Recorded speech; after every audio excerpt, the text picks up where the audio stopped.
challenges. Respected dignitaries, our esteemed guests, dear faculties and students, let us commence today's symposium. We are honored to have such a distinguished gathering of experts, educators, and professionals here. To begin, I would like to welcome our esteemed guests and invite everyone to join in the invocation.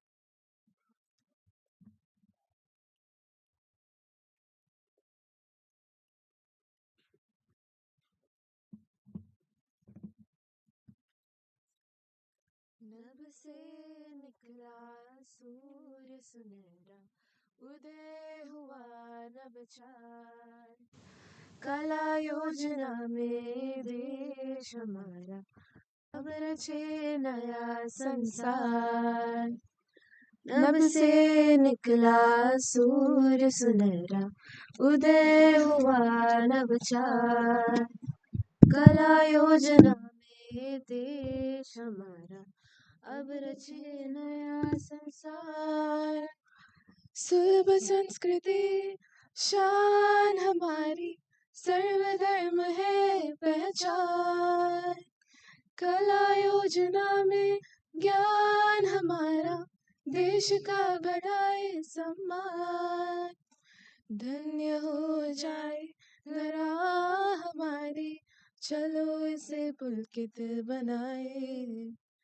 कायम रहे प्रकृति हमारी, हम ऊंचाई को पाए। नभ से निकला सूर्य सुनहरा, उदय हुआ नभ चार। वास्तुकला योजना में विद्यालय हमारा, अब रचे नया संसार। अब रचे नया संसार, अब रचे नया संसार।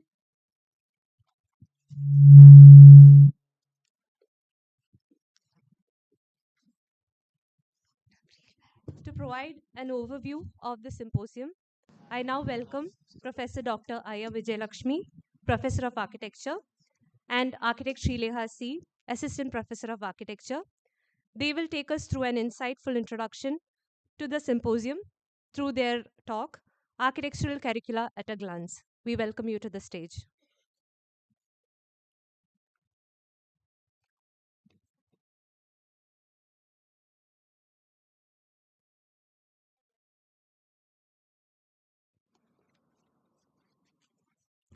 A very good morning to all.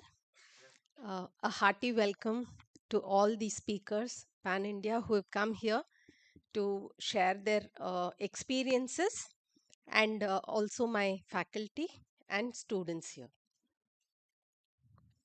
So, considering the paucity of time, I'll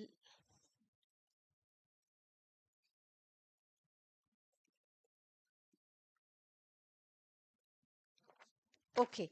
So, setting the ball rolling. Where is this?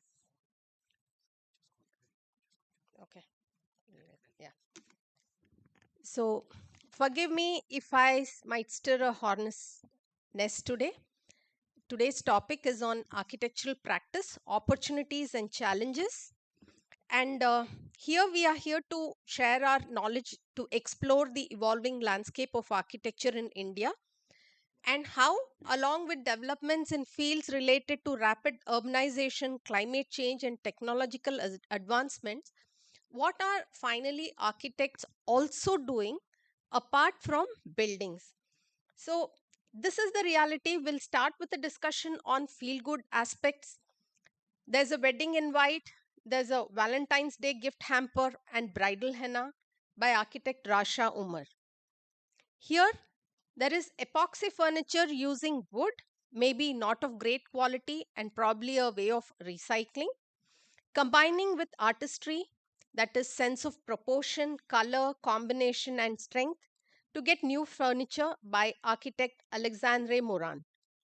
Backyard resin. This is architect George Rodrigues, who is an interior designer and a fashion influencer. These are photographs by architect Ravi Bhushan, where all the principles of composition come into play, not so much in the composition of the slide. This is the work of architect Benjamin, Urban Sketching. Film and animation set design. Just like architecture, set design is very prominent, evoking a strong sense of place, all while working within the limited capacity. The two fields also work within these constraints, such as budget, program requirements, site specificity, and just as acting is a brief depiction of real life, theatre sets are also one of the options our students are venturing into.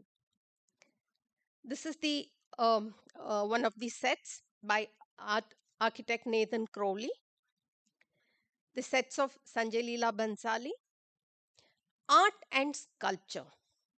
So, creating these three-dimensional art pieces or sculptures, often exploring the structural concepts, has to be blended with creativity, structural understanding, material knowledge, and most important, the context. Graphic design and visual communication.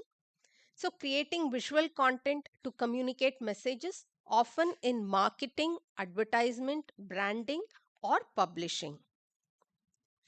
Architect Sandeep Khosla, product and furniture designer, whose contribution and his expertise has far reached architecture, dwelt into interior design, and elements and products used in interior design.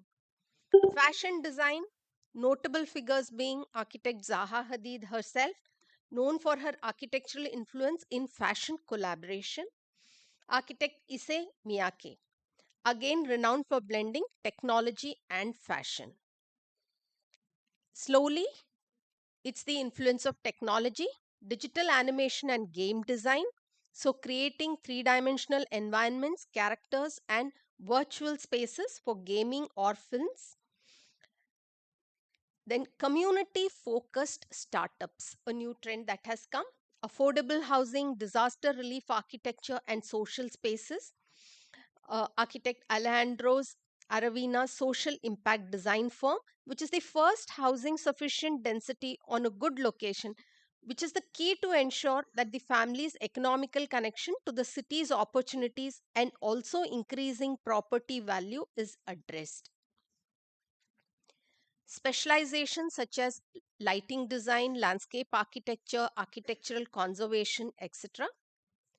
Then there are educational platforms such as Design Morphine, all of these being coordinated by architects, where they conduct webinars, workshops, conferences, online, in person, and sometimes even short term programs. So, these again, along with an influence of technology like Side Effects Houndany for architectural simulations, tech driven solutions, real estate technology, AR and VR, design and fabrication, AI for architects, and then concepts of sustainability which have a future such as material banking and passport of building materials. And thoda to self advertisement banta hai, academia and research. So overview of teaching and also publications. Here we have architect Rohan Shivkumar, who's also a filmmaker and has contributed a large to filmmaking, focusing on documentaries exploring urbanism and society.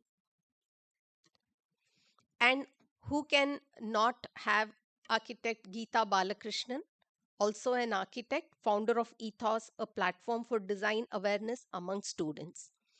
So, to set the ball rolling, here we have seen how all of the works that I have shown is by architects. So we cannot discount what architectural education does to students, how it influences and makes them combine their interest and excel in various fields. To take this forward, today we have eminent speakers, all architects, who will tell us about the challenges that architectural practice has and the opportunities that architectural practice and probably even architects have. Thank you.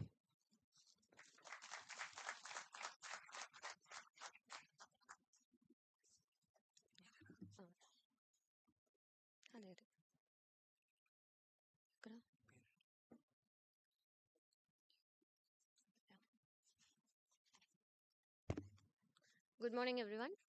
Thank you so much, ma'am, for taking us through the overview of how architectural education is setting a base for the students to set their career in different area of interest. And I'll take you through a glance of the architectural curricula.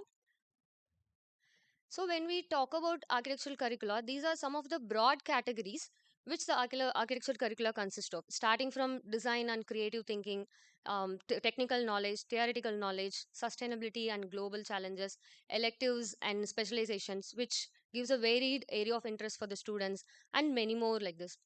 But when we look at how it can be structured or categorized, this is the structure given by COA in 2020, which consists of professional core courses, which has a foundation courses central to the discipline of architecture, and then building science and applied engineering, which emphasize on the technical and scientific aspects of architecture. Then the professional abilities and skill enhancement courses, which supports the hands-on courses and skills and software enhancement, and then professional electives. And this is a structure which many of the architectural institutions are following. Like I was mentioning before, the COA structure was given in 2020, but this is a structure which have been following in many architectural institutions, including SP Vijayawada. So here we are categorizing them with respect to the different streams, starting with design stream, technology, professional, enabling skills, and humanity stream. So if we have two different structures, are they totally different? Actually, they are not exactly different. There are many similarities. Many courses or subjects are falling under each of this category, which we can correlate. For example, the professional core courses and design stream, and building science and applied engineering. And on the other side, we have technology stream. But one last difference is like the professional electives. Right now, the COA has considered all the electives as professional electives, even though it has a varied area of interest and it falls under different categories. All of them are considered to be professional electives. But in our classification, what we do is like all the electives will be put under one of the five categories which we have. This tabular column will discuss about what I was telling before. So this the first table which talks about professional core courses. This is the first category which was suggested by COA. Under that, they have actually given few of they have actually given the subjects or courses which needs to be followed, or we can go for the equivalent courses. And the last column of the both the table, we will be able to see the comparison between our design streams and the structure prescribed by COA. So if we actually see the design stream and the professional core courses, they are almost similar with around 70 to 80%. And when we go for building science and applied engineering, more than 90% subjects are falling under the same category. It's the same for other two also, which is skill enhancement courses and professional ability enhancement courses. But like I was mentioning before, the professional elective courses, if we see, regardless of what category they are falling under, the COA has structured it as a separate category given specifically for electives. But we are categorizing them according to their stream. This is actually the architectural curriculum of SPAV for Bachelor of Architecture from first semester to 10th semester. And here the structure is being categorized with respect to the design stream, technology stream, humanities, professional, and enabling skills. When we when we restructure this with respect to the structure suggested by COA, this is what we are getting. It's the same curriculum, but the structure is little different. Here I want to discuss about the percentage of credits which are being suggested by COA and what we actually have. So if we take professional core courses, it was 50% suggested by COA and we have 57. And building science and applied engineering, it's 20 and we are almost same to that, 21. And professional ability enhancement is 10% and we are there at 14%. And skill enhancement it's 5 and we have 2.3. And professional electives is 15 and 4.5. So here actually we can see we can actually reduce some percentage from the other core courses to support the support skill enhancement and professional electives to match the COA's vision.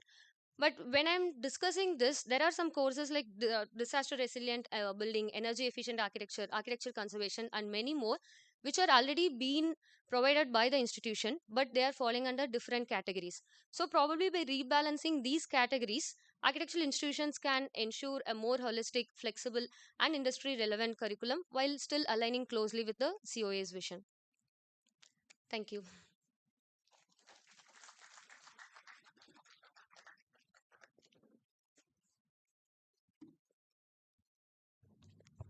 Thank you, ma'am and Shrileha, for the insightful introduction to the symposium.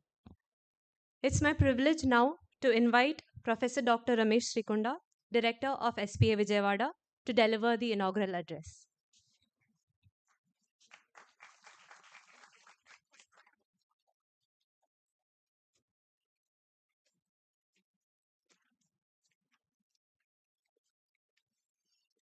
Good morning to all.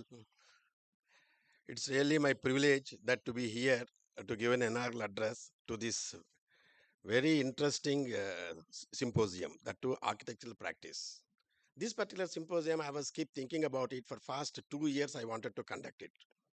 When our HOD came to me and said that I wanted to conduct this symposium, especially related to the architectural practice, which is relevant. Today, we have to look at it very critically. How architectural practice is there in the field, in what way we are getting education related to get practiced in the field. That's one important item. For that, there are so many eminent personalities are here where they are going to throw a light and they are going to improve our knowledge levels by the end of this symposium. Basically, I wanted to express myself what exactly what we learn here, because there are different streams. And initially, let me tell, first thing is good start always is half done. That's what the Dr. Vijayalakshmi Iyer and as well as Sri Leha, both the persons have given broad categories and broad understanding about what we are really looking at. End of the day, once you have completed your program here, you wanted to practice. And we, the pioneers, especially implementing the NEP 2020, where we wanted to make our students industry fit. How do we make industry fit? In industry has got a lot of challenges and you have got a lot of opportunities. You need not be an architect. You can be designer. You can be a product designer. You can have a lot of branches you are having in the PG level where you can able to think of not only architecture, but so many branches. What are all the opportunities we have? The subjects like design stream, and then one humanities, another one is a technology, and all other items which we have integrated into our syllabus and made our students going to be the perfect. And once they go out and start practicing, they should not feel any difficulty. Especially in epics also says about 1/4 of the knowledge you will get it in the institution, 1/4 by your own, another 1/4 is by your peers, and they say another 1/4 is when you start practicing it, you are going to get the fullest length of the subject what you supposed to render the services. Whereas what our aim is, you what exactly you wanted to learn at the industry, you are going to learn in this institution itself. That is what industry collaborative subjects we have made it. That's one of the ideology and thought process given in the NEP 2020. One way you can think of, there are opportunities. Ours are the pioneers to implement 95% of the NEP 2020 what has been given to us, not only entry exit and also industry and multidisciplinary programs which we have integrated, and where our students are going to learn a lot of knowledge. Once they go out, they need not worry, either in India or anywhere in the world. They can really start practicing, or otherwise one more other ideology also we are having it for this particular program of architecture or planning or whatever we think of. You are not a job seeker. You are going to be the job providers also. Because once you wanted to provide the job means you should have a fullest understanding about how this profession is going to be in the field. Not only that, this critical thinking you learn here, how you apply and what way you are going to bring your dreams to bring in the form of the morphological structures or any kind of built forms or a design, all the things which you are going to bring it. That's what I wanted to tell specifically. There is a lot of, I was told this is a program is totally tightly made it from one-day seminar is really tough to complete or cover all the subjects. With this, I wish you all the best. This is going to be the really mind-blowing and amazing seminar, which really nurtures you and makes you to improve your knowledge levels. All the best wishes. This is going to be, I wish it is going to be the successful symposium. Thank you very much.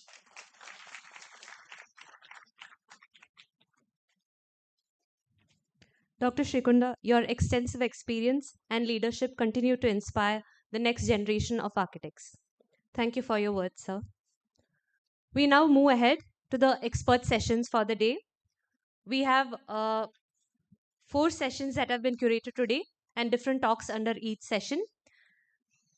Gentle reminder that each expert talk is to be limited to a maximum of 30 minutes. The first session is titled Academia and Practice, Bridging the Gap, and this has 2 expert talks curated under this title. Our first speaker, architect Divakar Chintala from Studio Chintala, Bangalore, will present on the topic Bridging the Gap Between Academia and Practice.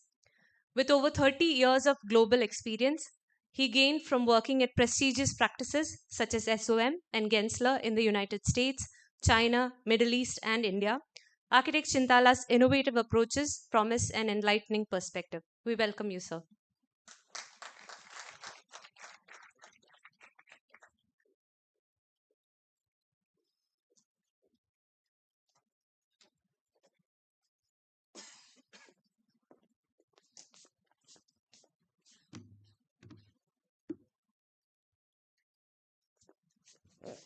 Before Divakar sir starts, let us all recognize and honor the presence of the 2 senior-most architects of Vijayawada, architect Mr. Rajeswara Rao. Sir, let us give a round of applause for the senior-most architect from Vijayawada and architect Vivekananda Swami. Thank you for honoring our invitation and coming here, sir. And on the lighter side, both of them have received Lifetime Achievement Awards at the hands of Indian Institute of Architects, but they're still practicing. I don't know whether it's a boon or you'll continue. Thank you, sir. Keep up the right spirit. Thank you. Divakar, it's all yours. Thank you. PDF అక్కడ పెట్టలేదా PPT కాదు it's PDF Adobe యాక్రోబాట్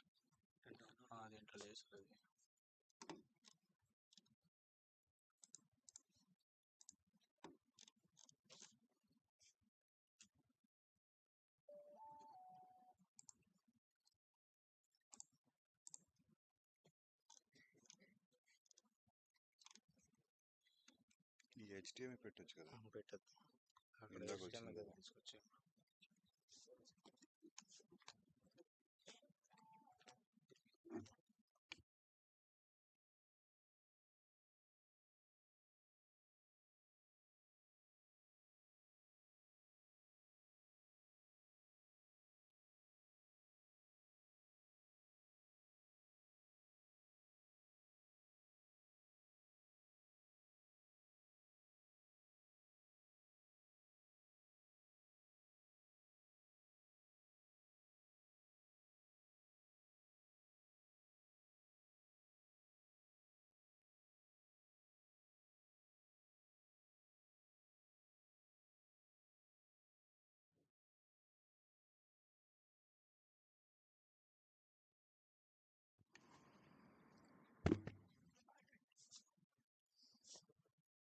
Okay, it's working.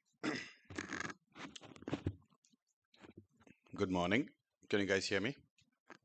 Yeah, okay. Is everyone awake? Okay, thank you, Director. Thanks, SPA, Vijayawada. Thanks, Krishna Kumar. Thanks, the faculty, fellow speakers. Really appreciate the opportunity. Super excited about this. My name is Divakar Chintala. I run a practice called Studio Chintala. We have an office we started out in San Francisco. We still have an office there. About 30-40% of our work is still in the States. We have an office in Bangalore, which is predominantly where I sit. We have about 70 people there, and then we have an office in Hyderabad, which is where the bulk of our India work is, and then we have an office, guess where, in Vijayawada. We have 25 people here. So yeah, so we're a good 100 plus people doing some fun stuff. Um, and yeah, it's really fun to see all of you here, and it's really exciting to talk to you guys about something that's fairly important to talk about, which is the practice of architecture. And um, I guess the gaps that lie between uh, theory and practice, academia and practice, which I fundamentally sort of disagree, because I don't think of it as a gap. I think of it as a natural um, transition. It is what it is.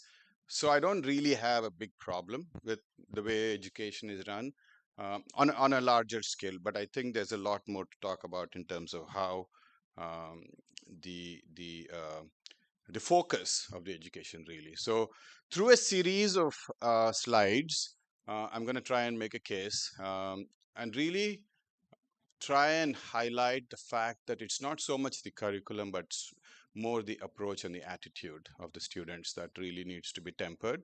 And so it's really just minor tweaking. I think we're all good. There's nothing disastrous, nothing to be alarmed about, at least from my personal point of view. So let's get in. I'm going to start by uh, describing what our vision is, our mission statement. This is our studio's mission statement, or our design philosophy, whatever you want to call it. When we first started the studio in 2016, somebody in the studio said, "Hey, everybody has a philosophy. What is ours?" And I scratched my head, and it seemed like we had a lot of different thoughts, but we didn't necessarily um, bring it down into one succinct philosophy. I said, give it a couple of years. And sure enough, in a couple of years, we were actually able to articulate this. So we say design is problem solving, the process of finding the um, simplest and most logical solutions. Beauty, therefore, is merely a byproduct of this, the inherent simplicity and honesty of the process. A lot of words here. What does it mean? It means that good design has little to do with um, a deliberate, overt attempt to make things beautiful. In fact, we think that's the problem. So let's see how we can how we can sort of make sense of this whole idea.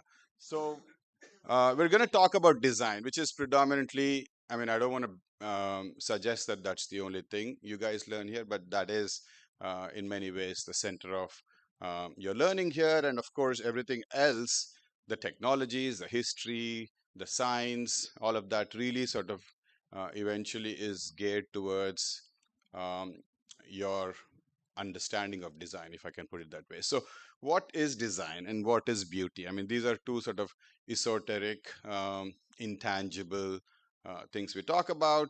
Um, so, we talk about design as honesty. We talk about design as, can we turn off these lights?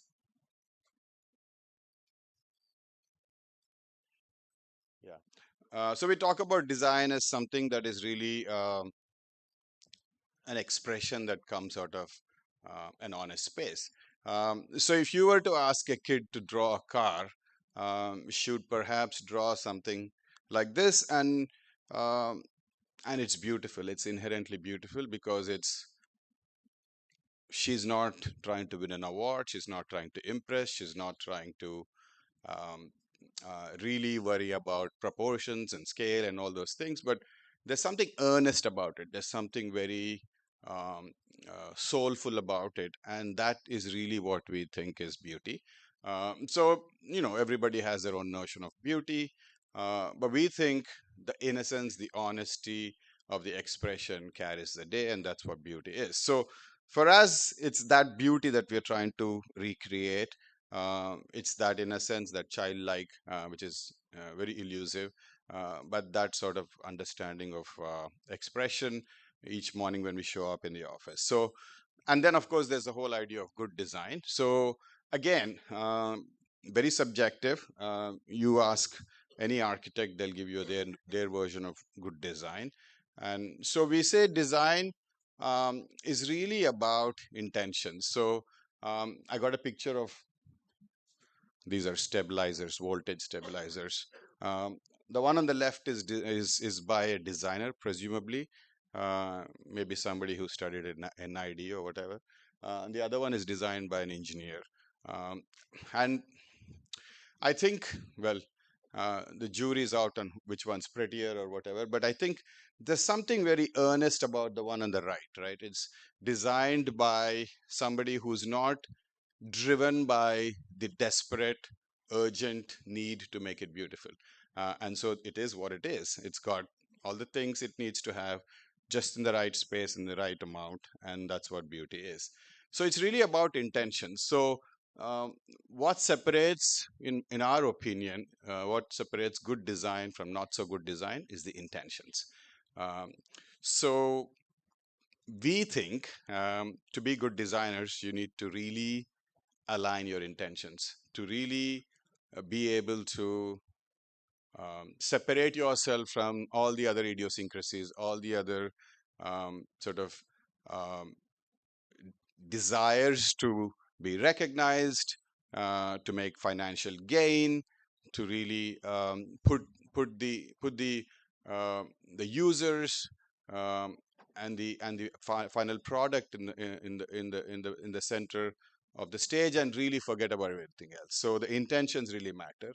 Um, so when we design, we often say, can we forget everything else and really only focus on the people? So when we designed a school, for example, we of course toured the school. There was an existing school, and we talked to the kids, and we profiled two of these kids. Their names were Mahesh and Ravi. And so we actually print this out and put it up in the studio and say, when we design something, every aspect of the design, is it aligned to these two kids, their aspirations, their memories, their experience of the school? And so everything else is besides the point in our opinion. It's really about aligning the design with these two kids, if you will, in this case. Um, so yeah, I mean, that's what we end up with. And then, of course, we always talk about making things simple. Life is complicated enough. We don't think architecture or design should be complex. So we try to make things simple. We reduce them as much as possible to a point where you can't simplify it anymore. Um, we also, in the process, are able to reveal the soul of these things. So we try to take off all the extraneous things, layer upon layer and layer upon layer, to the point where we're like, okay, this is it. We can't do it anymore. It's bare and it's as basic as can be. And again, we do it dispassionately, very hard to do. In fact, with our egos and our own sort of secret desires of making them pretty or winning an award or whatever, we often, or impressing someone. We're not perfect, but we are very aware. I think every day we remind ourselves that we're here to sort of keep things honest. So again, honesty um, is essentially in our opinion, the idea of trying to fulfill the needs of the design. I mean, in this case, this is a tiffin carrier. Nobody knows who designed it, but it's been around for a while. It's the fundamental desire to bring your thali to work or wherever you're going, that presumably created this piece of utensil or carrier, and I think is beautiful because it's honest.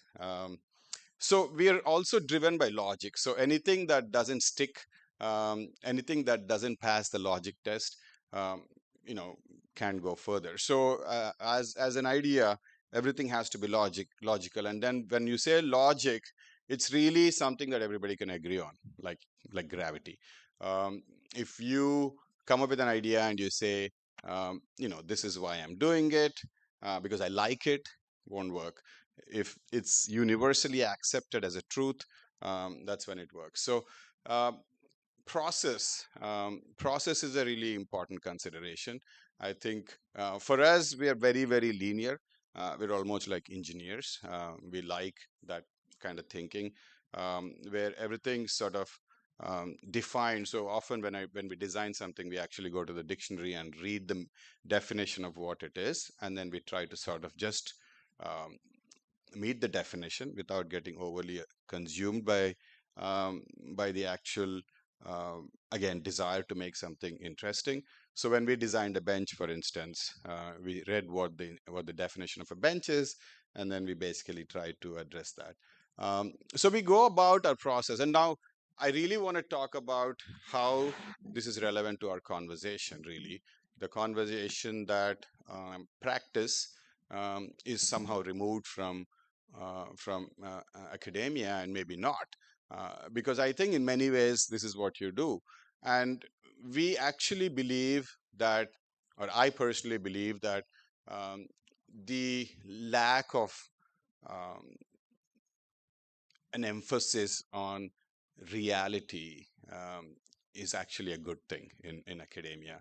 I think for the rest of your lives, you're going to be uh, uh, really burdened by the realities of the world, whether it's financial or um, the struggles of keeping clients happy, or all the other factors that come into play. Um, the 5 years that you spend here, where you're sort of removed from all of those to a certain extent, except perhaps um, you know ensuring that you're addressing your professors and lecturers and so on, I think is really great, because I think it really allows you to expand your horizons, expand your thought process. So what if you're designing something that's a little unrealistic? It's really the one time, um, I dare say, but hopefully not the only time, in your careers, whether it's academic career or professional career, where you can actually think outside the box and really not be limited by quote unquote the realities of the world. So the way we design typically is to write a set of attributes. So when we design an office building, we say, what are all the things that make an office building successful? And then we go about listing them, and very dispassionately, without any prejudice, without any um, uh, personal idiosyncrasies, we just go and hit each one of these. And when we are done addressing all of these, for example, light and accessibility and visibility, blah, blah, blah, when we're done, we just restrain ourselves from doing anything more, and we just walk away. Usually, what results, um, I mean, you can debate whether it's beautiful or not, but it's, we think, optimal, and we just walk away. Um, so when we hire people, we hire a lot of people. We're fortunate to receive a lot of resumes. Um, when we hire people, we always say skills and talent are overrated.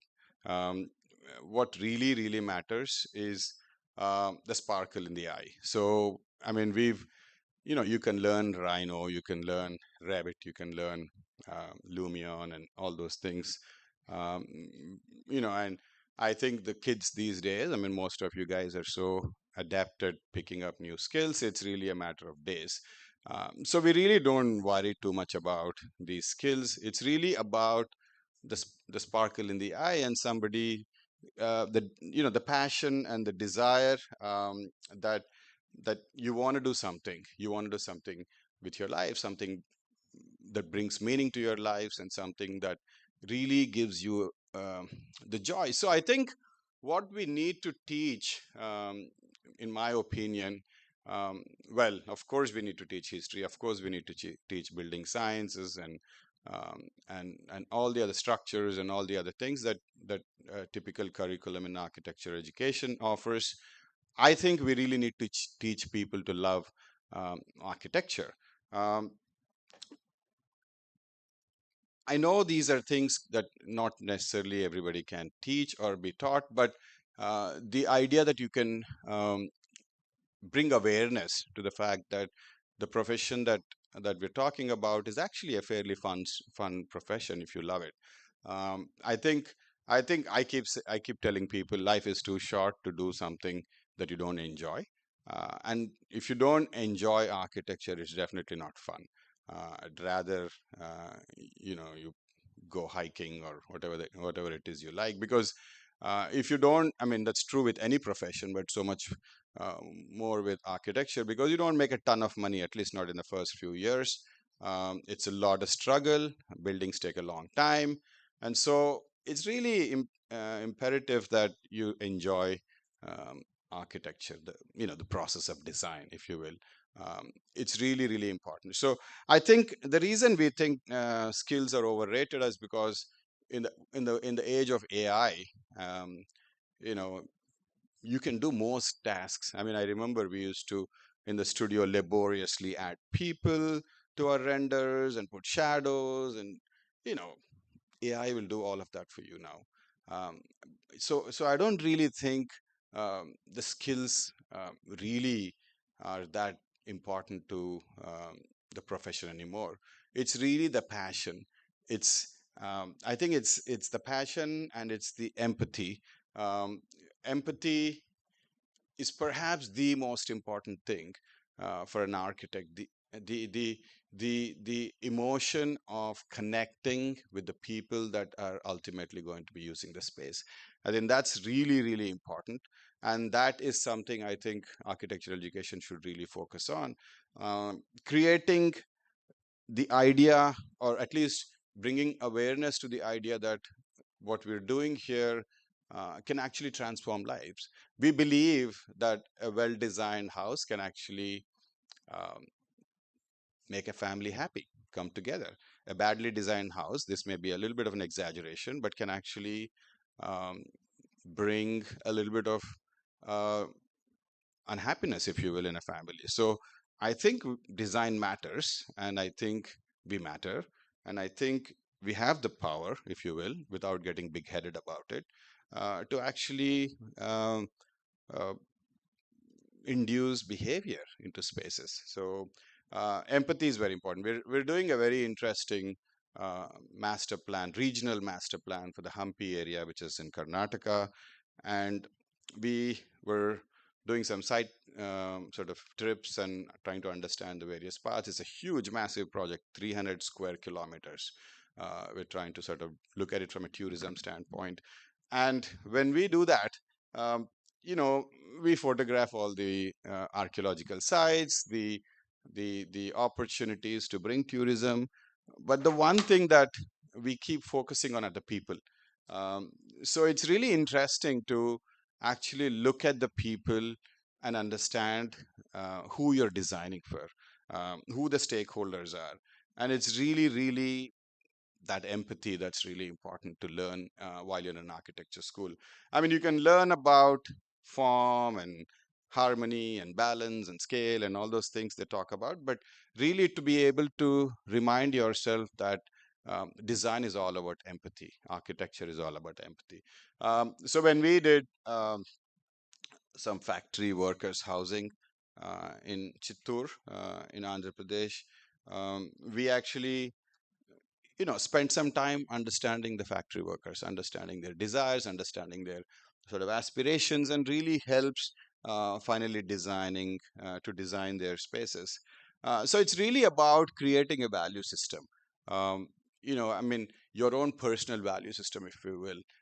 I think each of us carries a certain set of values, sometimes shared, sometimes not shared, maybe too personal, but it's about creating a value system that you can actually live by, that you're actually proud of, and most importantly, have fun. Um, so, values such as authenticity, I mean, you can't argue against ideas like authenticity. I mean, the difference between having plastic flowers and real flowers. I mean, you know, we would say we'd rather not have plastic flowers in a space than to um, if you don't have a choice, we would rather not have flowers at all, but we wouldn't ever have plastic flowers. So that is authenticity. And when we do spaces, we try and keep things as authentic as possible. I mean, authenticity is something that's expressed in a variety of means, materials, the basic ethos of spaces and so on. The other thought, I mean, we were having a chat last night at dinner, and the idea of apprenticeship versus entrepreneurship. I think architecture, in my opinion, you see most architects, very rarely you see architects who actually blossom in their 30s or 40s. But architecture is, I think, a profession where you learn from a master. Um, the idea, like the Shaolin guys, the idea that a master's teaching you the skills that he's learned or she's learned, and really in a way to enable you to not reinvent the wheel. It's really about that. It's really about um, the the the uh, the leapfrogging, so you don't have to go through all um, the troubles and travails of that your master's gone through. So I'm a big proponent of you know yes, it's really amazing to be an entrepreneur and have this sort of joy of getting out of school and starting practice. But I think there's something about honing your skill, because it's like playing the violin. I mean, it takes a while to really come to terms with yourself. So um, we have a very interesting way of thinking about architects. And this is really important because I think as students, while on the one hand we say we are the creators of the built environment, for the longest time I had this emotion of like being the social reformer and the person that actually uh, brings life into the built environment. But I think over the last couple 3 years, I've really come to realize that an architect is really not the creator. Um, if you think of a building as a plant, um, the architect's not the sun, he's not the water, he's not the soil. Um, really, the architect is, if at all, the hose that brings the water to the plant. It's really, I mean, it's sort of an analogy, but really that's how I can explain it, because I don't think we should get big-headed. In fact, the problem is when you start really thinking you're the creator. That's not to belittle the role of an architect. You need somebody to facilitate a building, but the building shall be, regardless of whether you are you are there or not. So we believe again that design really can help. Design can, like I said, really enable spaces. And I think one of the things that I see and I struggle a lot is these blurred lines. And I think there's a lot of architects who say this, and I beg to differ. I think blurring the lines between art and architecture. They say architecture is where art and science comes together, and so on and so forth. I think art is somebody's personal expression. You are stressed out, you broke up with your girlfriend, whatever, you sit in your studio, you pull up a canvas, bring some paints, and draw a painting, and that's your own personal expression. You hang it on the walls of a gallery. People love it, great. If they don't like it, fine. Um, and life goes on.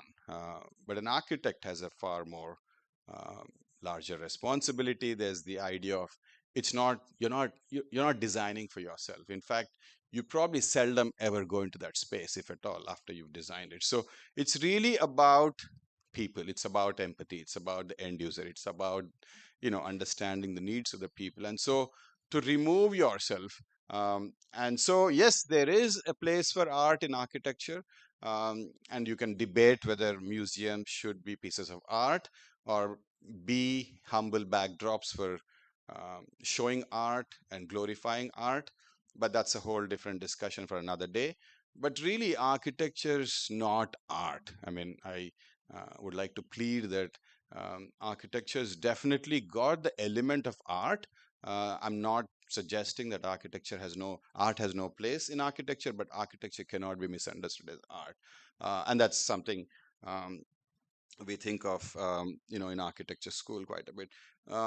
We actually, so I was driving around Hyderabad with one of our architects a few years back, and, we're very greedy, right? We're like looking at some building and go, oh my God, that's terrible.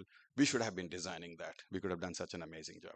And then we turn around and go, oh my God, we could have done a better job of that. So yeah, I mean, a little big-headed, little arrogant, that's fine.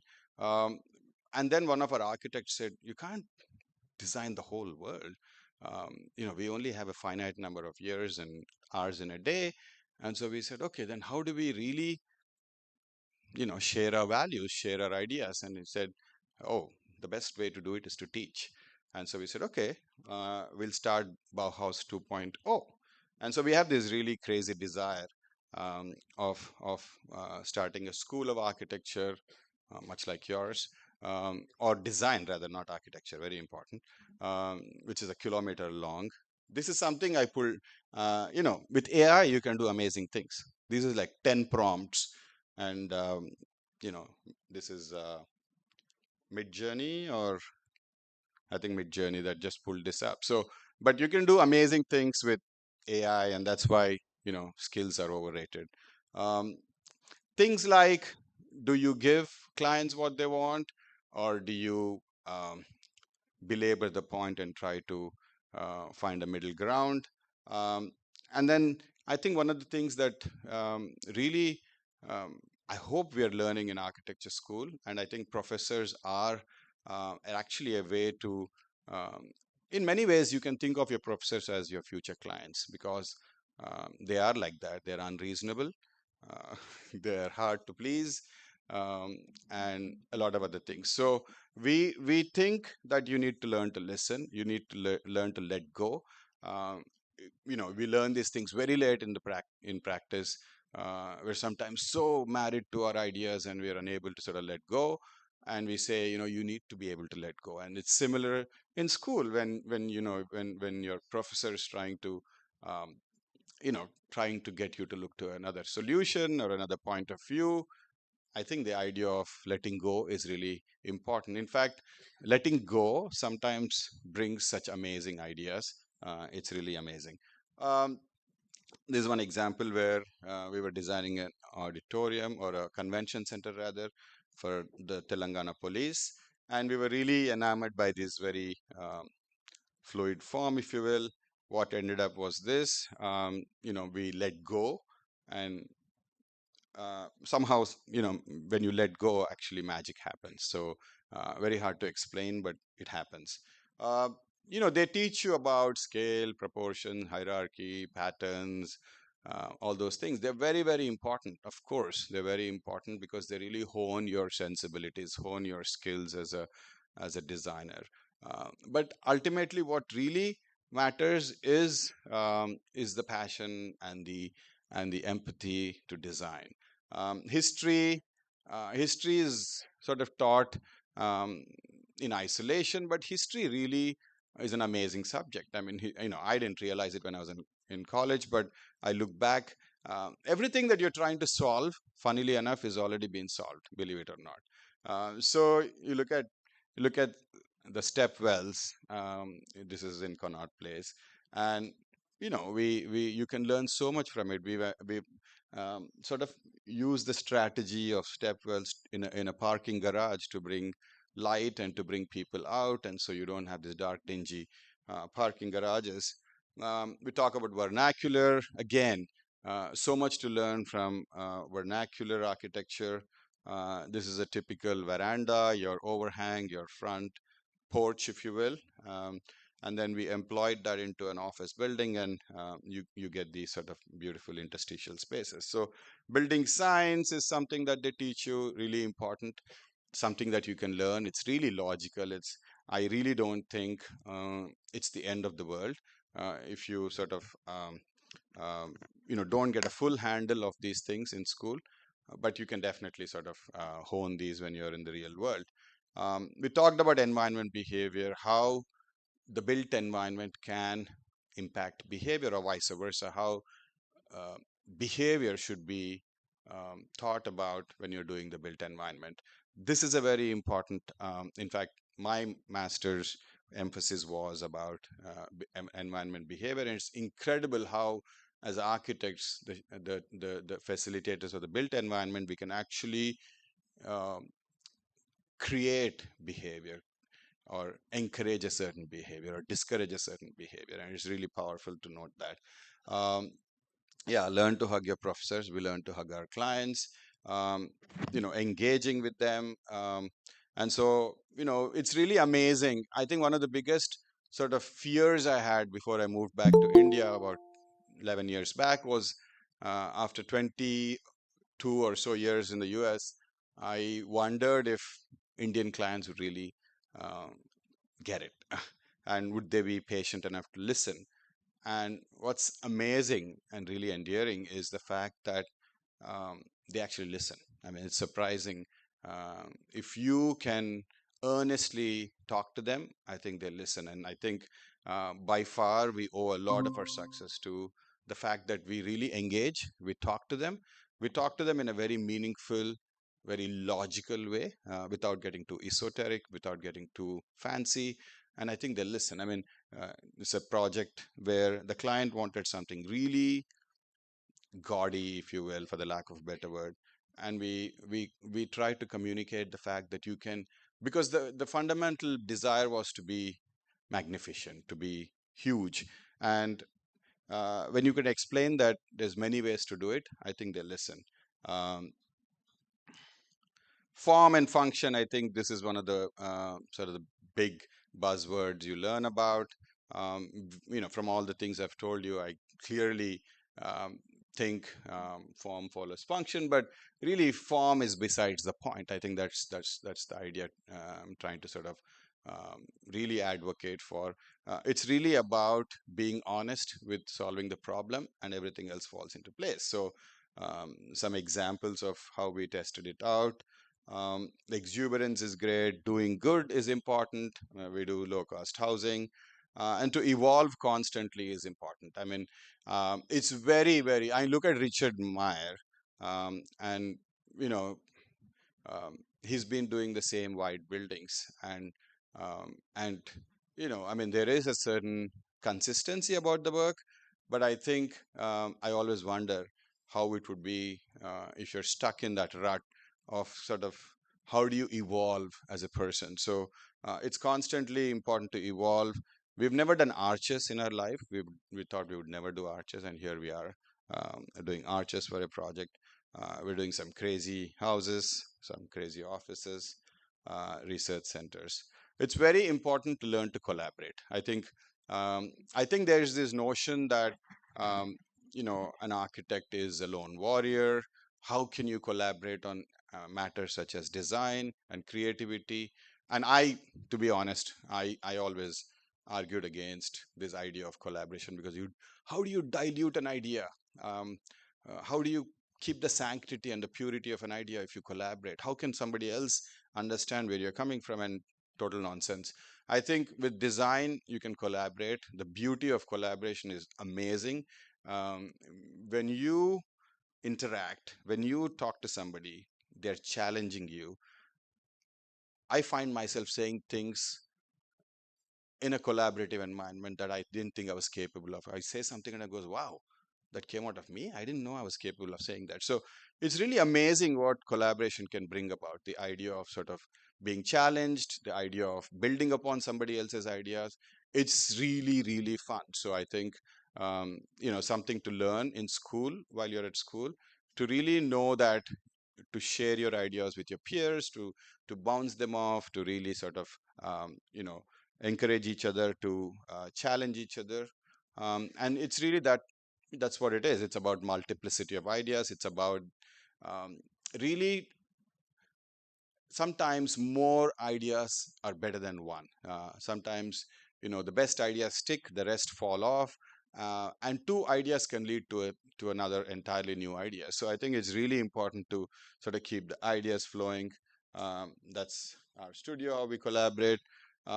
We think architecture education, I think ma'am was talking about how various architects um, sort of diversified, expanded their sort of fields of work, into various other creative fields, and we absolutely think it's possible. In fact, we do everything from architecture, interiors, product design, graphic design, furniture design, urban design, landscape design. We do film now, we do UI, UX, we're making websites, we make business cards. We're very, very greedy. Um, we are doing cutlery, and we're really excited about getting into fashion. We're making documentaries, and it happens because somebody in the studio comes and says, I really like photography, and this is what I want to do. And we're like, okay, go for it. And we got amazing photographers, we got amazing graphic designers, and do a whole variety of, we're making products, we're actually launching a brand, we make books for nonprofits, we make installations. Um, so yeah, I think there's so much opportunity, and I'll end the presentation with a video which perhaps will show a little bit of the variety. And I purely in the interest of, I think, agreeing with the fact that as architects, you got an amazing base, creative base to do a variety of things, sometimes better than even the professionals. The architectural education does prepare you so well. You understand scale, you understand, you have the benefit of knowing large, and then you can also zoom in and look at the fine, tiny details. So it's a really amazing opportunity. But I think one of the things I see is there's an information overload. I mean, we live in a time when we wake up to Instagram and the whole world is literally at our fingertips. There's so much information, and if you just talk about design, there's so much information, and really, I think the challenge of the times is to negotiate and really find your way through all the information overload. I think as Gen Z, people who've grown up in this in this era, the post-COVID and COVID, I really think to really find your way through all the information is going to be your biggest challenge. To really make sense of the very eclectic and almost diverse, crazy points of view, how do you find your comfortable space in this chaos? I think is really, really going to be the most important thing for you guys. We live in a time where you can swipe if you like, scroll if you don't, whatever. And there's so many things, so much information. I think when you look at our education, our library had like 20 books. There was Mies and there was Le Corbusier, and in a certain weird way, we weren't. It was almost a blessing in disguise, at least for me, when I look back, because we grew up on a very staple diet of these classics. I mean, these classic architects. Really, really solid foundation. We didn't really have a whole lot of information, which perhaps was less challenging than what you guys are facing. So it's really about um, really steering yourself through the craziness of all the information, staying sane, staying even, and understanding, where your point of view is really important. And then architecture takes time. I find a lot of young people that they say, I want to make impact now. Well, architecture doesn't happen overnight. A typical building takes anywhere from 2 to 4 years. So I think this era of instant gratification, you want to drink a smoothie, you order it on Swiggy, in 10 minutes you have it. We live in some very interesting times. I think for the first time in humanity, you think of something, at least when it comes to food, and in 10 minutes it's in your hands. So it's really scary. And the same is true with design. And so I think the idea of um, architecture taking time is really very hard to digest for a lot of the people I'm observing from Gen Z. It's really very frustrating for some of them, and I think a lot of them are quitting. I think about 30% of the people that work at a studio go into other professions. Now, nothing wrong with that. but I would urge you to be patient. Architecture has got a lot of subplots. Enjoy the subplots, enjoy the big plot. There's a lot of little intricacies, but if you're impatient, then you really won't be able to take full advantage of it. It's really a little bit like meditation. It's a little bit like what they call tapas, the idea of sort of the drill of trying to be patient and trying to wait till the result comes. So we have an explicit sort of um, vision for the student culture. I mean, the work culture in the office actually, where we used to say, do great work and have fun. A few years back. The last 3 years, we changed it around. We now say, have a lot of fun, and oh, by the way, do great work. The simple idea that if you're having fun, you'll do amazing work. So it's really, really important for us to make sure. So we tap everybody on the shoulder each day and say, hey, are you having fun? If you're not, please don't do it, because it's really important to have fun. I mean, ultimately, that's what it's all about. I mean, we luckily live in times where we don't have to do something just for the sake of doing it. I think there's so many options, there's so many opportunities. You don't necessarily have to be an architect. I mean, unless there's some other reason which is beyond sort of comprehension. But I think if you have fun, you would excel at it. It's good business, allowing people to have fun. It's good, just good for everybody. So anyway, so that's really what I would like to say, and I think I'll end this, as I said, um,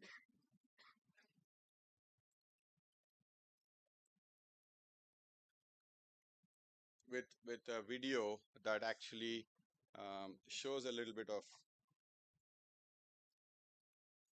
Um, I really want to use this video as a way to show you the diverse sort of work you can do as an architect, and the variety and the eclectic sort of how you can sort of blur the lines between the built environment, objects, art, and all of those. So I'll close with this, but I'm open for questions after this.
Thank you, guys.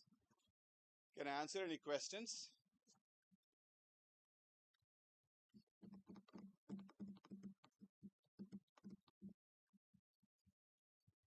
Are there any questions?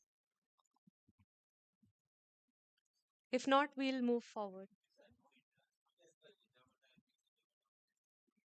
No, there are architects. We have a couple of architects from Vijayawada. We have a couple of architects in our Bangalore office as well from Vijayawada. We have one architect from Vijayawada, SPA Vijayawada, in our Vijayawada office. We have a couple of them in our Bangalore office. I don't know if we have any in Hyderabad, probably not. Sorry? Oh, Raghav is here. I came for a thesis review, I think, in 2017, and then I asked Raghav to join us after the. So he worked with us for a year and a half or so. He's one of the speakers you'll be hearing from this evening. But yeah, no, we love SPA Vijayawada students. They're amazing. They're actually really good. I haven't run into anybody that's not amazing, so we love them.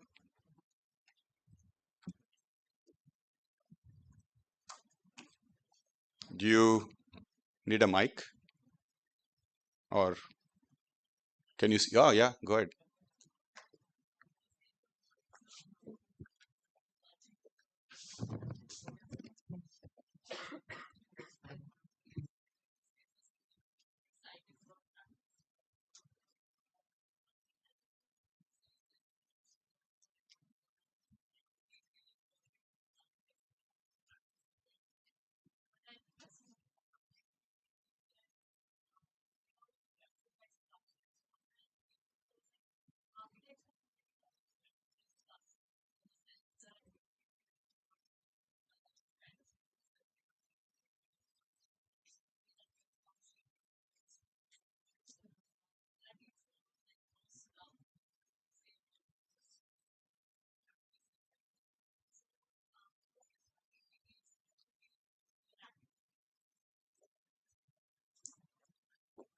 I mean, that's a good question. I think I can see that you're made to work very hard, which is probably no. I think empathy is sort of a very loaded word. I mean, it could be empathetic to your end users. You could be empathetic. In this case, you could be empathetic to your professors who are putting you through the grind. But I think it's okay. I mean, if you're not able to be empathetic, and if you're not able to,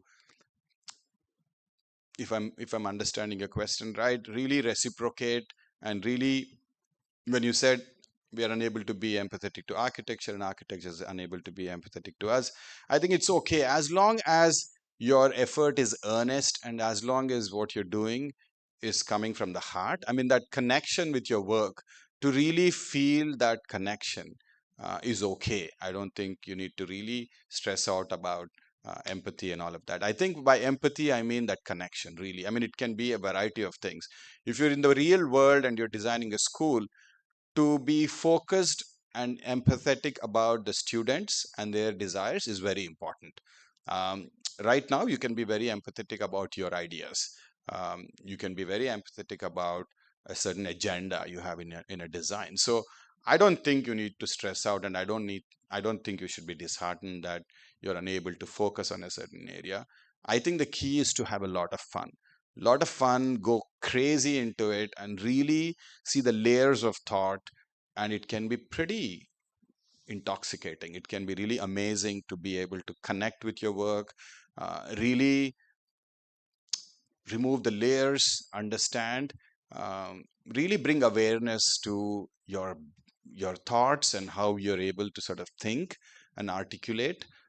I think that's good enough. I mean, to really ultimately you need to have a lot of fun. I mean, you need to enjoy what you're doing, and if you are, then you're on the right track. I mean, even if you're not, it's okay. You'll always find that space. But I think it's really important to remember to have fun in the midst of all the craziness. I don't know if that helps, but that's how I would answer that question. Thank you, Rebecca, for your question. If there are any more questions, you can meet with Sir. There's an interaction session after the next speaker. You can meet with Sir. Thank you, sir, for sharing from your valuable experiences. I'm sure it was enlightening for all of us. Joining us next for an online session where architect Biju Kuriakos of the award-winning practice Architecture Red in Chennai will speak on the topic Changing Limits and Responsibilities in Architectural Practice. Being presently involved in designing public spaces, institutional buildings, and housing projects in Chennai, Mumbai, Bangalore, and Trivandrum, his expertise in architecture and urban design reflects a commitment to community centric, sustainable solutions.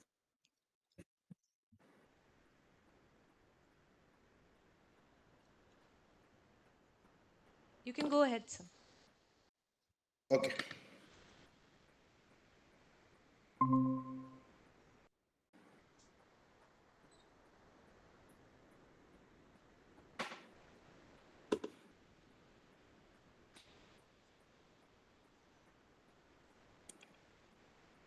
Can you see my screen? Yes, sir. The slides you can see, right? Yes, can it be enlarged full screen maybe? It is full screen on my side.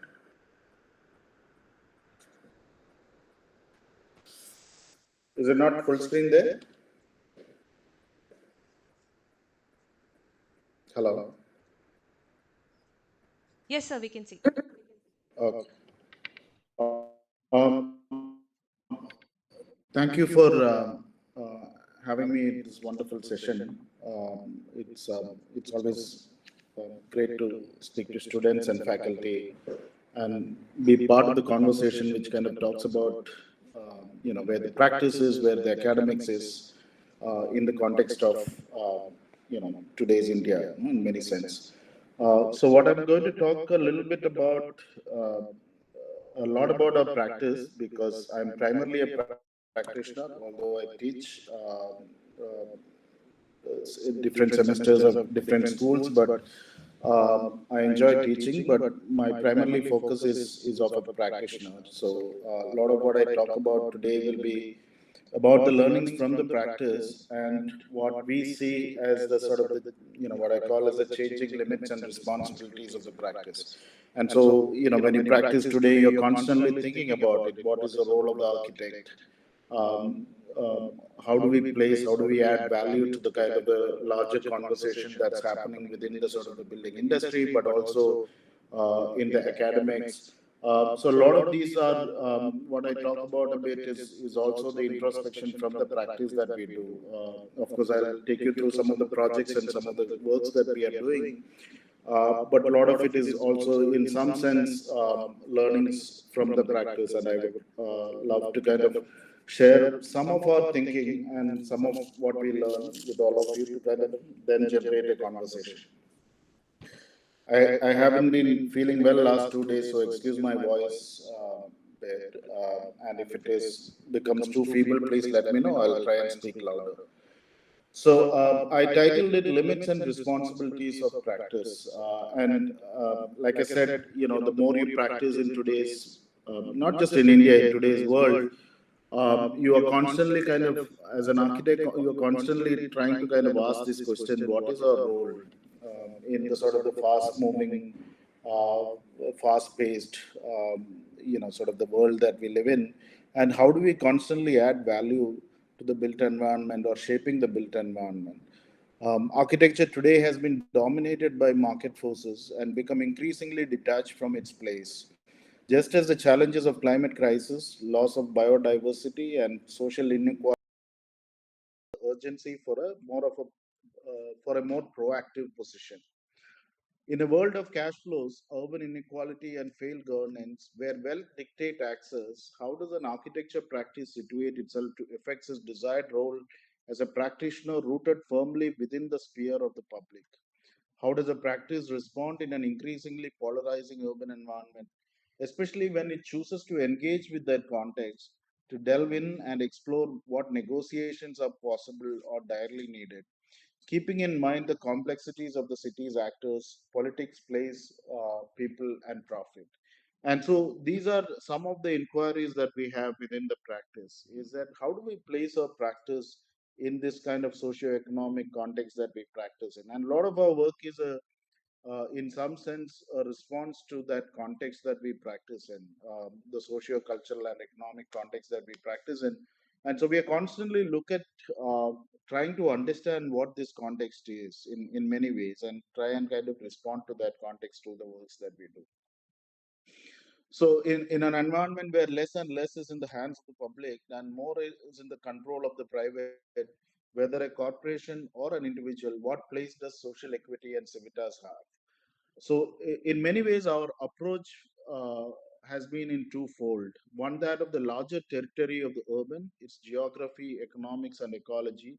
So, we do a lot of work with city agencies. We're working with the Corporation of Chennai, as well as some of the other cities, to kind of look at trying to influence the sort of the larger territory of urban, looking at ecology, looking at public spaces, looking at pedestrian friendly streets, larger master plans, lakefront redevelopments, etc., to kind of try and influence that larger territory of urban.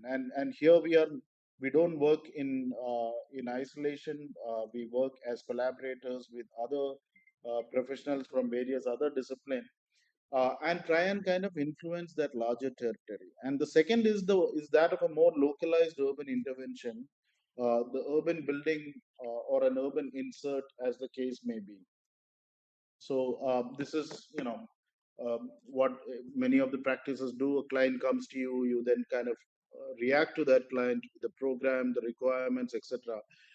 And so, what is the meaning of that urban intervention that we do, and how do we kind of influence the larger territory of the context or the urban through the urban intervention? So, these are the two scales at which we largely operate. And each of these scales have led to a manner of engagement that is distinct for each, a duality of operation within the practice in many ways. And so the practice is also kind of set up like that, in the sense that it is, we are a practice which is involved in doing 1,000 square feet of apartment interiors to 1,000 acres of master plan and city development at the other end of the spectrum.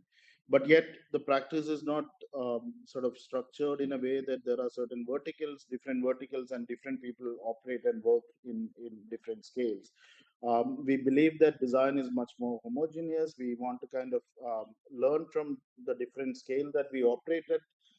And hence the studio is structured in a way that everyone who comes into the studio is involved in projects of different scales. And there are no what we traditionally call a specialization in many ways. The idea is to kind of look at the world, learn from the world, and try and influence the world through the work that we do, no matter what scale it comes in. And so, as a practice, we have both a critique of the current context as well as attempting to demonstrate design processes that utilizes opportunities within this systemic framework to focus on creating places for people, strengthening communities, and facilitating the expression of identities. The act of building is viewed as an inquiry into placemaking, a spatial manifestation of movement, memories, and life pattern.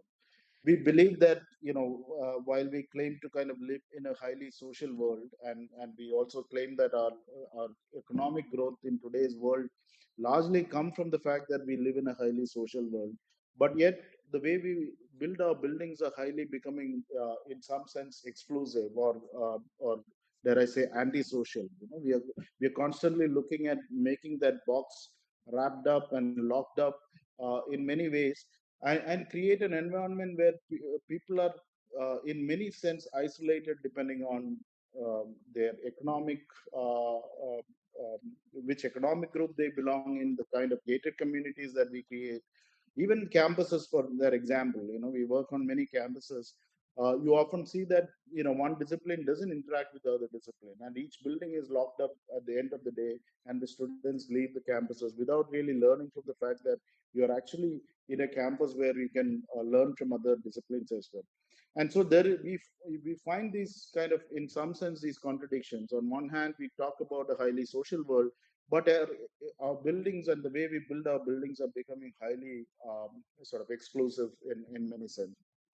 And so a lot of our work is and our explorations within the studio is to kind of really look at buildings as places. How do we create places for people? And instead of looking buildings as objects, how do we create places within the buildings that we do? How do we create a sense of identity?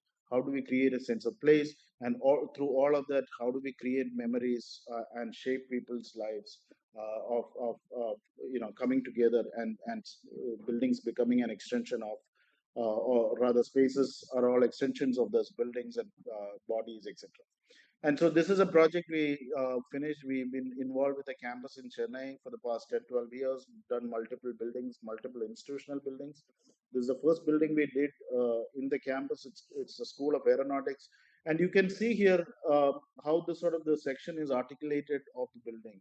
And it's set in within a larger campus, a 60-acre campus, and this is one of the disciplines within the campus. And here you can see how the building kind of really start to blur those boundaries and try and receive the larger campus within the Department of Aeronautics, but at the same time try and create three kind of spaces. One is a larger public space, which is about the larger campus where everybody come together. Then you weave in come into a courtyard which primarily becomes part of the School of Aeronautics, and then of course the private space and the so the idea of private, semi-public and public, and kind of hierarchically creating those spaces allows one to kind of create identities at different scale for the people who occupy these buildings. And so again, very porous building, much like your campus in Vijayawada, wonderfully designed, where you kind of come in and you come into that larger public space, which becomes in some sense a larger celebration space, where everybody comes together. And we believe that the power of architecture lies in allowing people to kind of come together and really celebrate life. And so when I say we are also a critique of what the current context is, and that's to do with the way we today we build our buildings, where we are obsessed with the idea of security, and hence we are constantly looking at ways to kind of disconnect people from each other and use buildings or built environment as a way to do that. And so a lot of our work is then to kind of break away from that and try and look at buildings largely as uh, these wonderful public spaces for people to come together and celebrate life. And a lot of those articulation you want start to kind of see in the section. Again, much similar to what the campus that you have in Vijayawada. This is the School of Aeronautics, where once it's done, you can see how the building is very porous. It allows this large amphitheater, series of steps, which takes you up to the courtyard at the first level, and thereby kind of start to create spaces at different levels and different scales, and not just that, then allow it to be very porous and open in a way that one start to evoke all your senses. And when you do high density buildings, the key is also to make density livable and lighter. And so here you can see the courtyard is open, you constantly connecting with the sky, the light, air, wind, rains, etc. And it gives you an opportunity to kind of really be in that space and feel free, and a sense of openness, and more importantly, a sense of togetherness. And that space is used for multiple purposes once it's done. And for us, the idea of sustainability is weaved into this thinking that any space that we do is to kind of should be allowed to kind of use for multiple purposes. We come from the thinking that the idea of the act of building is unsustainable to begin with, and hence a lot of our responsibility lies in making sure that the buildings that we do is constantly being used. People call it home. There is a sense of identity and sense of place being achieved through the spaces that we create. This is a School of Architecture which we recently completed. Very similar thought process. It's within the same campus, very tight site within that large campus, very rectilinear site. And we realized that when we started doing the feasibility, we looked at many configurations, the idea of a courtyard, the idea of an atrium. All of them, we realized that it doesn't really create the kind of spaces we want to create in an architecture school. And so we brought back that similar thinking process in the idea of receiving that larger campus into the architecture school. And so thereby the ground floor becomes largely a thoroughfare for people to engage with other disciplines, having exhibition spaces, etc. But at the same time, allowed to kind of create a courtyard within the building in the section. In many ways, if you look at this section here, we started with an atrium and we realized it's not creating the kind of connect that it wants to create on the geometry of that site. And thereby, then we started to create this sectional courtyard in many ways, where each floor has its own courtyard, which then opens into the next. And in totality, it start to kind of create or start to form a space which then students of architecture and teachers of who occupy that building can call it their own space. And so at the end of the year and end of the semester, the juries, the workshops, etc., happens there, and thereby that space then becomes a wonderful space for people to come together and really celebrate architecture. And this is how it looked when it was completed. You can see how that space is carved from the building. Again, a very open and porous campus. You come out of the classrooms, you are in a courtyard of each of the floors, and then you are constantly connecting with the outside world. And thereby you kind of even when I'm in the seventh floor or the eighth floor, I feel like I'm on the ground floor because I'm constantly connecting with the larger context, and also allowing the wind, the rain, etc., to be experienced within that high density building. So the idea of density became, or the sort of the thinking behind how to negotiate density and thinking behind how to organize density was a crucial part of our process in this set of projects. Where how do you create a vertical campus and still kind of really create that connect to the ground, connect to the context, and also connect to all of these other elements which kind of really evoke other senses as well. And it becomes a breathing building, completely porous. Ground floor, like I said, is a thoroughfare, and multiple spaces created at different levels, which allows one to kind of create that sense of openness. This is a housing project which we just finishing in Trivandrum. Very similar thought process. Kerala has one of the highest FSIs in the country. So when we started this project about seven years back, we went to the site and we realized that all around the site were all these 12-story, 16-story buildings, and immediately we knew that if you build the traditional way from ground up, it'll actually add to that kind of urban chaos that is already existing there. So how do we find community spaces for all these people who are going to live in that building?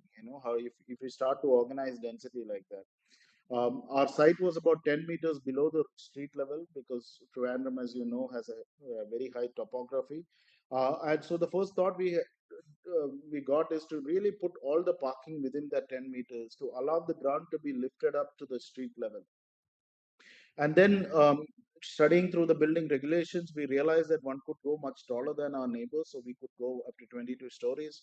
We started organizing the density from the top, and so that the upper floors can then open up beyond the neighboring buildings, and thereby capture the larger vista of the overall city, thereby get better light and air, etc.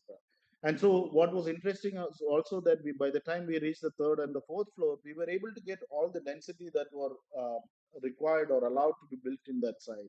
And so what we did is that we left the entire site as a park, and you can see the section here. All the parking is kind of hidden below grade within that existing topography, allowed the street to kind of or create a community garden or community veranda, as we call it, at the level of the street. So when you come into the to a housing development or housing unit, you first walk through that community veranda. The entire site, except for the amenities and the lobbies, nothing happens on the ground floor. All the parking is kind of hidden underneath. And so the ground becomes a wonderful park, and the unit starts only at the third and the fourth floor. And each of these units were designed in a way that they stops at different levels. And so this is, even though it is one building, they were all designed almost like independent apartments. But they also interestingly stopped at different levels, almost creating a reverse skyline. And so this again, in a context like Kerala, that if you go to traditional Kerala houses, that veranda is a crucial part of their day-to-day life.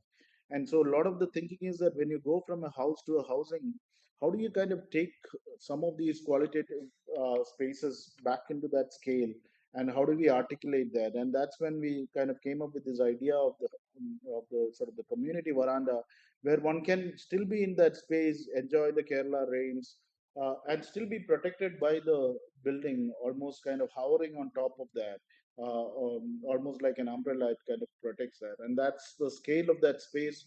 So there are only 4 columns from each apartment that comes down. Everything else gets transferred at the upper level, along with the services, to kind of really open up the ground. This is how the space right now looks like. The building structure is complete, but you can see the scale of that space. It's almost 3 or 4 stories at different levels, uh, and really kind of allow that entire space to become a wonderful park, for units to then overlook into it and corridors to then overlook into it. This is another project again in Trivandrum, in a very critical junction in the city called Vellayambalam. You can see the relationship of that built to that junction. Interestingly, this is the first site where the height is allowed. Almost 180 degrees of the site is 3-story buildings. It's right opposite to the Raj Bhavan. And this is the first building or first site where the height is allowed. So we could go much taller, up to 20, 22, 25 stories. And so the first reaction was to kind of really look at its impact on that, the impact of that scale on that context, because we knew that urbanistically that height and that scale really kind of strengthened that node, or really strengthen that junction and make it, emphasize it as a place, or rather contribute. That scale of the building contributes to the idea of making a place at that junction. We also knew that there is an interesting ground floor activity that's happening on the sidewalk. So there's a continuous streetscape, active streetscape that is happening here. And so, how do you kind of negotiate these two scales? One is that of the human scale, and one is that of a larger sort of the city, urban design, skyline, etc., where that building clearly kind of contribute to strengthening that urban, very critical urban node. And so what we have done is to kind of really then learn from the context, look at the horizontal section of the city, look at this section of these 3-story buildings with a large swaths of green space and a 3-story building, and take that horizontal section of the city and flip it up vertically to create these housing clusters. And so after every 3 or 4 floors, there is a community space, and the scale is, the density is then broken down as these smaller clusters. And what was also critical is to then kind of convince the client that we really want this building to contribute to that urban, that continuous urban fabric, and we didn't want it to kind of then have the gate come in as a highly secured gate, and not have any kind of porosity or kind of engagement with the city itself.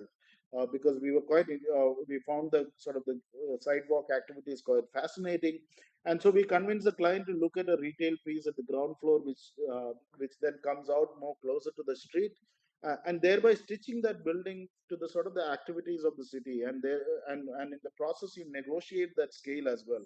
And so that's a 1-story mass which kind of comes and plugs to the street, keeping the continuity of the street activities, but more critically, pushing back the larger density behind. And so when you walk on the street, you're comfortable dealing with that density and that scale, and thereby really kind of contributing, or kind of strengthening that cityscape, more from a sidewalk standpoint and more critically from that junction standpoint, in an urbanistic way.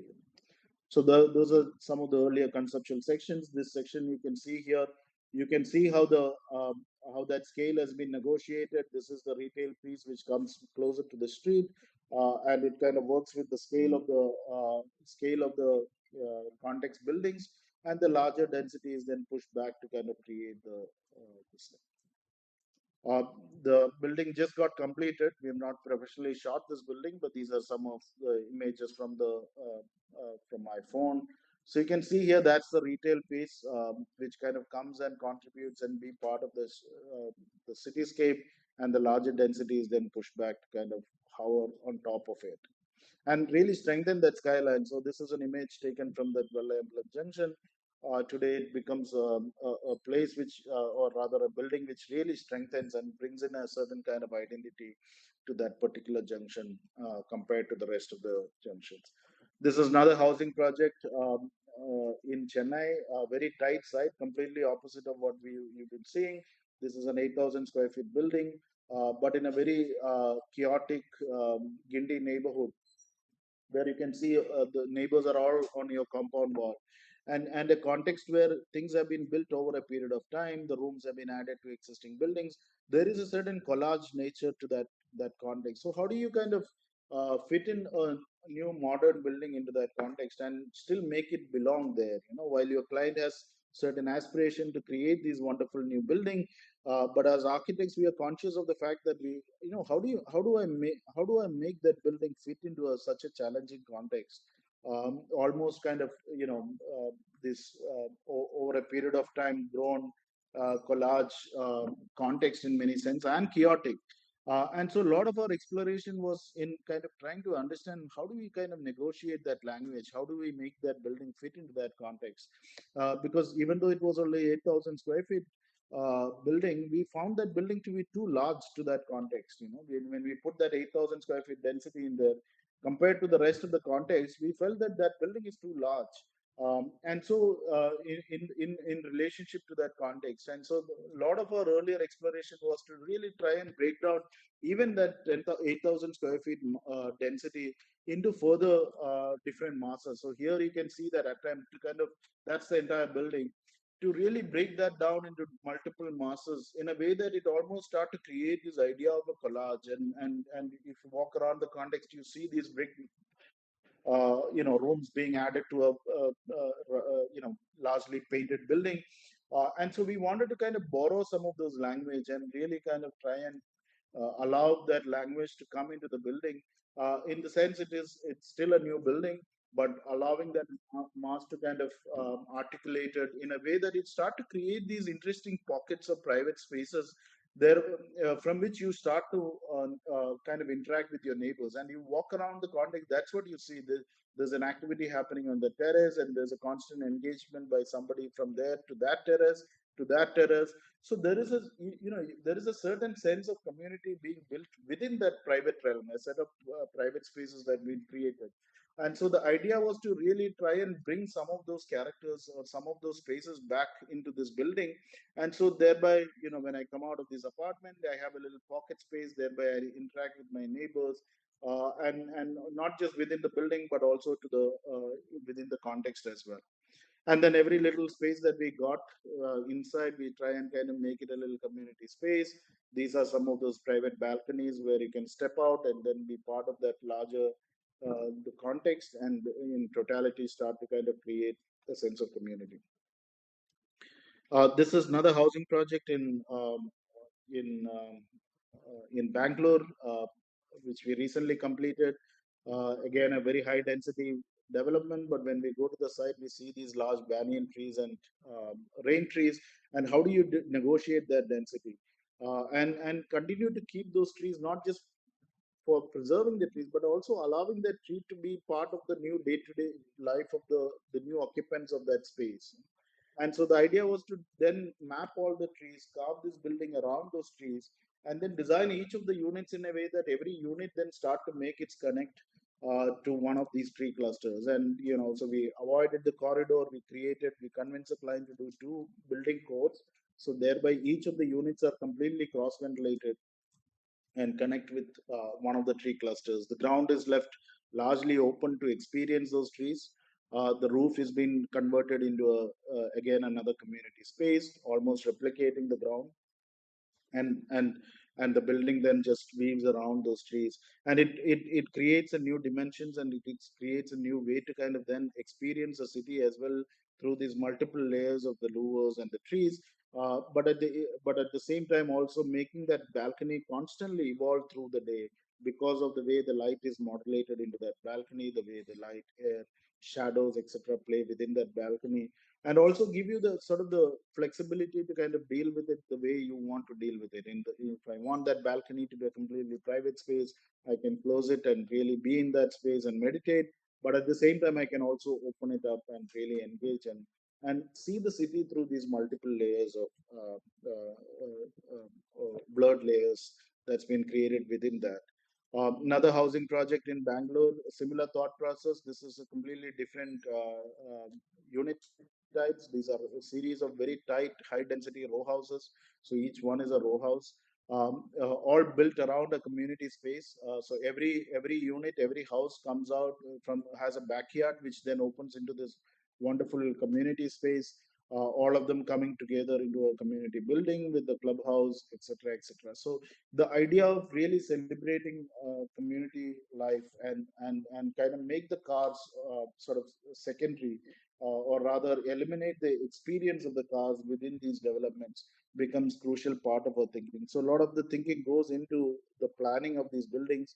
Both architecture and planning look together. So here you can see once the landscape picks up, the buildings start to vanish, and people start to purely experience the space, and thereby allowing people to kind of come together and be part of that space.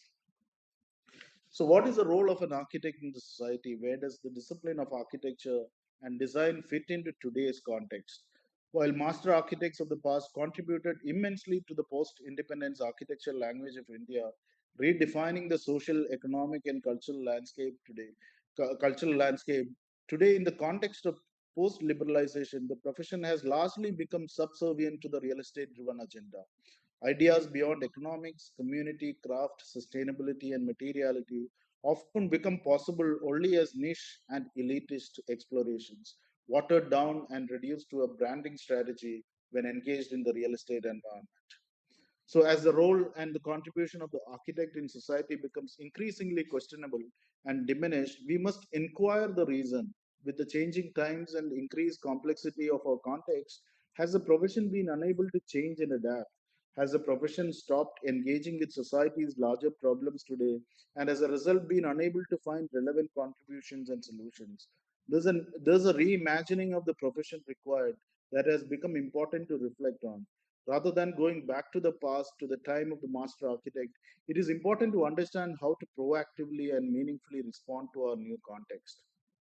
And so recently we've been shortlisted to kind of participate in a competition. Six architects from across the country were shortlisted to participate in this wonderful competition initiated by the Takshila Group in Patna to create a new sports campus for people in Patna.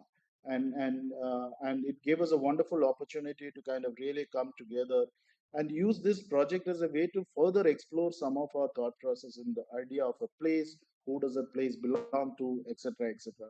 It also gave us an opportunity to really kind of work with two other collaborators, Thumb Impressions from Ahmedabad practice, which works on bamboo and alternate materials, and also Vanna Shashidhar from Bangalore, wonderful landscape architect whom we collaborate a lot, looking at ecology and the larger landscape of the city. So we started with this wonderful excerpt from Paniswar's poem. Says that the rivers are festive and fields are active. There's something special in the soil. The lush green beloved land holds all prosperity within. So this is a site in the banks of Son, in the outskirts of Patna, and that's a site. I mean, like a typical peri, outskirt site, which is kind of ready to be developed, like many of our cities in many sense. And so it gave us this wonderful opportunity to kind of really question and challenge how we develop these kind of sites and these kind of lands. And so our site, situated on the rural banks of Son, has been historically characterized by the dynamic relationship between land and water, imbued with both an ecological and productive dimension to its nature. That's the site. You can see how the site is placed in the banks of Son, in the outskirts of Patna. The shifting course of the river and the people's productive dependence on it has led to a cultural character of adaptability and resilience. And so, this cultural context, that is the story of Bhojpur and its people, is a strong undercurrent in society which implicitly presents itself through its people's strength, abilities, and aspirations. And so, every landscape go through these transformations, and it's extremely resilient. Some of these landscapes are. As the proposal looks to further transform the site into a sports institution, we see an opportunity to reveal its cultural landscape, the inherent qualities that are a product of this context. How do we acknowledge the historical nature of the site, ecological, productive, dynamic, and facilitate a cultural landscape through the design of this proposed sports institute? And so this pursuit of the cultural landscape follows these, we looked at it from these three tangents: the land in terms of ecological remediation and resilience, the idea of making. We often kind of discount the powerful nature of the idea of making, which gives a sense of identity and sense of the people who kind of really makes those buildings, and how do we make this, and what is the process of making, and use the making as a way to economically empower within the larger context, and create a new uh, technique, teach new techniques to new technologies to the people in the context. Thereby, you use the making of the building as a way to really empower the people. And that's where Sankalpa, we brought in Sankalpa to collaborate with us, who works with bamboo, the idea of bamboo and developing new technologies, looking at working with both bamboo and metal, and to kind of really experiment and see if we can use these as building technology, building materials, and thereby empower the people in the context as well. And the third is the people and the culture of sport, the social cohesion and the making of the place that celebrates the cultural notion of the sport. So cultural landscape indicates a very strong tie to the people, their activities, memories of the land. And so we look at this, we look at the land and its dimensions of ecology and productivity as the primary protagonist. This approach is shaped by all aspects of the land, the directions and the movement it offers. So that's the main road, that's the river, the side spans between those two, the road and the river. But what is also interesting is to kind of really see these dark black patches, which are all belong to somebody else, like a typical fields across the country. And so this belonged to somebody else, and you can see that there are only these one or two pinches where one can connect across the same land. And so these constraints comes with the project as well, and the rise and the fall of the levels in the backdrop of the river that reveals itself all the way. So it kind of goes up somewhere up through the middle, and then it further down comes down to the river. And then what is also important was to kind of really look at, because it's a sports institution, we had to make sure that the sports fields, etc., are placed and oriented in the right direction, so that it becomes viable for them to kind of use it throughout the day. And the nature of the soil in the region and the ecological challenges faced by the land also informed the decision made regarding ecology and materiality. So the idea of using you know bricks from the soil there, and also looking at bamboo as a material. And the making, like I said, becomes a crucial part of the thinking. Use it to kind of then, so we were going to tell, so we were telling the client that it's not just about the design, it's how do we make these projects, and let's create a larger plan, a larger thinking in a way that design becomes one aspect of it, but as architects we largely kind of really frame these things. So we emphasize on that making, looking at weaving informal programs with the formal structures. I'll try and go quickly and close it out. But so with that intervention of that ecological landscape, we also look to kind of bring in a lot more other new programs which are not there part of the formal programs. And the built in many ways becomes largely a framework. And so and this is where we constantly ask the question, what is our role as architects in a project like this? Is it merely just about design, or we become largely facilitators who come and look at design as a framework for everything else to then evolve around that framework? And so we claim that the cultural landscape is the belly on which a specific type of physical engagement and activity emerges. We want to tap into this layer of strength and build it into a project not merely as acknowledgement, but as a means to further it. And so that led to the idea, the creation of the master plan with an ecological kind of buffers weaving on both sides, with the larger built-in interventions happens in the middle, looking at the traditional ahar pine water harvesting systems, engaging with that, looking at ecology, both landscape, both from an ecological standpoint and productive standpoint. So bamboos being cultivated there, farmlands being created there, along with that. So the idea of a productive landscape becomes part of the larger thinking. And in many ways, it was largely about shaping the land and questioning who does this land belong to eventually. What is where does the birds that migrate to these lands go from here? What happens to all those people who has lands in the middle? So who does this land really belong to? How do we kind of make, who are the real stakeholders, and how do we kind of really engage with all of them? and in the process create a larger cultural spine where you weave in the programs, but at the same time also bring in other new programs. And we kind of looked at the idea of a chalk, the Ahar, Pogdandi, and Stupa, all of them weaved together along with that within that cultural landscape. I'm sorry, I'm just out of time, so I'm going quickly and not going too much into the design. And these are then each of these chalks have been designed, or each of these clusters have been designed to kind of really weave in the program. The first one has the academic programs and the other facilities, but largely kind of really work with local materials. But at the same time, looking at new ways to kind of deal with bamboo. And here we've been working with the idea of both bamboo and metal, weave them together to kind of create a new building typology and building material, work with that materials, etc., to create not just the spaces but also use the building process to empower people and develop new skills to the people who actually build these things. Very wilder landscape, which is not your typical manicured landscape. We wanted the buildings to just be part of that existing landscape to some extent, and float and help shape that campus.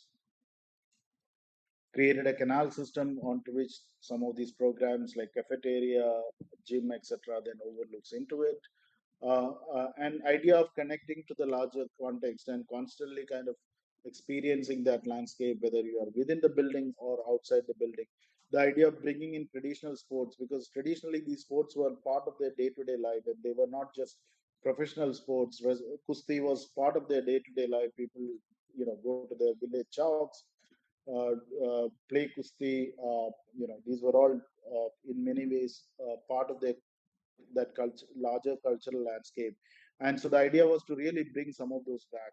All of them then culminating in what we call as a stupa, which is a larger indoor games area where all the indoor activities happens and then connect to the river itself.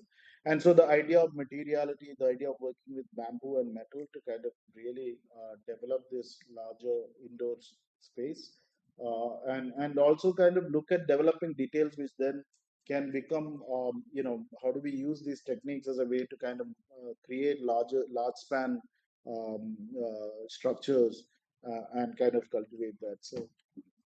So the site largely becomes a cultural landscape. So beyond the immediate users of the facilities, there are many more who could be impacted given the scale and the nature of the project. An important aspect of promoting sports in Bihar, apart from infrastructure development, is the exposure to sports from a very young age.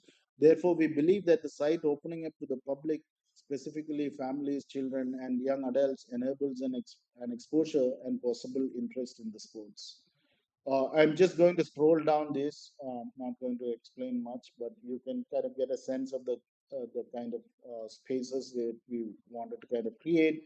So the design is envisioned as a series of strategies that arise from the complex characteristics of the local context, tied together within the spatial framework of the master plan. And embracing these different challenges and characteristics of the site, the design brief, the larger context and people, and the value system of the client facilitates the coming together and making of a place completely rooted in its context, enduring, adapting with an identity of its own. So architecture is in many ways a social act. I mean, we very strongly believe that it is a social act. By that, I didn't mean that it is necessarily social service, but architecture is about dealing with people, and it is fundamentally a social act. It is engaging. It is the act of engaging with people and communities.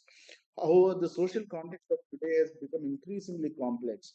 Ecological fragility, socioeconomic disruptions, and cultural multiplicities are larger issues within the framework of which one must position the built environment at its making. One must have a perspective on it in order to direct the physical realm towards these larger ideals. Buildings need to contribute towards these larger thinking of the city and beyond to become engaging and relevant. Therefore, perhaps our role is to now shift from the master architects to facilitators, collaborators, and innovators, engaging with multiplicity and plurality in challenges and projects, and acknowledging the larger issues of the context within which we practice. This need to engage with the diverse areas of expertise also emphasize the architect's role as a generalist as opposed to a specialist. And this is something that I often hear even when I go to schools, that everybody wants to be the students to be profession ready. And to me, the beauty of an architecture education is that it allows you to open up to multiple professions, multiple areas where one can come out of the architecture school and able to kind of then go into any areas of where there is social interventions. And so the idea of making architecture about just the making of the building, or rather just about the profession of making of the building, it really kind of takes away from the fundamental sort of the goal of the architecture education itself. And the power lies in the fact that we are not actually specialists, we are generalists, which has a clear understanding of what that whole means, what happens when everything adds up, and what is that imagination of that whole. And so we need to really kind of celebrate the fact that we are generalists in many ways as opposed to a specialist. And so the ability to practice across scales and typologies also allows us to identify common patterns of design thinking, bringing in new solutions to the table. A practice that only responds to the immediate issues of or client briefs becomes limiting and reactionary, reducing the role of the designer from one who finds solutions to the larger issues of the society in order to redefine it, to one who responds to the status quo from a largely aesthetic perspective. This line of thinking naturally culminates in the role of academics and architecture as a larger discipline.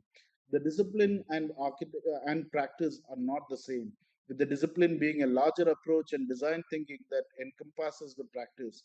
With discussions about academics making architects profession ready, the importance of the discipline is lost. Academics and practice are a duality. The former teaches you to question, work towards larger ideas, and subvert our current context to create new paradigms. The latter teaches you to embrace contradictions, understand limitations of the practice, and find solution in an imperfect world. An architect needs to be able to hold this opposing duality in his or her mind, to push larger boundaries and work towards certain ideals, and yet find physical and spatial solutions to the everyday problems. And so I'll end with this wonderful quote from David Chipperfield, an architect whom we deeply admire. We see architecture as a result, the physical object, and we try to measure architecture by this result. But our concerns cannot only be focused on what we build. We must look at the way we build, how we build, who we build for, and where we build. It is only by going beyond the prescribed responsibilities of architecture practice, by questioning the limits within which architecture operates, that we can properly respond to the existential issues that confront us. Thank you.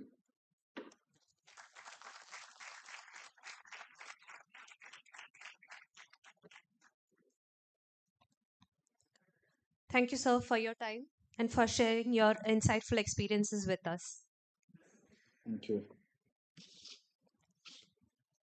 There are a couple of announcements now. There's an attendance sheet that is being circulated among the students. Please make sure to sign it to get your participation certificates. And the other is that we will unfortunately not be breaking for tea right now because there's a shortage of time. You can collect your registration kits when you leave the auditorium after all the sessions are complete. The second session is titled Opportunities in Architectural Practice and has 4 expert talks that are curated under this title. This session will delve into various professional pathways and their opportunities and challenges. Again, a gentle reminder that each talk has to be limited to a maximum of 30 minutes. Our first speaker is architect Pavan Kumar Suryadevara, Principal Architect and Associate Director at Clark Lloyd International, India. It's a practice that's rooted in the belief that sustainable design can positively impact the lives of inhabitants. He brings over a decade of professional experience to the architecture industry and will be sharing insights on the topic entrepreneurship in architecture from practice to business. We welcome you, sir.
Okay okay done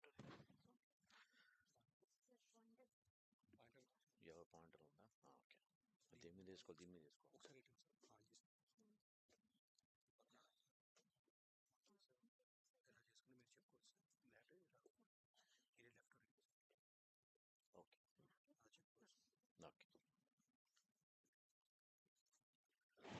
good morning everyone. Thank you for this opportunity, SPAV, Vijayawada. If I have to do the justice for the topic I'm given, which is the entrepreneurship in architecture from practice to business, I probably have to put myself in the shoes of what I've been through all the way from my schooling, architecture school, as in like my bachelor's in architecture, then master's, and from there till date, as with my practice on. And so I've made this design digest, a flowchart probably to talk about my study of architecture. Then after that, my assistantship and offshore work, my experiences basically, and starting off my design firm. Then after that, my the work experience, uh, the leadership and team management, which I believe I should be emphasizing on, probably talking about it. Then the expansion, diversification, then my vision in marketing for my practice basically, and then the fluctuations within my practice, ups and downs basically, and then after that, the continuous learning which I've been in the process all through since 18 years or so. So I'll be this is about myself basically. I've studied my bachelor's of architecture from Chennai, from a college called Hindustan, which is now the university, which is called Hindustan University. um, I was one of those architects who wasn't really sure whether I would be practicing after I finished my architecture. I wasn't really sure. My father is an architect. He's from Vijayawada. He's sitting in the audience here. Then I came down to him. I wanted to practice. I wanted to work with him in Vijayawada, and that's when he understood that I'm no good if I'm actually here in Vijayawada. For the reason that is, I wasn't taking it very seriously. So I would say that he threw me out of the office. He asked me to go work somewhere else, and I ended up in Hyderabad. Worked there for 2 years in multiple firms, one two firms basically, on uh, architecture and interiors both. But after that, uh, at the time, IT was a big fever. So everybody wants to get in. This I'm talking about 2000 and 2002. So some people wanted.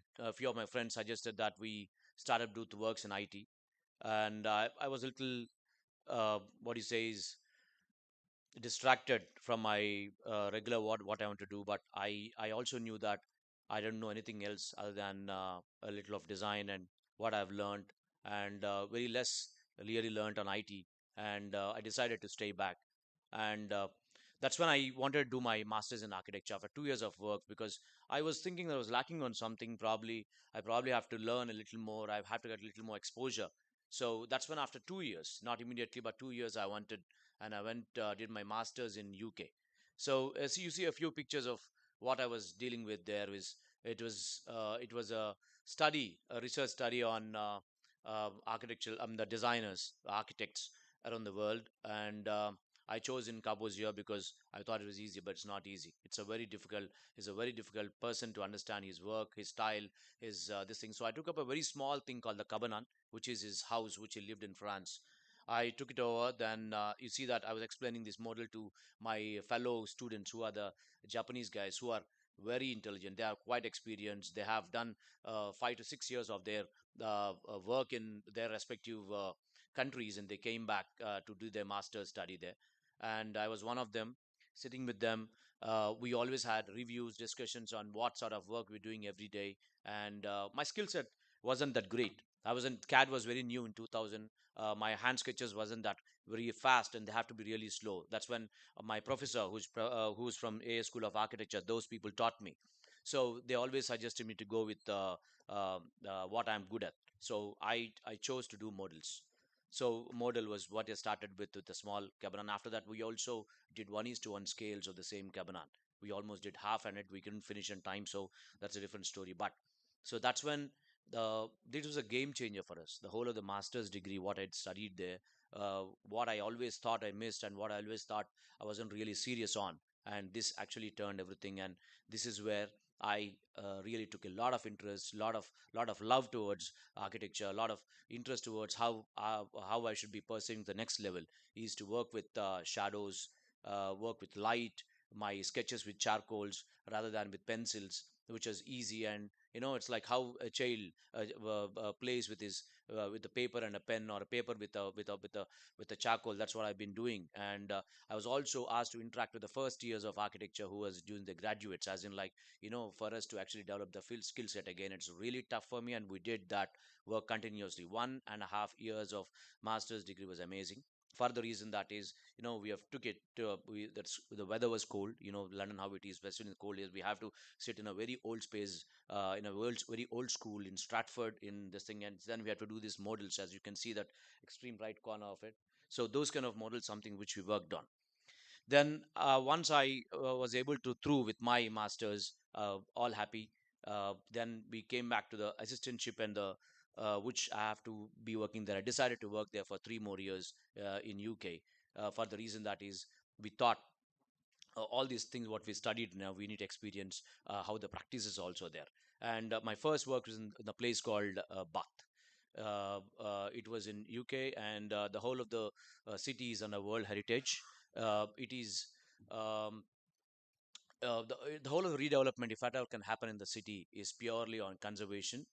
And so I was one of the part of the team working on this project. So wherein it's a public place, all the buildings are intact, no changes to the facades, but all the streets and the public areas, the landscape, everything has to be redeveloped without disturbing anything else. And that was one of the experience. For the reason that is, this is something which I never studied, niche even wanted, but we still have I have great experience with working on the site, as in like we were there taking measurements, we're taking, do a typical study of the whole of the topography of the area, and then trying to understand the present situation, the culture of the area, and then putting it back to the office, giving them information back and how to do the redevelopment. The I worked for 1 year. Then after that, I took up the job and as an assistant again in a place wherein I have to design retail stores. So the part of this thing is done, wherein my experience with regeneration architect, sorry, for the redevelopment is done, and then now I have to do a redevelopment on the refurbishment of Asda and Sainsbury stores. So that's a very small retail stores, Sainsbury locals and Asda bigger stores. We have to totally do the work, as in like we have to do the aisle formation inside the buildings, refurbish the whole thing, change the facades, so change the interiors of it. And it is a very quick work. Probably think that every store we actually spent a week, lesser than a week, to totally do the work in AutoCAD, do the whole development and present it to the client. The client was a contractor. The contractor recruited us. So we excelled it. We did. I was a part of the team, and all appreciations, because we did put a lot of work, focus, and got all these stores done. And that's a different experience. Again, to come to the third parties, another year, which is if any of you have visited London, it's a Westfield shopping mall, and I was one of the architects on the site, working with multiple different consultants, contractors, PMCs, then the other consultants, as in electrical, plumbing, MEPs, and structural and landscape, everybody on site. They have a different design team in Australia, which is run by a company called Buchan Group International. And then now we come up with this site work there. 1 year again on different weather conditions on the site. We have a site office, but always such a big great experience, because we are sitting in a huge big dome kind of a structure inside this, and all around us what we see is a structure being built. It is something which of is of interest to me particularly, for the reason that this is the kind of experience which I always wanted to have, rather than sitting in the office desk and this is it. But again, so I want to come back India after that. Why? Because I thought, okay, this India was booming then, a lot of work. I thought I had enough experience, but not really. But again, I wanted to experience India, because all through I wanted to come here, start my own work, do a lot of work. But if I come back here, I'll have to come up with something in my hands. And I was just thinking on, why don't I approach the same consultancy firm, or the consultancy contractors, and the contractors who have been doing Asda and Sainsbury stores? Why don't take up work for them? So I would thought I would actually do an offshore work. I would stay in India, recruit people here, start designing it, train them, and again do all this sort of works and designing retail stores. We did it for 1 year in Hyderabad. We took up the work, got them here, took the work, and we did all this work. We were paid per hour, made good money, but it was boring. Boring because I did work on it before. Then again, after 1 year, the whole of the year, it's been doing the same thing again and again and again. This thing. So we want to develop a profile of our own. So we actually drifted. We moved from that regular this thing to a local practice, wherein we started to understand the building rules. It took us 6 months more to understand how the local situation is. Even though it was in Hyderabad, it's mostly the work from UK. So, but we had a good interaction with a new set of people. We introduced ourselves as Clark Lloyd architects. We wanted to develop locally, and we started with zero. Zero, I mean, like no profile, nothing. Profile's always in Vijayawada because of my father. But again, architecture is a blood, so I can't let it go. So we started it off in Hyderabad. So Hyderabad, so that we have to go meet people continuously to understand what their requirements are. And then we started this design firm. It was always there, but we did a little more changes, make it a little more local. We have people who knew the building rules, regulations locally. I also tried to learn it as much as possible. So every year or every stage of this thing was always learning and delivering, learning and delivering. So this is the firm which I also hold it right now. This is in Banjara Hills, and to my luck, to my luck, and to my he's this guy is one of the richest men in Hyderabad at that time. So he decided to do a house, and he wanted somebody who can actually put their complete full force, as in like I have to make up teams, I have to be doing designs, I have to be doing deliveries, ever deliverables, everything. So I have to take care of the project all by myself. I started as a designer, and also we built it. We built it. I made my own teams. I did almost every day, every alternate day, site visits, and we had meetings always happening at the sites, drawings done at the play at my office. Then we started building them at the site, and these are the few. So it's one of the largest homes at that time, literally of 48,000 SFT, one of the largest. I'm talking 2007, 8, 9. So 3 years. Lucky us that we have been able to do everything to everything, and he has given us free hand.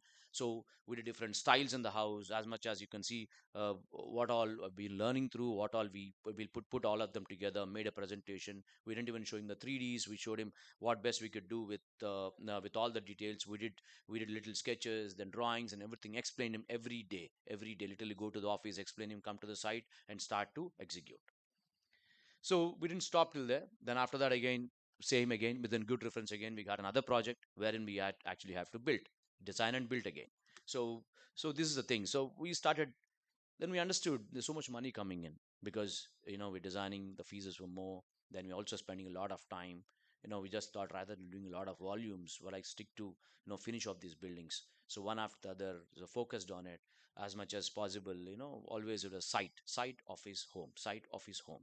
Then so we are able to deliver a little more, smaller houses, whatever comes, all the way from gate design to everything that gave us money, that gave us name, that gave us a good profile, a good client.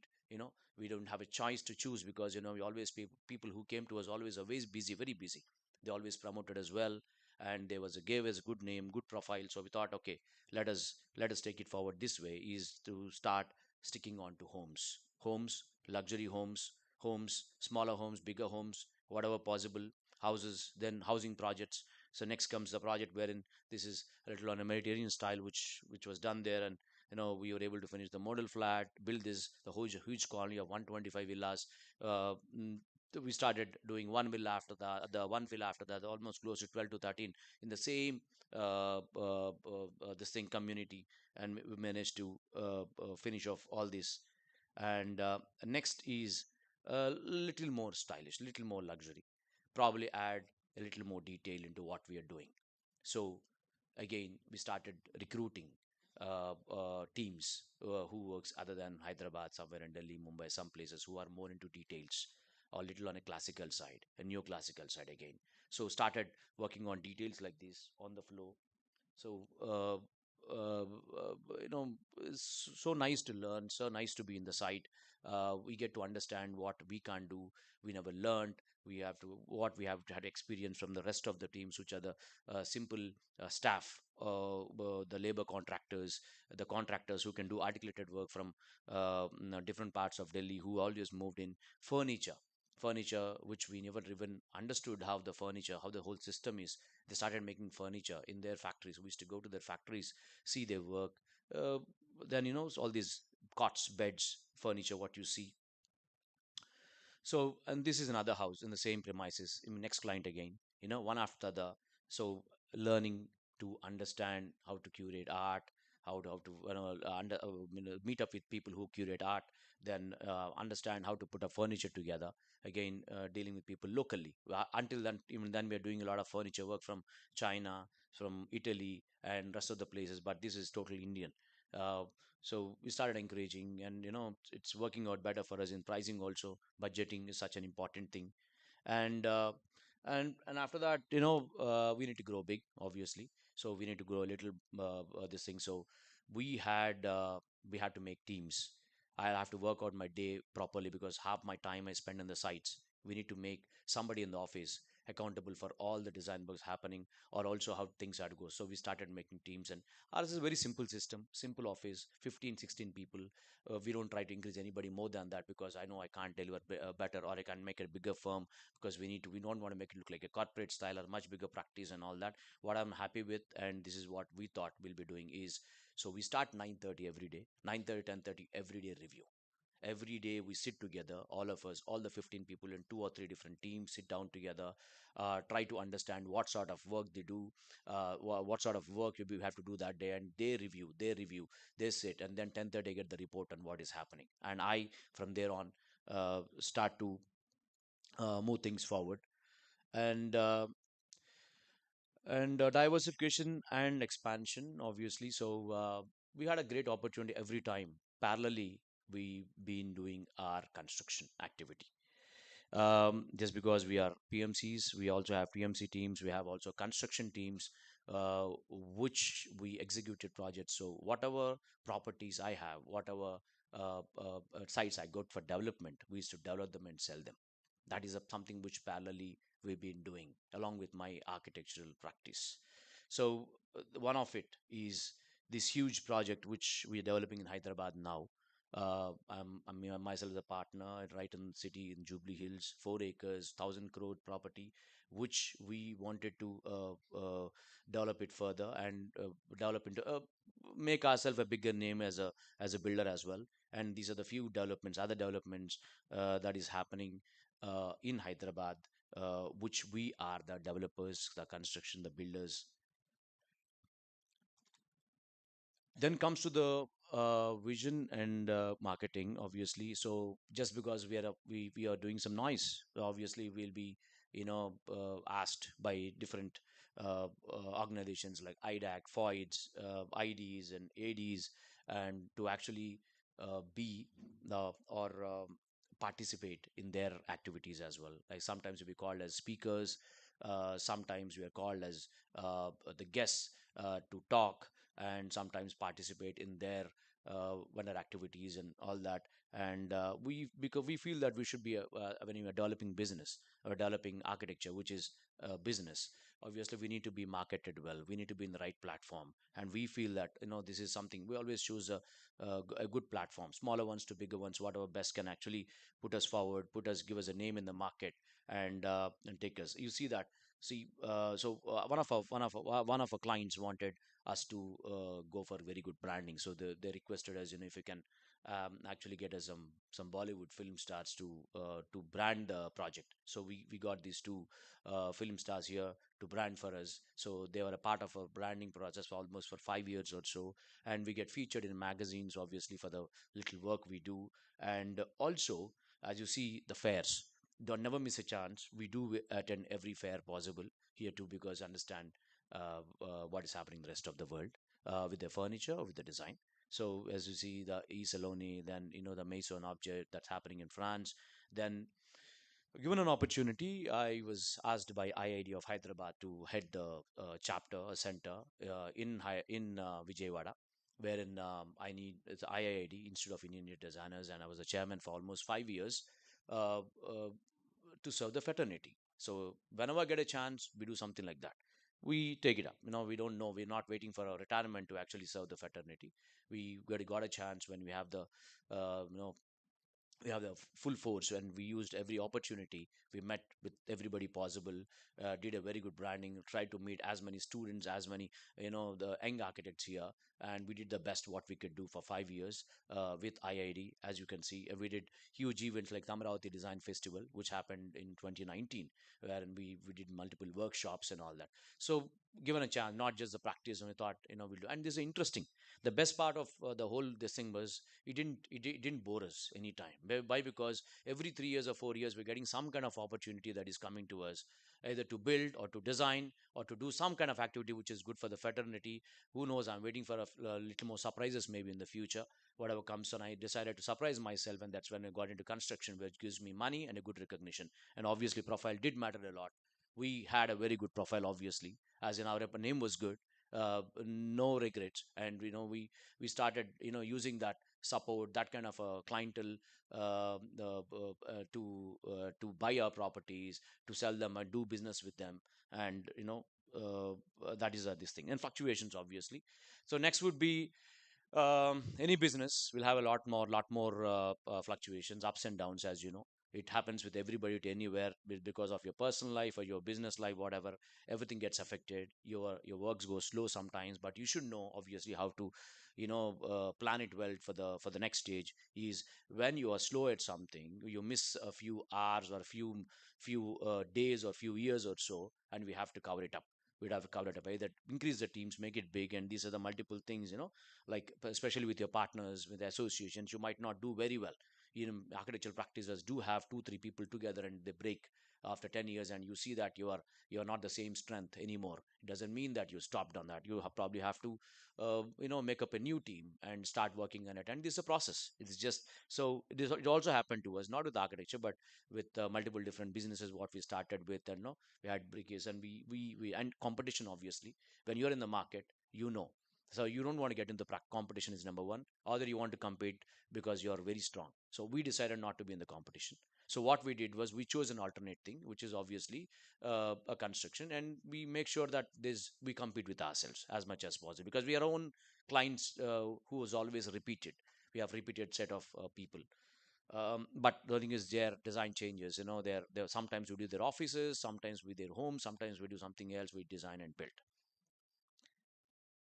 Then the continuous learning process. So 18 years and 2024 years. So now still learning. Just now I learned a few things from the speakers, which are just thinking. So I've been visiting all this. We learn how to put forward a presentation to work. We know how to run a firm, and we take our strengths. We can't do everything what probably Mr. Chintala has done just now. So we probably knows what we can do.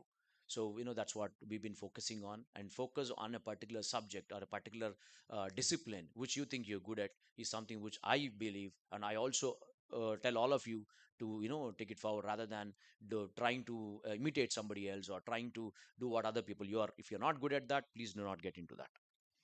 And as a continuous, you see my staff on the right side, they have a CPD program wherein they continuously visit the vendors, the factories, because we want them to learn from the day one itself. Yeah, we need to go slow, obviously, but also we need to focus as much as possible. As the time, I believe time is short. Time is short because you are in a competition. Obviously, the staff, if you need to grow, if you need to learn a lot more things, and we need to focus, that 8 hours of your time in the office has to be fun, but at the same time a little more focus on work what we do. So and these are the few projects you see. We also, people call us to do showrooms, car showrooms, to commercial buildings, to houses, to furniture. Then these are the few executed. These are few projects which are on being executed, and high rises. They call us. We try to be part of everything possible. So we don't say we have to completely do a project. As I said, the collaboration is very important. We do a lot of collaboration work with experts which we don't excel in. So that's when we be a part of it. Something we can say we feel proud that we're part of the project. At the same time, even a small thing a small part of it which I have to execute. I'll still do will be doing and executing it there. So these are the few private colleges which I've actually turned to universities now. Landscaping, we're not this thing, but last 1.5 year we also started entering the field discipline of landscape. Uh, so and Then after that, yes, a few more procurement, obviously. Procurement for our projects, especially. And we also have somebody asking us for the other projects also to procure material for them because we are very good sources. We know the right sources where to go through. So we took up everything what we know. We're doing everything what we are good at. And also wanted to show a video of one Mr. Dilu Philip who studied from SPA, who is there, who was actually putting forward this presentation together the day before yesterday. When I asked him, he said, "Do you want to talk to your friends?" I said, "Yes." Then I just wanted to put forward the video to you once again.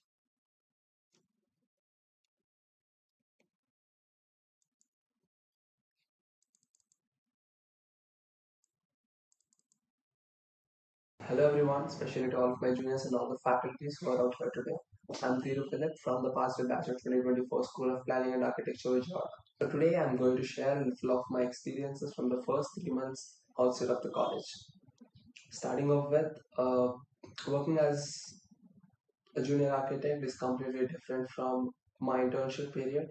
So seeing my seniors handle the projects with ease in the office and getting to learn from them every other day, be it details in the drawings or be it talking to the clients, vendors. One of the coolest experiences has to be handling a project on my own. In my first 3 months itself, I got to handle a project. It's a small project, but it's a very personal one to Pawan sir and also be very close to my heart. But the responsibility of taking things from the early stages, from the conceptual stages to the stages of where we deliver drawings to the clients and the vendors and making the work start is something really exciting and thrilling. Best experiences has to be the site visits. I've been to sites with my chief architect and with the technicians as well. So where I got to learn about a lot of the technical side of the project and when I visited the site with my chief architect Pawan sir, I got to learn a lot of things. One spot issues and the way how he talks to the workers over there and the site supervisor or the contractors who are in the site um, is something really which I'm looking up to. So these experiences have shown me that being a good architect is about being a good leader. So and architecture is not only about designing crazy stuff. It's about communication. It's about people. It's about the ability to adapt to the situation. So take every opportunity to learn and trust me, it's going to prepare you for much bigger things out here in the field. So I would like to end this video with thanking Pawan sir for letting me be a part of his presentation. And I'm very happy to be representing my college here in the office. Thank you.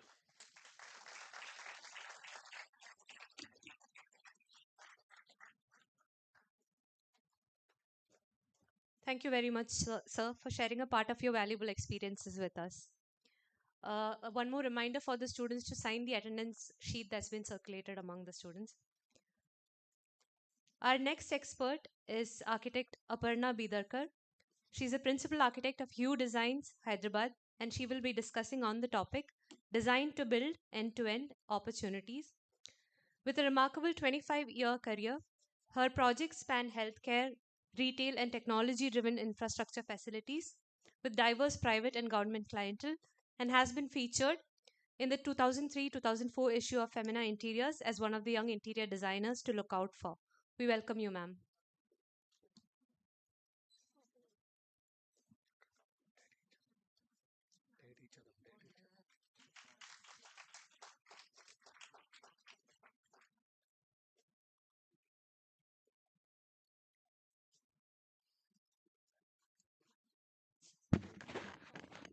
So it should have been a good morning to you guys, but it's good afternoon. How's the day going? No answer. Okay, I think except for the some seniors here and professors who don't wish to, can I please request you all to just stand up? Just have some change of body posture, have some circulation happen. Not the seniors, please, because I think we've just been glued to the chair. Feels good. Look to your left. See your neighbor. Is the same neighbor here or left for the day? Submission hai ma'am, so we have to go and things like that. Attendance nahi hai to certificate nahi hai. So I also am the little bit just like you today, a little nervous, and I'm just trying to empathize. Yeah, please sit down. Thank you so much. Does it feel good? Okay. Acha sir. Let me see. Let me check how this works.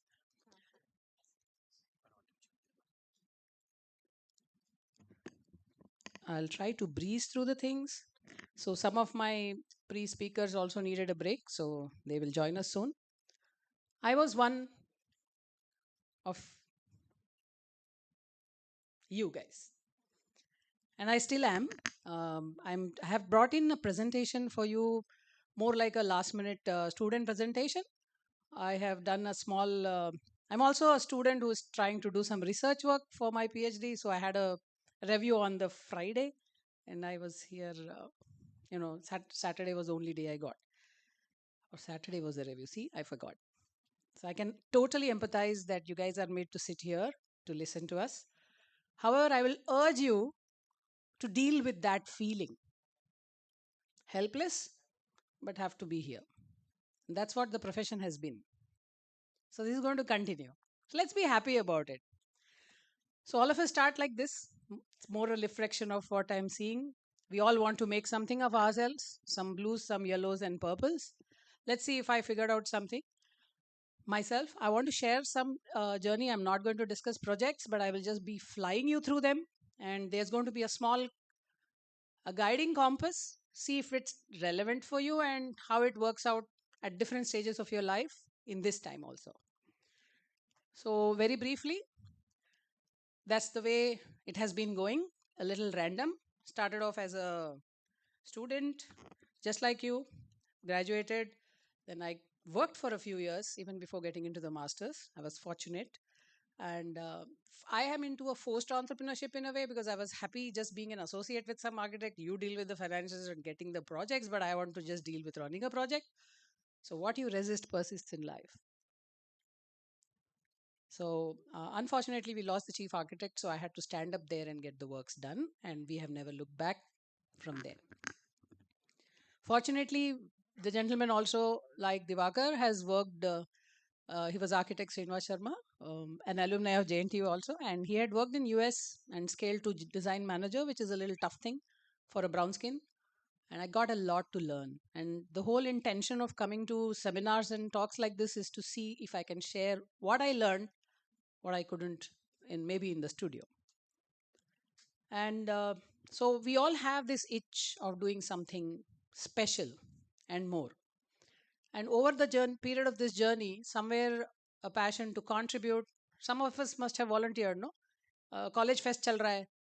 Somebody come, you become the secretary, or you come and help us in being the, if you call speakers like us, go and receive, talk to them, help them out. All of us want to do something beyond what we are doing. And as students, we always want to do something else but be a student. So same thing happens. That's why IIID came my way, Hyderabad chapter. I just started as a volunteer member ki dekhte kya ho raha hai. Because when you start having a routine like we have in colleges, even in practice can get pretty mundane, however exciting we want to try to make it. So we'll also look for excitement. Such platforms give you an opportunity to see what our peers or our seniors have done, so the learning curve is shortened. It really worked well for me. So through the presentation, I will be looking through this from different angles. See what you can find for yourself, more like a guiding compass if there's somewhere you can fit in and look at things differently. Also after this, got back to students. So being a student in life has never gone back. So while I was practicing, I went back to the studio, did my master's in interior design. I always felt as architects, somewhere we lacked, or in the field, we did not understand management and projects and procurement, and especially how to put the numbers together. So on by the side, while I was studying, I also recruited myself into doing a distance learning with Nikmar for project management. That really opened a lot of eyes, how the process of project from even conception in somebody's head, how it turns into a real project, and how the designer can be a facilitator to converting, understanding its feasibility, and then bringing it to life. So that's been so far. And I also have begun part of the a non-profit organization. Some of the architects, like-minded people, got together. So we have started what is called as Hyderabad Design Forum, with a view to bring more of quality design, somehow help the education a little better. Not that the colleges are not doing well, but maybe something else we can give from the outside world to the college. So we did that and recently published a small book on the stepwells of Telangana.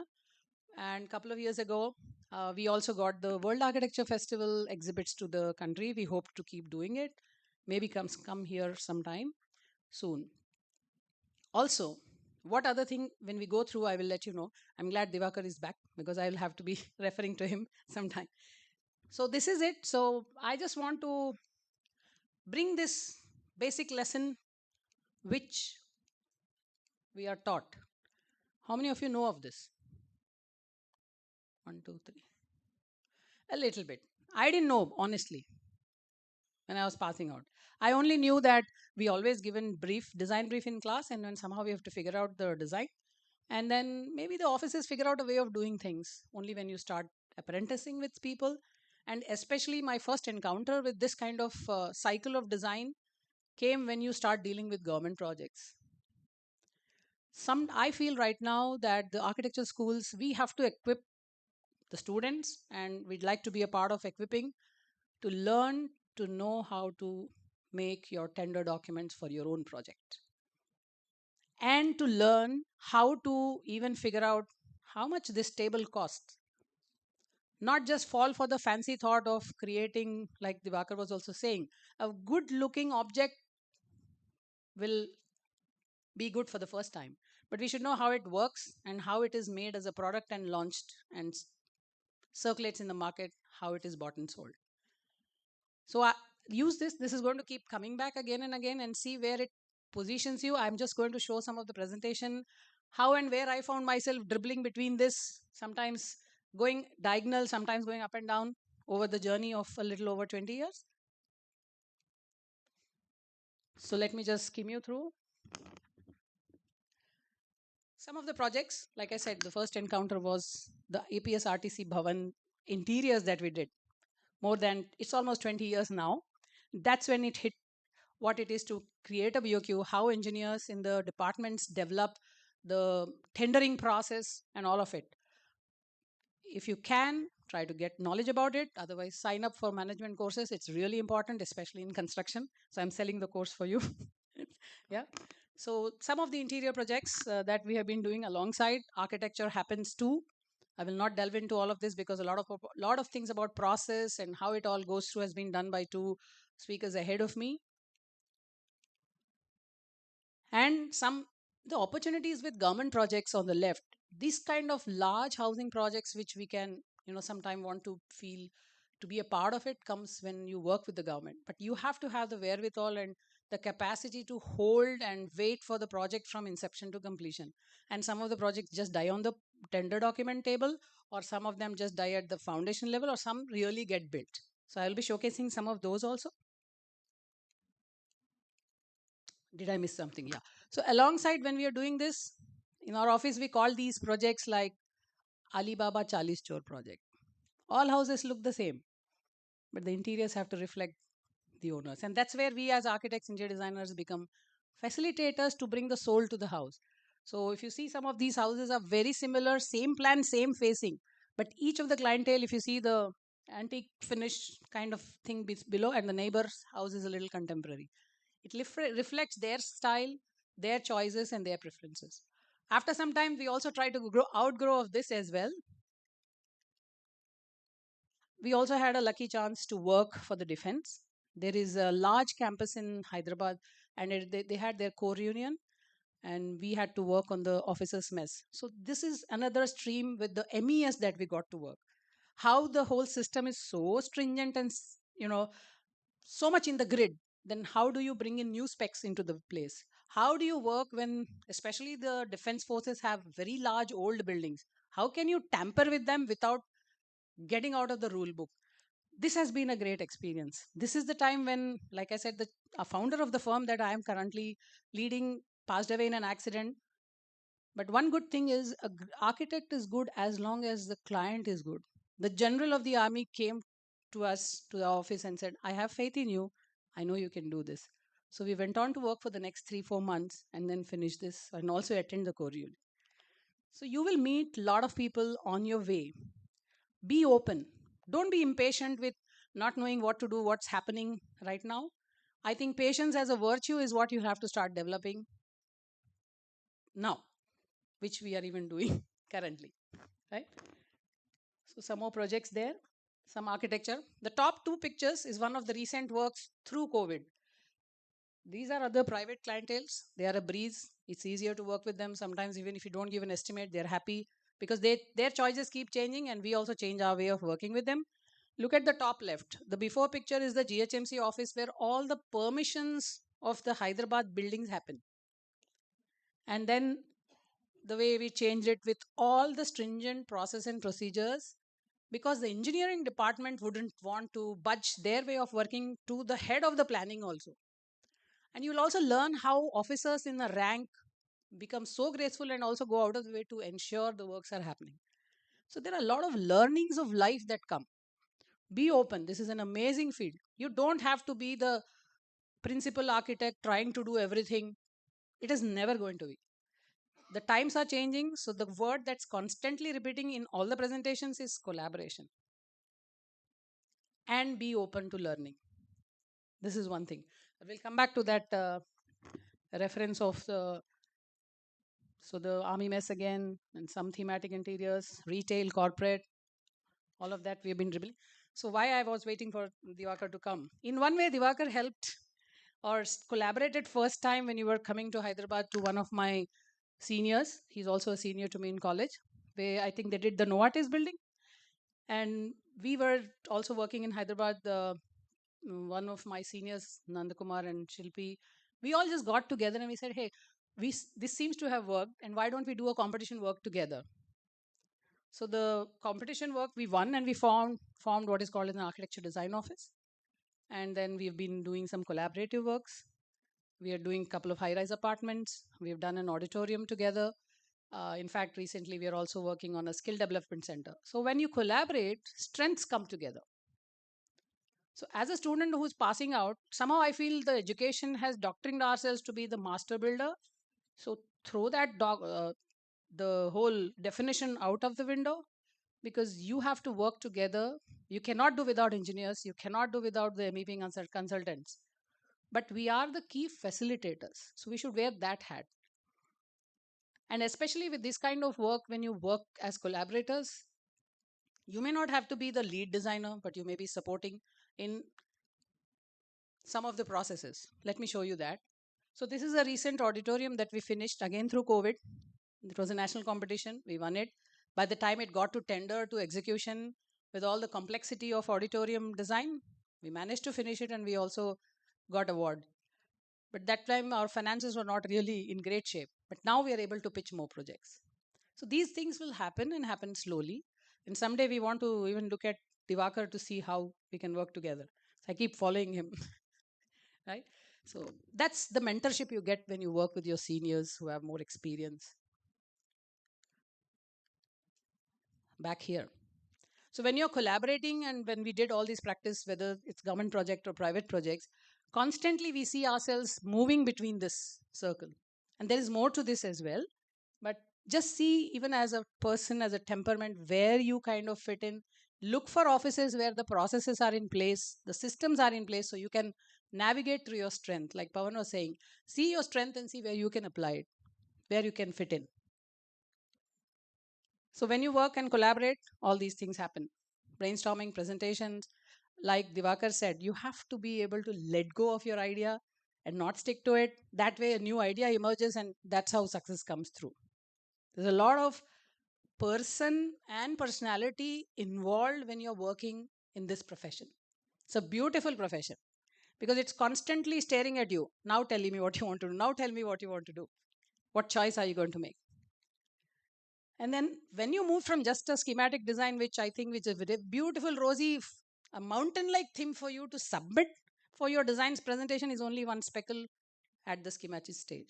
Converting that into a buildable document, construction document, goes through a process, hell of team meetings, back and forth with consultants, always thrashing your design, always going back to the table and reworking, coming back and adjusting the BOQs, and the hell of a lot of work that happens. Then comes the execution. Here also, look at the beauty that as an architect, you are just a facilitator between the whole cycle. But if you feel, I think time and energy is restricted for me, you can stick to one of these. So there's place for everyone and more. Don't be disheartened. Then after the project is completed, there is handover documents. The work does closing of a project when you work on these large MNCs, when you work with governments, and when you work with large PMCs, closure of project itself is a process. So project management has become like a key now. Who are also companies are floating projects that employ architects and teams of architects. So there is a big scope for all of us. The only key thing between all of this is communication. That will make or break any project. Let's move on. I just want to briefly cover the journey of Triple ID. And just ahead of me, there was one chairperson. I think that's when Bhavan had also started this chapter. We've been back and forth here. So this opportunity, I never started volunteering in this thinking that someday I'll be the chairperson. But as you work beyond your comfort zone, that's the danger for a creative thinker. I feel we cannot stick to comfort zone. That's why I appreciate, like, I was a little surprised when Divakar said, I'm doing some product design, I'm going to start a line of fun, because that's hunger. That each of us has that in us to explore. It's only fear that stops us. And that's what we have to encounter and get over it as much as you can in the college phase. Make as many mistakes. Be a continual learner. It's okay if you're criticized for your work. You learn how to face criticism from a client. And especially for this kind of work that you do, it's a golden opportunity to work with someone very senior who has been decades into practice. So you see how they operate. So that continuous learning is never lost. You're always curious about a youngster in the team. How is he managing only to do government projects? How can he do this? There is so much cross learning that happens with each other's offices where there's no restriction on feeling threatened by the presence of the other consultants. I just want to discuss this one project because these platform creates opportunities like this. Because you are a non-profit organization, we were approached by Deloitte. It has CSR funds. This was way back in 2012-13. And they wanted to do some impactful project. They came to us. Someone you will know somewhere and they'll come. So we floated, we got the Asian Paints involved. Students like you in their pre-final years were given certain sets of classroom. This is a 200 children's girls government residential school. We got a chance, we sent the students there, then the architects panel sat through, looked at the designs, and relevant to their classroom theory subjects without revealing answers, they had to create a classroom environment. So indirect imageability teaches you about the concepts, but it will not reveal answers for them to write in the exams. So we got this done. It was like a 2-week exercise back and forth. You can help in this way and create more impact. If you really, I want to contribute. Everyone feels that. And of course, you can have a lot of fun. You interact with people, you curate events, you get many people under the same forum where everybody lets go of their master architect, master trade person, and comes together. One great opportunity that IID has given is to curate an exhibition of materials, which has been going on and on and on. This opportunity was also what we did is try to get to the policymakers how a forum like this can come up with solutions for the city. So we had a product designer and an architect and an urban designer curating this workshop during the exhibition. While the exhibition is happening, exhibits are put up. It's a trade show. Of course, you see also a lot of money coming in, going out, but it's all for the organization. So we took certain urban areas in the city, and 3-day workshop with one young practicing team and students from architecture worked together and brought solutions, where we had the jury architect Sanjay Mohe had come, and we got the policymakers of that time to come and see what we can contribute to the city. So as a fraternity, we also have to, so if there are ways in which we can go about doing things. And this is again only collaboration and teamwork that's going to stay. So that's during the workshop when a lot of waste comes out. Also, we got a lot of students who are younger to you, came and made some objects of use. During that time, I seized the opportunity because I was a little curious. How many women are practicing in the country? So I got some of the leading people to come. So you can host conferences like this. You learn how to organize things. You learn management, time, communication. Convincing someone to come and speak and be a speaker is as good as converting an inquiry into a project in your office. It's not easy. So congratulations to Srinivas on curating this today. So there are opportunities. I was lucky enough to be on the national committee. We curated a book. See, we don't get to see these kind of things when I just sit in my own office and just try to do what I'm doing, interiors and architecture and in and out and attending, whatever seminars and conferences and any trade member calling me for some trips. It's not going to happen. When you're a volunteer, I got a chance to be the chief curator of this book where we got across India crafts that have been used in interiors. And we compiled the data of all the craftsmen across the country with a map. So you get opportunity like this. Be open. Don't restrict yourself. Don't think my architect nahi bana, mera office nahi lagaya, to kuch nahi hona. It's not going to be that. You can do so much. So I was talking about the book that we curated. It is after 9 years of forming this organization. So Triple ID, IIA, these are the platforms which bring architects, friends, seniors, juniors, and things together. So some of us like-minded formed this when we got the exhibition of World Architecture Festival, because they want to collaborate with NGOs. They don't want to collaborate with single firms. So entities. That's why you have to create some such entities as well. Then we also did this curation of Stepwell book, which I have given to your teachers are going to get it for your library as well. And we also we could facilitate another NGO to donate some money. Government was able to give some funds, and we hired the expertise. See, a bone doctor cannot do heart surgery. So you should be very clear as an architect. If I'm not a conservation architect, I get the right people on board. So we had them curate one formula example for the government, how coming to 3 bodies coming together can bring change. So the intervention happened and we curated and restored this well. That's the book. Last year at this time, we were at the World Architecture Festival, and that's where the book got launched. Then another launch happened in Hyderabad. So the journey never stops.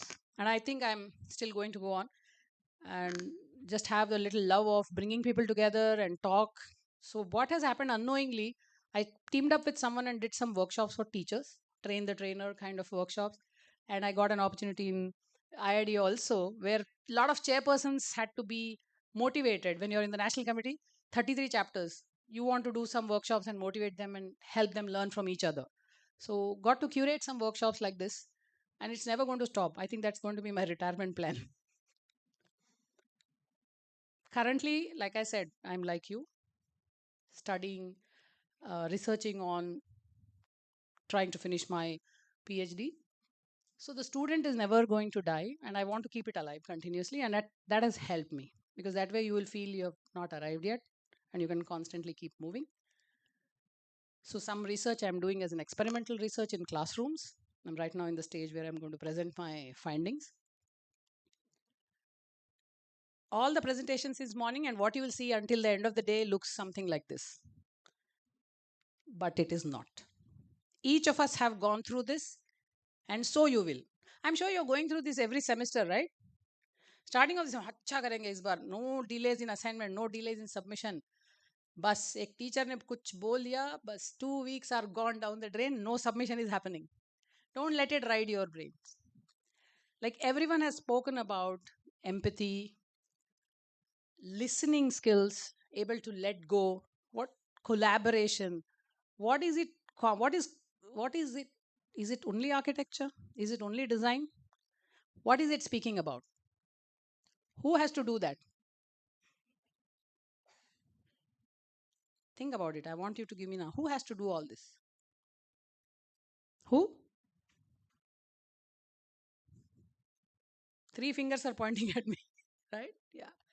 So let's look at this compass once again. What I felt, what everybody has been speaking about is I, me, you, we. The intangible side of a personality is what is going to take us through the profession. This profession or any other related profession of design. Whether it is being just doing the design scheme or doing only the tender documents or only doing the working drawings in the office or just going and sitting at site and trying to coordinate between things. Each of these qualities, I felt this is relevant to each stage. It may be different for you. You can always debate it, but look for this. Finally, the compass is back onto ourselves. So start these values and attributes that each one is speaking here and now, so you become a great personality and a leader. I thought I'll make it a little interesting. Look for the last image. All of us want that only at the end of it, but it takes all this journey for that to even happen. Churning money. That's not easy. You have to do all of that around before you think you can see anything of that. So this is what I am really inspired by. I'm trying to stick to it in some ways. Make your choices and decisions on the profession, on your hopes. Fears, no, architecture mein kuch bhi nahi rakha. Ye nahi karna, wo nahi karna. So you'll always end up making wrong choices. Have patience, like they were saying, figure it out. While the time is short, but there is ample time here to process. Okay, last but not the least, I want to leave you with this. I think each of the successful architects who are veterans here, who have received Lifetime Achievement Awards, who are senior professors, even slightly younger people like me, and you guys will benefit a lot only through resilience. And the resilience come through these 8 powers, which in a lot of Hindu mythology you talk about Ashtashakti, the power of 8. This is what keeps each of us going despite having suppose sometimes we have a bad meeting and say I'm signing off of this project and we dump the project, but we come back the next morning saying okay, I think we can still do it. And what sir was doing that, no, it's not going to stop. So I think these powers are at play, these values and attributes of our personality are at play, and let's try to do this and be happy about ourselves. Don't get dejected with whatever is going on right now. Things will change. So I think that's how the collage of life turns out. So I'd like to sign off at this. Thank you so very much to SPA Vijayawada. Srinivas, thank you for pulling me here, and great to see all of you. Thank you so much.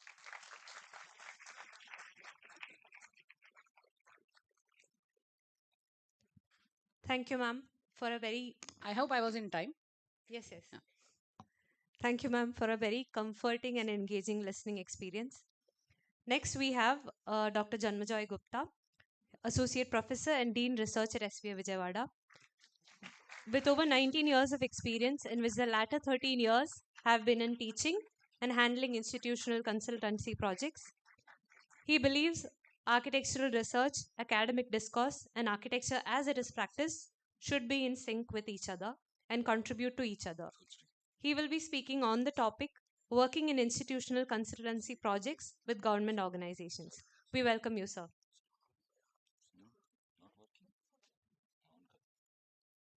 Okay.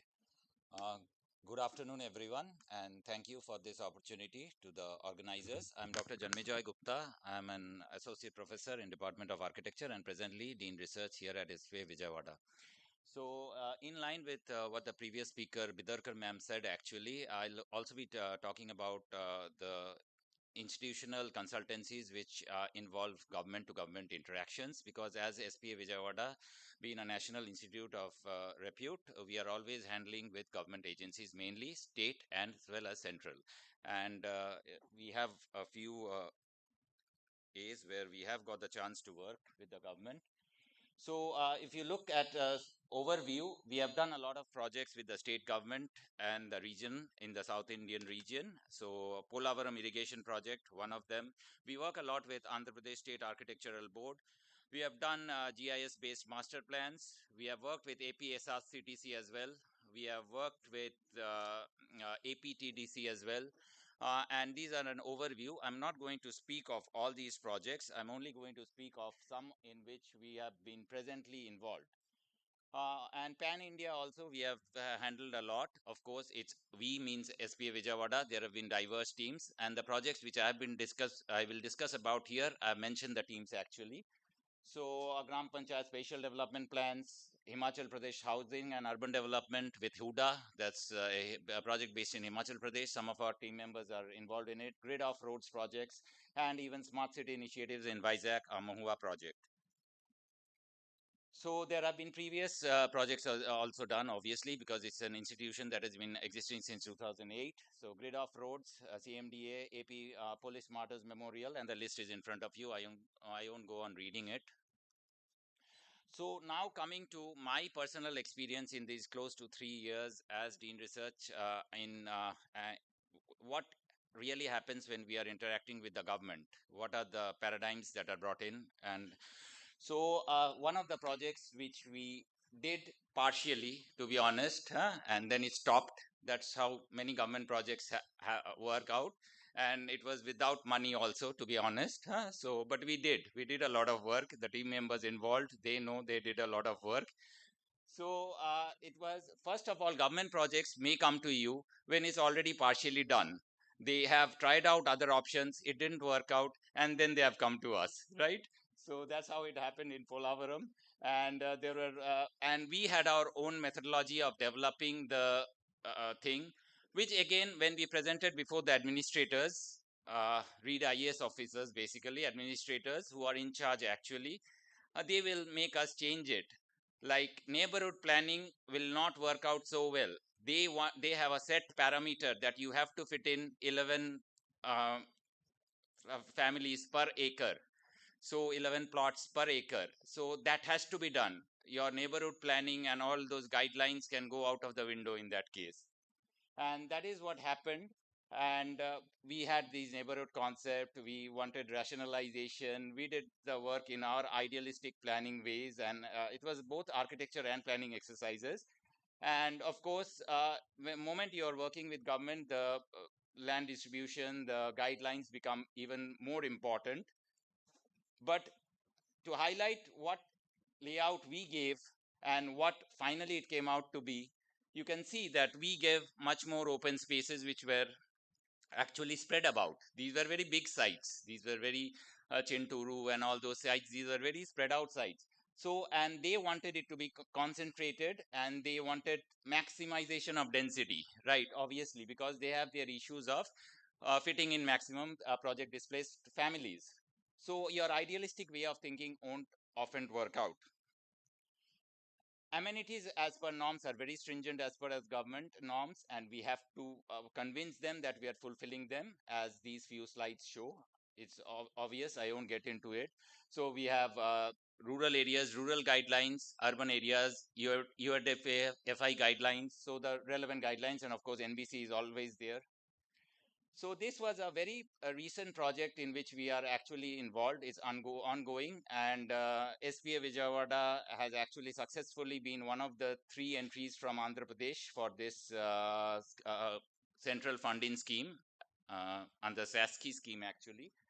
And here also, it was about development of Sri Lanka Beach as a global iconic retreat, and the team members' names are there. For every project that I'm discussing, actually the team members' names are put it. Because it's a collective thing. So in this project, we have to submit a DPR, and some of the, again, things that the previous speaker was speaking come up here. So it was a lot of to do with complete BOQ preparations and everything, which are so very important in any government projects.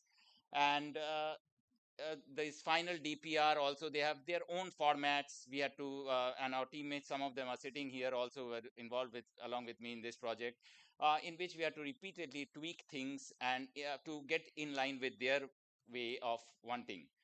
Now, there's always clarity on land availability and statutory clearances for government projects required, which is of paramount importance. And it's very important that all these are seen to, and the clearances, environmental clearances, last 10 years, this has become even more stringent. Government, to actually convince the government that your project is good amongst the other available options, they are not looking at SPA Vijayawada only in some cases. In some cases, there have been cases when there have been private architects, private firms also, whom we are sort of semi-competing with or competing with.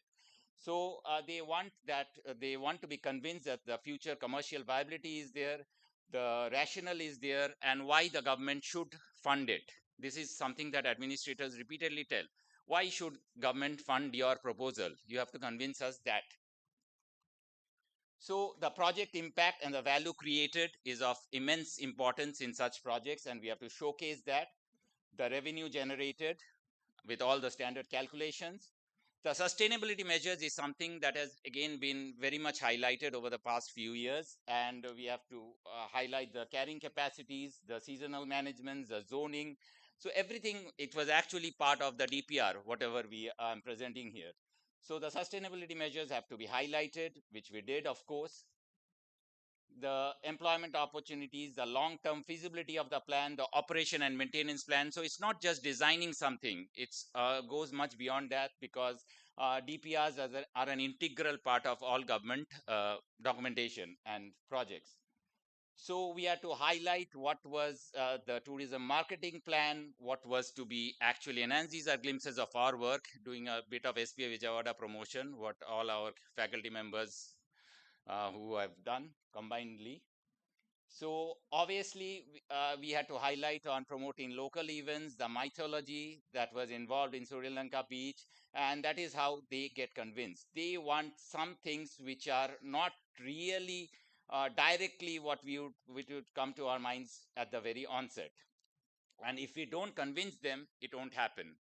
So similarly, in APSRCTC, Andhra Pradesh State Transport Corporation project, bus fascia design project, they also had some definite ideas. They won't let us full freedom. So we have to work out as per what they have and tailor make it to their particular desired solutions. So this is how this one worked out. Again, the team members are there. It's a bit blurred, I think, but I don't know why it's blurred. Regional level also, we have been working a lot. Our other teams, planning departments have also been working. And we have prepared GIS-based master plans. We have right now a team is working on Trichy regional plan. And the coordinator for the same, I'm quoting him here, and he said that Dr. Valiyappan, our planning co-faculty, appropriate suggestions not received during various stages of report submissions. This is never received by government. They will give vague suggestions. The suggestions will change on meeting to meeting basis. The administrator changes, the suggestions change. I faced the same thing in Polavaram and to a certain extent in the Sri Lanka beach project. So same our colleague also faced. Delay in approval of report documents. There's approval delays which are very long standing and they affect the payment if at all it comes finally. Then there's submission of deliverables and release of payments. So that's also very delayed. So Pan India also, we are doing a lot of projects, as I told, the Himuda project, the Heritage Impact Assessment projects. And again, the respective coordinator of these projects, Architect Sanjay, he has said that they want detailed work. They want environmental, structural, and visual impacts to be analyzed in a very detailed way. You have to assess all possible impacts of your thinking of your interventions because it's a heritage area. So obviously it's an heritage impact assessment like environment impact assessment has become mandatory. So there are issues there are sensitive issues which have to be always addressed in these projects. So the roadmap ahead for us is not that government projects, because it involves so many issues, if we don't stop. Obviously, that's going to be the only way we, as a central government institute, can push forward our institutional consultancies. So here at SPA Vijayawada, we have expertise in various fields, and we are targeting consultancies at local, state, regional, and national levels. And we are also looking at research projects side by side. And we have some core focus areas, which are urban resilience, capacity building, energy efficient architecture, architectural design, planning, sustainable environments, coastal planning, tourism planning, etc. So and we are also looking at the offbeat locations, including the Northeast states, and we are looking at setting up new labs. We have an already existing DIC lab. We are looking to strengthen the same further. So we also have a lot of MOUs, national and international, with the number of agencies, international as well as national. So if I can sum up here all the points that I've said regarding in the previous slides. First of all, in a government project, you need to present your work to administrators, take their viewpoints, and incorporate in a rational and feasible manner. It may not be always what they say is very rational and very feasible.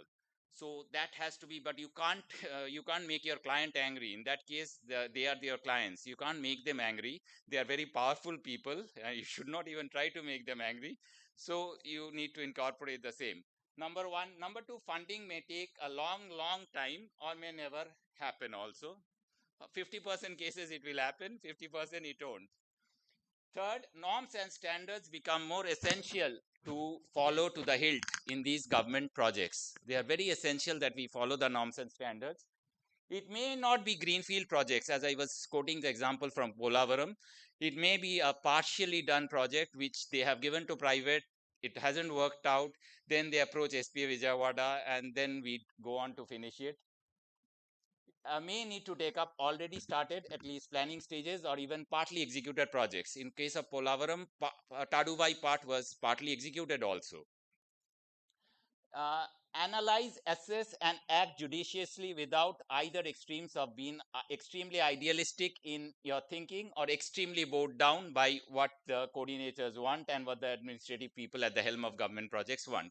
So we have to follow a middle approach. Sometimes our ideal architectural solutions, they get shot down. So we have to adopt a middle path.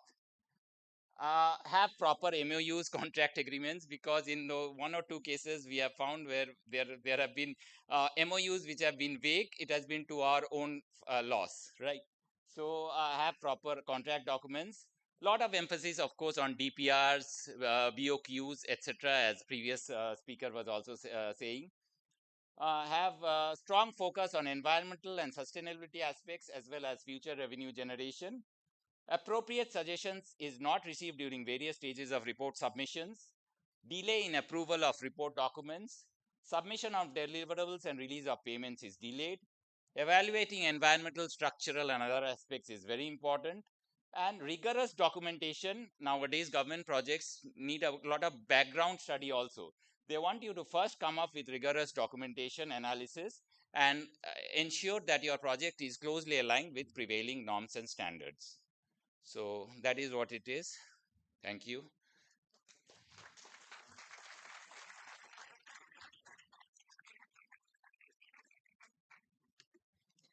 Thank you, sir, for sharing your valuable experiences with us. Our final talk in this session is by Architect Madhav Rao, Assistant Professor, Department of Architecture, SPA Vijayawada. He's also a visual designer, artist, movie maker, and many more things, and will be exploring the topic AI in the classroom, enhancing architectural teaching and learning. We welcome you, sir.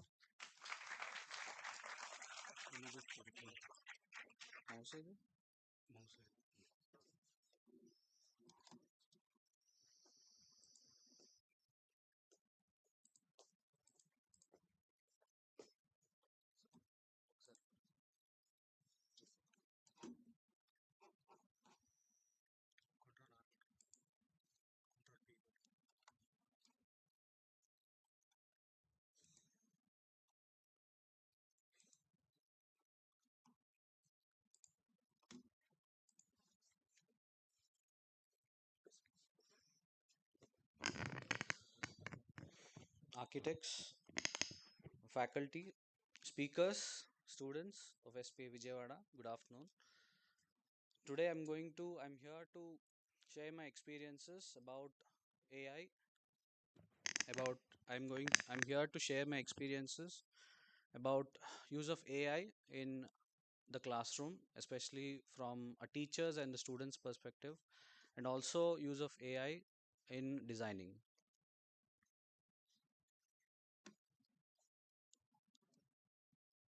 Yeah. So here I thought of using AI for this very presentation. I introduced to you a AI tool called Paperpal, which is used for research and generation of quick literature study. So here the tool can be used to ask quick questions to the tool. Here I'm asking what is the attention span for the students in a classroom and how it has changed over the years. So generally, as we all know in research, your opinions are not welcome.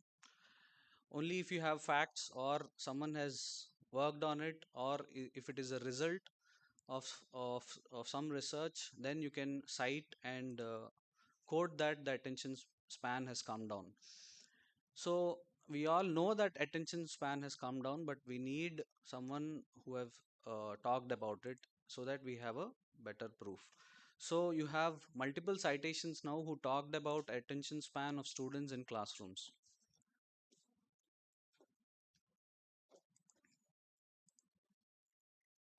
Then I asked more questions to the tool so that I can build on this presentation. So what are the different tools and techniques for teachers for engagement of students in a classroom and for enhanced learning?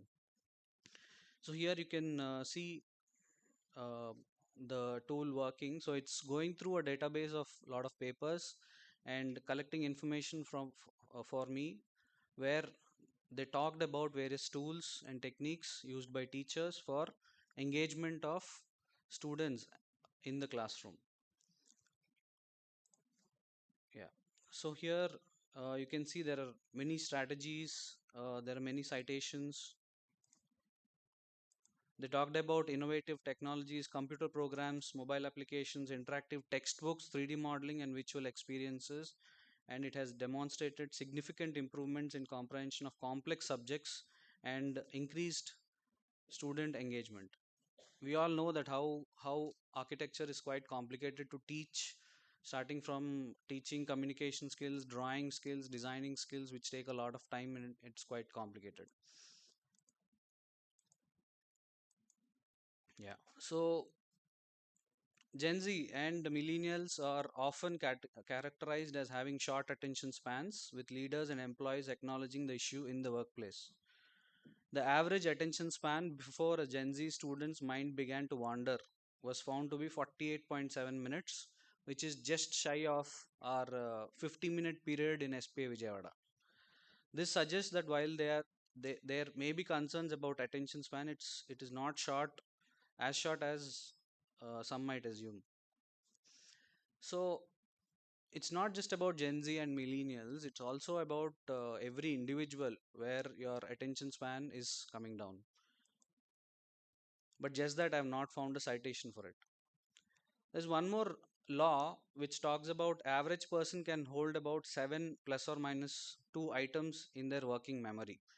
So if we know some of these laws, we can structure our presentation as per the attention span of the students. Just imagine if you have 7 categories in the presentation. Beyond that, it's difficult for students to remember. Under that, you can have multiple slides, but make sure you're not crossing 7. So like this, we have some insights for increasing engagement in students, and I would like to concentrate on 3 main ones, which is visual storytelling, structured evaluation and feedback, and a lot of engagement through interactivity. The second tool which I want to talk about is it's called Napkin. We just saw so many items on the screen which will actually create engagement in students in classrooms. So you just have to give the list and choose a tool to convert the entire text into visuals. So here you can see there are different options how you can convert the same 10 or 12 different approaches for engagement into interesting visuals.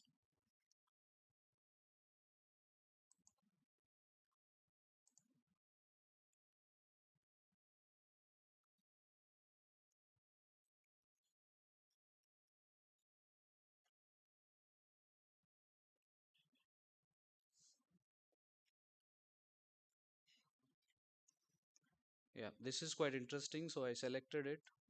And then after that you can choose different colors, the line weights, you can even change the font and other details.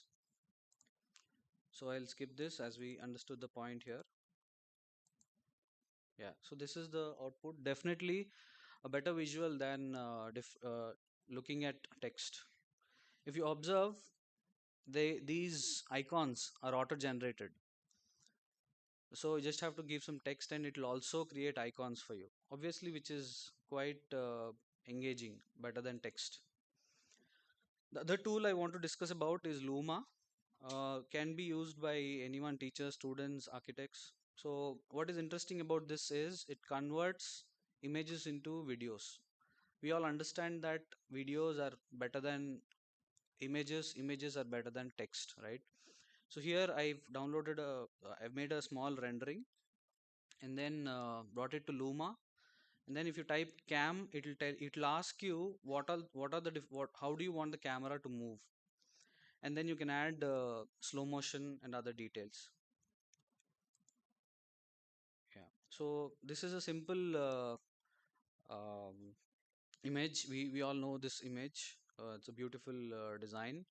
Jawahar Kala Kendra by Charles Correa. You can see I've just generated a small moving picture, which creates a little more interest. And then we always have this problem of importing videos into presentations. So you can simply use GIFs instead of videos. So you have this easy GIF. So convert your videos and use it as GIFs. This is the same tool in a different camera movement. So if you see, imagine your green image is the original image and your camera movement is towards right. Your your AI does not know what exactly is happening there. So it will create the orange area, which is not always recommended. So one insight is if your green one is your original image, you better push in for the AI to already understand what is there. You're just creating the camera movement. Then evaluation and feedback. AI can be used. These are some of the problems we have identified during our sessions in identifying problems and user research. So these are some points which most of the faculty and students would agree. So teachers find it difficult to remember the feedback given to each student. The same Miller's law, if we apply, more than 7 students, you cannot remember what feedback you have given to the student. And feedback is often repeated. The students of same class tend to repeat similar mistakes. Then teachers get tired after reviewing many students in one session. Obviously, after 15, 16 students, teachers get tired. And then there's this problem of shorter time periods also. Then following up on whether the students made improvements is difficult when you don't remember the feedback. Then the teachers have to rely on the students to remember the feedback. Then there's limited time. Then students may forget or misunderstand the feedback given.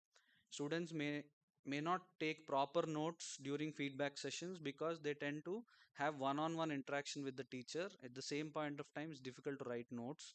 Then too much feedback also sometimes overwhelms the students.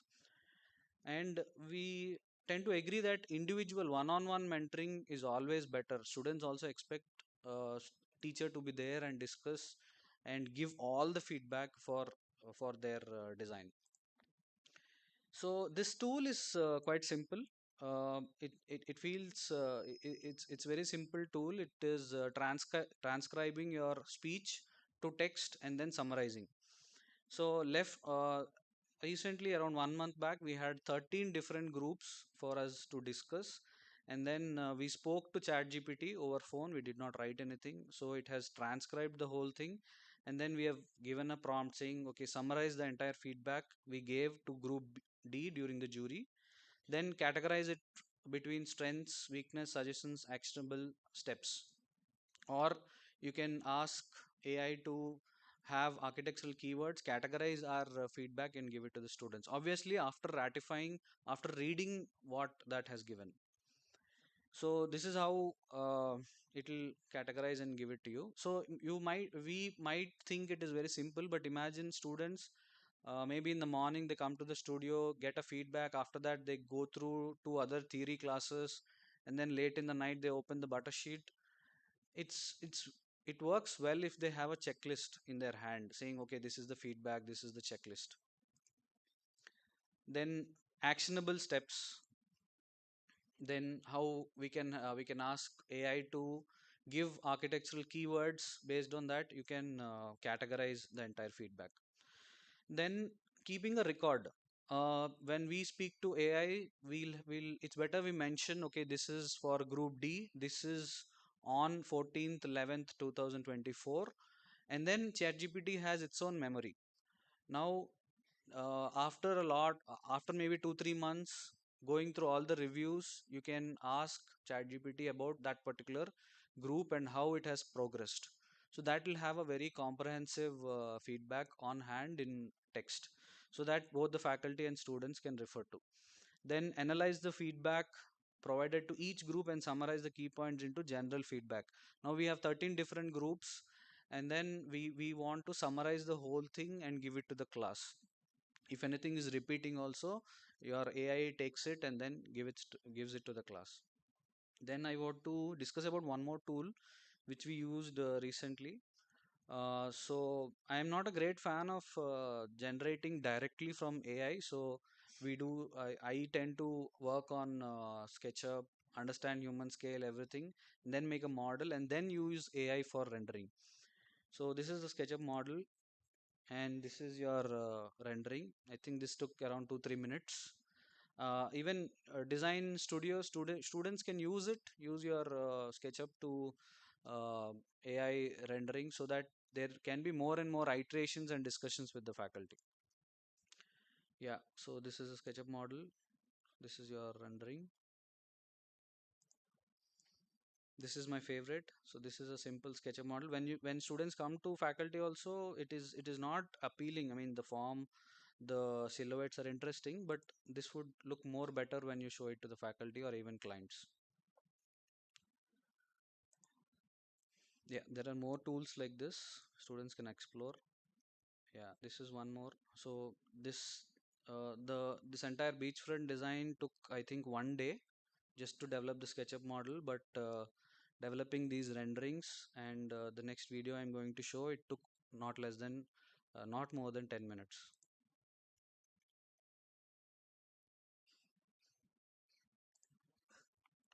So SketchUp to the render. Now from the render, you can create a video.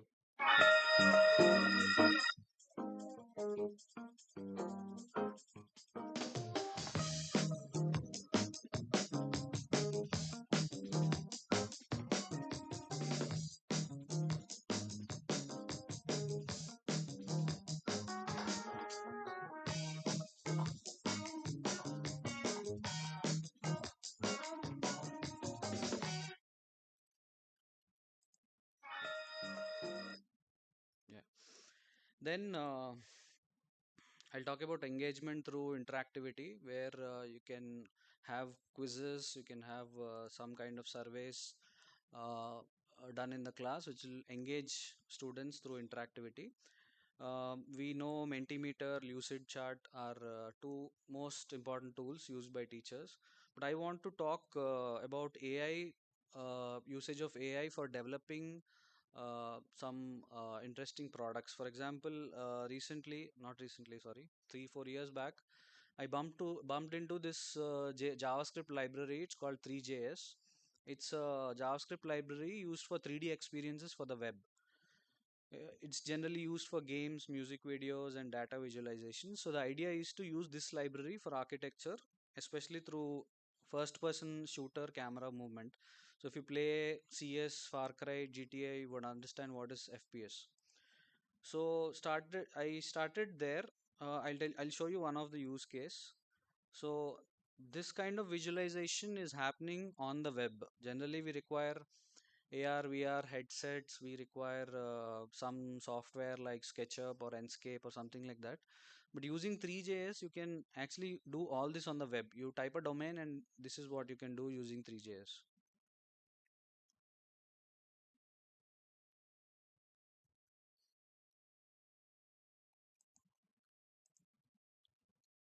Anyway, I haven't reached that stage yet, but I want to speak about how AI has helped me to imagine that okay, I can also write a code and understand what to do. So this is your 3JS documentation. Initially, around 3 years back, I did not understand anything in that.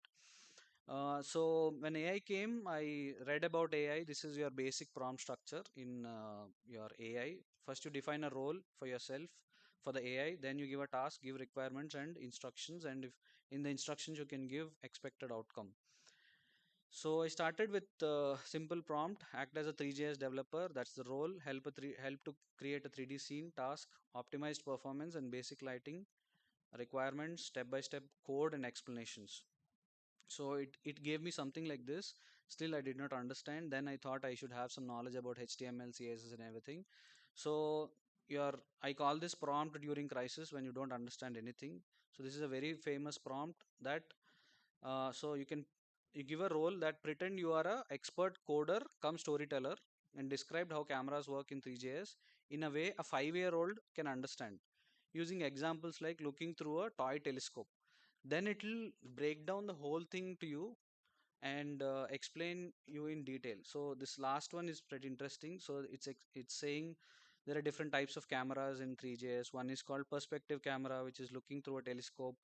Things far away look smaller and things close look bigger. Another type is orthographic camera. Basics we know, but from a code perspective, from a camera 3JS perspective, it is explained. So I got some knowledge about it.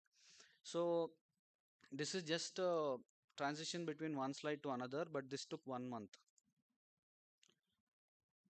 to understand what is VS Code, what is HTML, CSS, JavaScript. So this is what this was the first thing we made. So we thought we'll make a small virtual museum with you know types of different staircases. So this movement is happening with WASD, which we use for CS, GTA, FPS movement.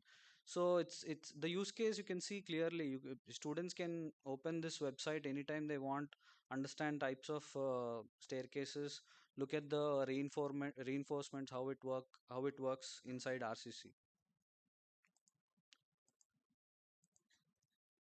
Yeah. Then we had more problems. One problem was your gaming models and all these work in GLBs, GLTFs models. SketchUp generally, is not directly importable. Then it took 2 more weeks to understand how we can convert easily. Then textures. Then we had a problem where the camera actually goes inside the wall, goes inside the staircase, which is not human physics. So that took again 2 more weeks to understand again your prompt during crisis. I became a 5-year-old and understood what are collisions, what is physics, what is scale, how your SketchUp models can't come into web unless it is low poly. So then we ended up here after 2-3 weeks. So I generally use this for classes for first and second years. So I can easily explain them how elements of space, horizontal plane have been articulated, then entrances, approaches. By the way, these models are made by students in SketchUp.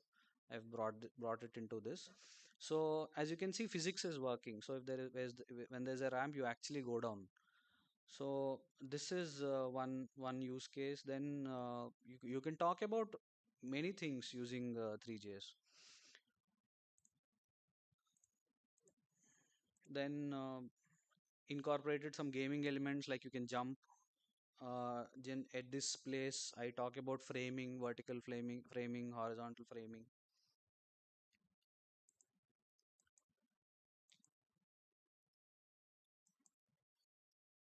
Then more use cases, you can actually bring in any kind of model inside this and put it on the web.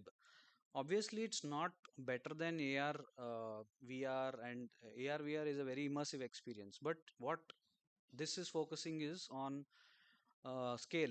You don't need a VR, you don't need Enscape, SketchUp, you don't need anything. You just need a computer with internet, and you can type a domain and use this.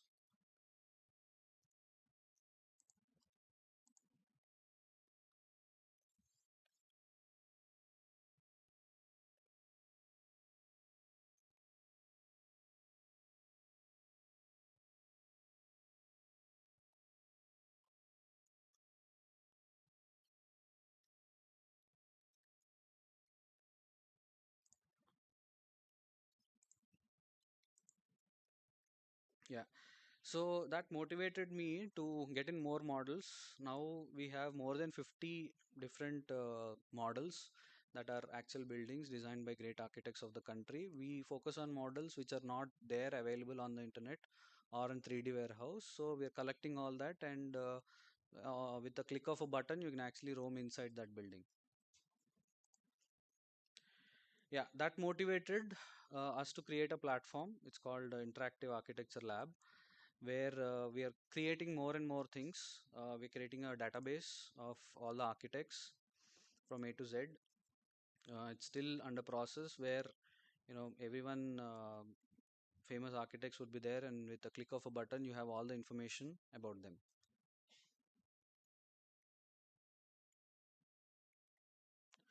This is a lot of work, but I would like to give credit to AI. I think more than 40 to 50% AI has helped me a lot to make these kind of platforms.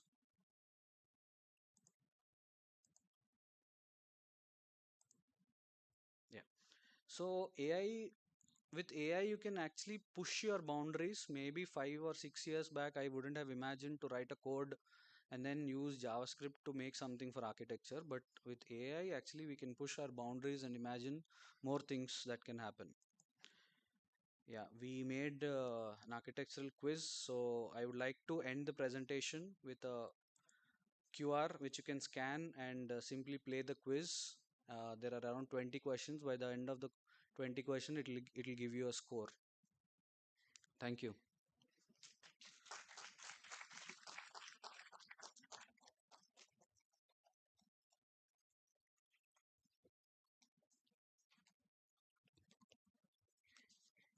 Thank you, sir, for sharing from your very interesting experiments with AI. I'd like to call upon the dais once more all of the speakers from the last two sessions. Please join us on stage.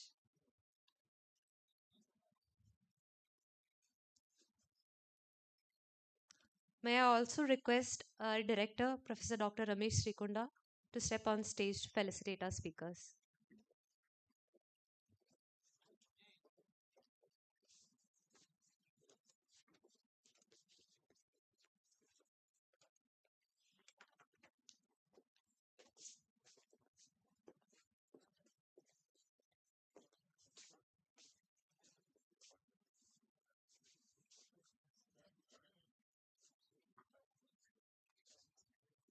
May I also request our head of the department, Dr. Srinivas, to please step on stage.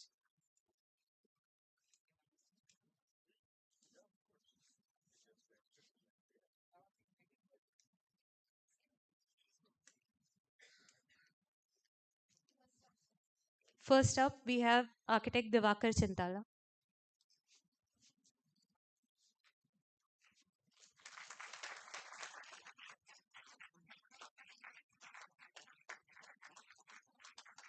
Since architect Biju Kuriakos is not here, next up we have architect Pavan Kumar Suryadevra.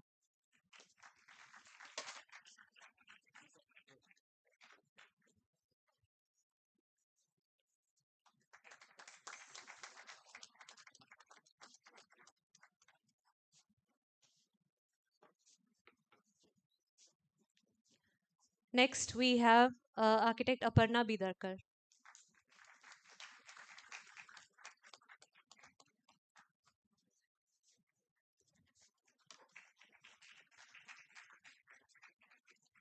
Next, we have architect Janmajoy Gupta, Dr. Janmajoy Gupta.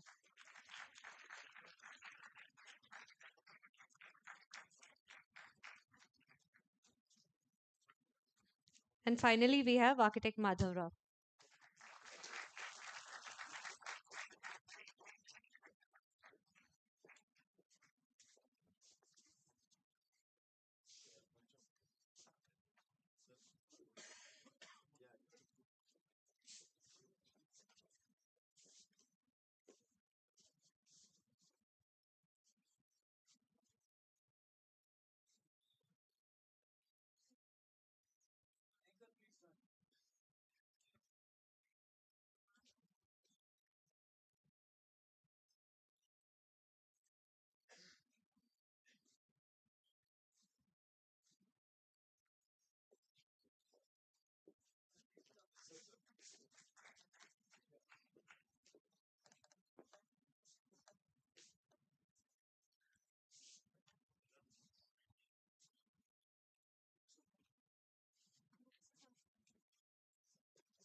May I request architect Sharif to please step on stage? We'll be unveiling the newsletter for the department called Semester Spotlight.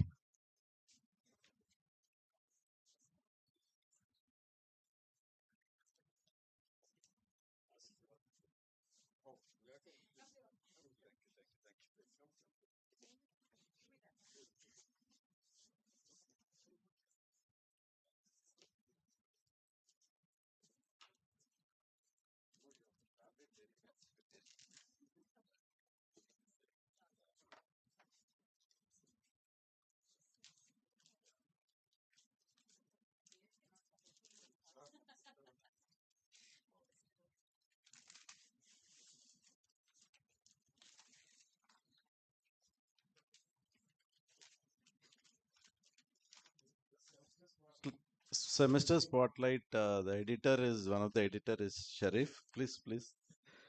So this highlights the whatever achievements, works, etc., which have been done by Department of Architecture.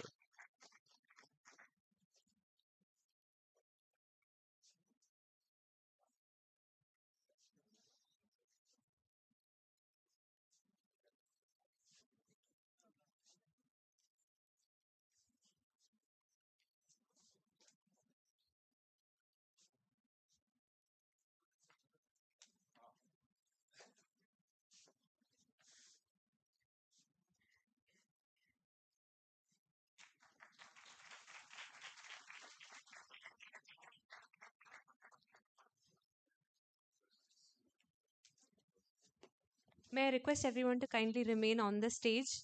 We would also like to take this opportunity for the oath for Constitution Day. May I request Pavan, student body president, to please step on stage.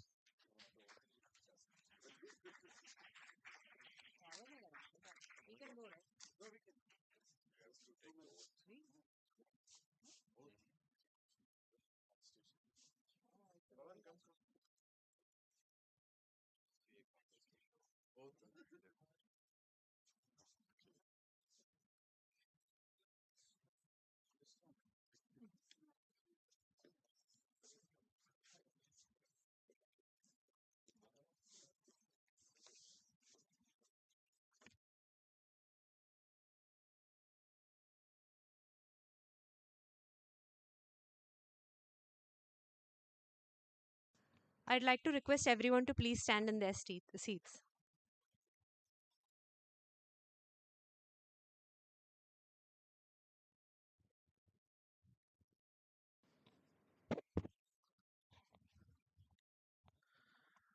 Kindly take the oath. The Constitution Day oath. So, we, the people of India, have solemnly resolved to constitute India into a sovereign, democratic republic, social, economic, and political liberty of thought, expression, belief, faith, and worship, equality of status and of opportunity, and to promote among them all fraternity, assuring the dignity of individual and the unity of nation. In our Constituent Assembly, this 26th of November 2024, do hereby adopt, enact, and give to ourselves this constitution. Now I would like to take oath in Telugu also. మేము భారతదేశ ప్రజలు భారతదేశాన్ని ఒక sovereign, social, secular, democratic రిపబ్లిక్గా మార్చడానికి మరియు దాని పౌరులందరినీ భద్రత కల్పించడానికి సంకల్పిస్తున్నాను. న్యాయం, సామాజిక, ఆర్థిక మరియు రాజకీయ ఆలోచన, వ్యక్తీకరణ, నమ్మకం, విశ్వాసం మరియు ఆరాధన యొక్క స్వచ్ఛత, సిద్ధి మరియు అవకాశం యొక్క అర్హత మరియు వారందరితో ప్రోత్సహించడానికి వ్యక్తి యొక్క గౌరవం మరియు దేశం యొక్క ఐక్యత మరియు సమగ్రతను భరోసా ఇస్తానని ప్రమాణం చేస్తున్నాను.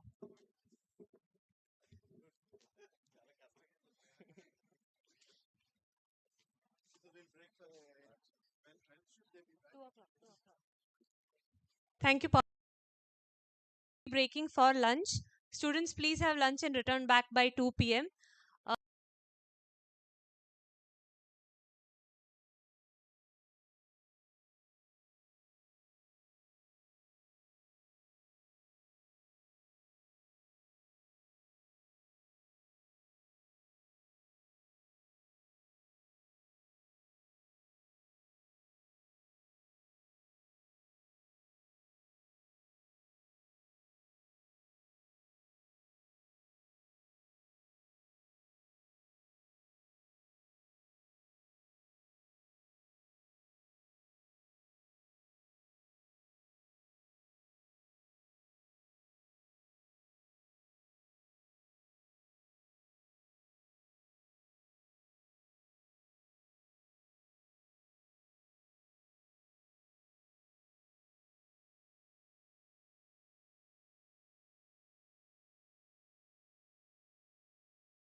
As per me, luxurious living is something what you have been asking for and you wish for and you get it. And I believe that you should enjoy every inch of the space that you're living in. So the nature around you is something which we always thought that we should be using it fully. The house we are right now sitting in, the client's interests are towards nature. It's totally covered with a lot of great views and a lot of greenery around, and so much of natural light that comes into this thing. It's a part of the biophilic design nature of what we're thinking. They wish to have a nice blinds where they can even cover off the light that comes in abundance also. Another project of mine where we use the technology in the window by color changing glasses. We sit in a nice washroom area with a huge tub, and we look outside the window and we see nature. At the same time, it requires some privacy. That's when I know I change the color of the glass. It's again automated, something which you use with a remote or something and just change it. And also the lights. The lights change the whole mood. Where you have a different intensity of the lights that are being used, we have to retain the same light intensity that is used outside to the inside of it, wherein the intensity has to be changed with different light settings.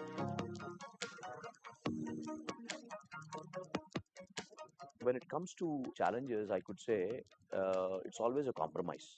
For most of the spaces we've been designing where luxury is a bigger factor, sustainability has become a huge compromise. I just give an example of how it works is furniture, very simple. I could still do the house with a lot of local furniture, but the insistence or for the luxury that matters is a good brand to come into the picture, which is probably available in the rest of the world. I need to use logistics. I mean, I need to use a little more money to get inside. It doesn't come under the factor of sustainability at all because I'm spending a lot more money and a lot more energy to get into it. Same with waste management. With so much of material being used sometimes to get that nice detail, so much of wastage. These kind of factors which have been really difficult for us to actually balance both of it. But sustainability always, at least in my projects, took a back step. Most of the projects where luxury came into the picture.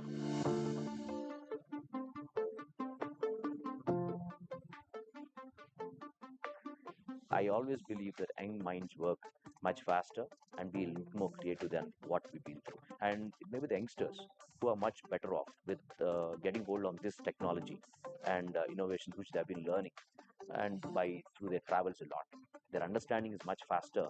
Things like artificial intelligence and so much of software and new technology that's come into the picture. Innovation could be one thing that you can start working on. Next is a lot of art.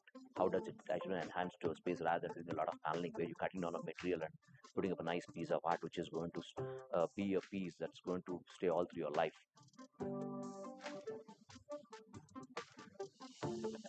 For me, being recognized by two world-renowned organizations, one is Kohler, other one is Forbes India, which has been so strong in putting forward a lot of people's work, and I should be thankful to for an organization like this to actually uh, have given an opportunity to sit in front of you and talk about my ideas. And maybe with this, I probably will develop my standards much better and work a little more harder to actually maintain the standards.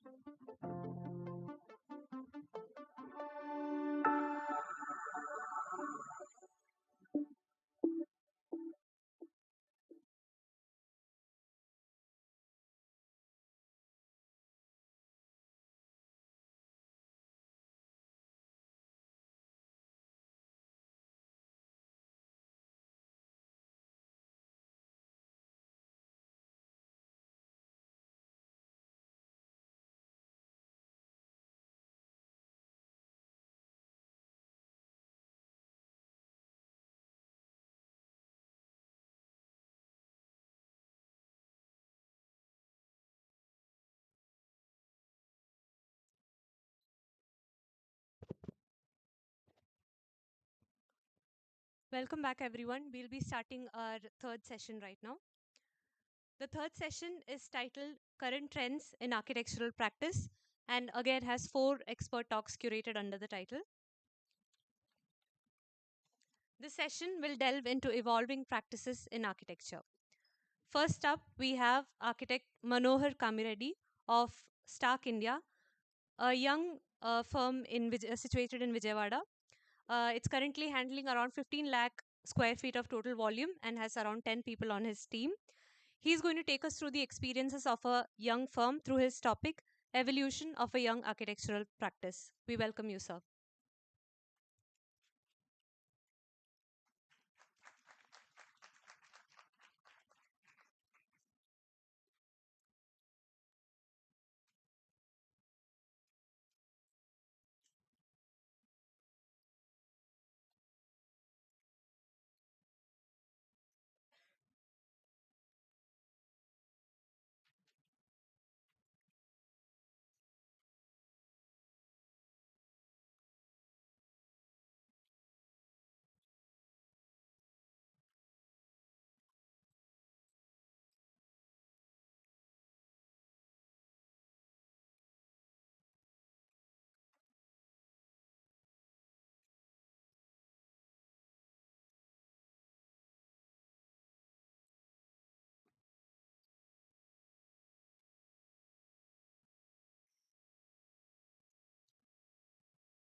You can use this also. You can use also to save.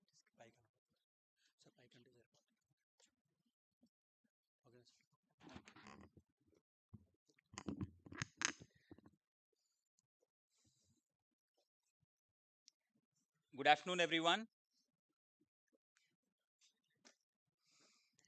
Freshly after lunch, so you guys must be sleepy.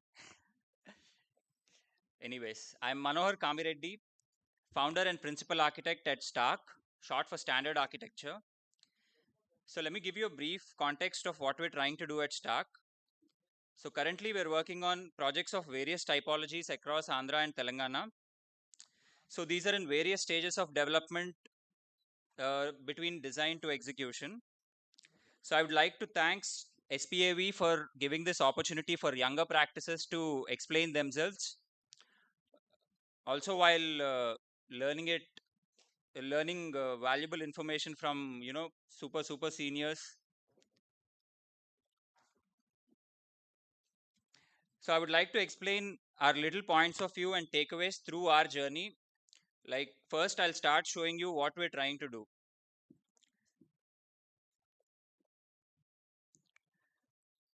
So these are a few of our ongoing projects. So we are doing a mixed use mid-rise building located in 100 feet New Autonagar Road, Vijayawada.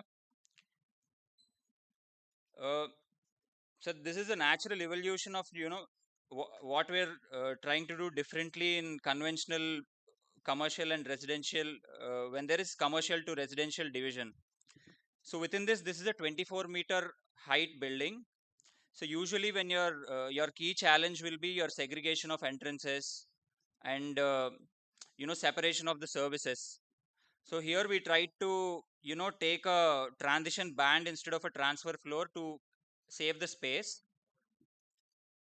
So this is another project we're trying to do in Kakinada. This is a villa community. This is spread across 4.4 acres. We also try to do a little bit of individual residences, and we're trying to do an office building. So recently, in the past 2 to 3 years, we've started getting school projects. First one being a school for Ryan International.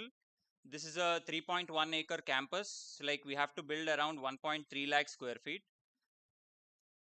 So as we began working on this particular school, we started getting more school projects, like more proposals. We had to give out more proposals, and they started liking our proposals, and we got more school projects eventually. And a little bit of urban design master plan sort of proposals were also given in the very initial stages. And later we tried to give a few proposals for high-rise residential communities. So throughout this evolution, what I observed practicing in Vijayawada and Hyderabad is particularly how important the brief, the design brief your client sets for you is. So basically, in simple terms, like we try to give the client, whatever he asks for in terms of brief, while pushing the boundaries in how well we can try to execute it. So for example, if you're doing a 1.4 lakh square feet school in a 2-acre area, so you have very limited space you can allot for other common services like your sports areas or your gathering areas. So what let me open the uh, presentation of one of the school project.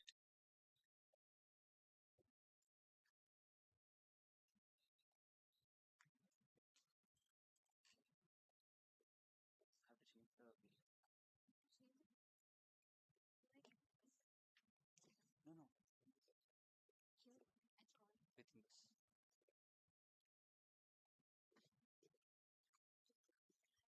this. There's another.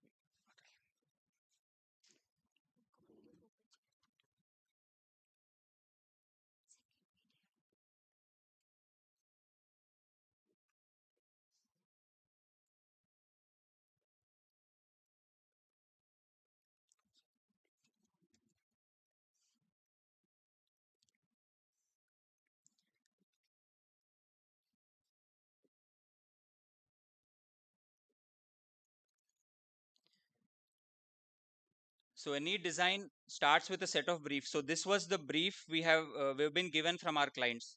So it is sort of a 20 pages compilation of what their needs are. They exactly know what they want. So they are really sure about the size of rooms they want, the services they want within their campus, all the play areas they want. So through this design process, what we tried to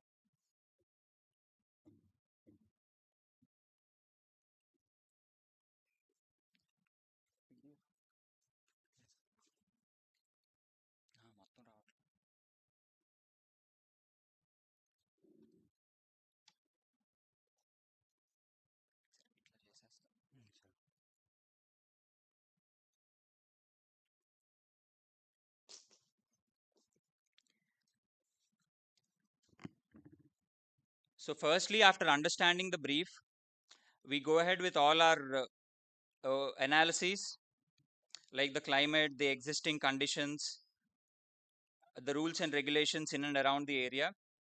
Later, we come up with a building program.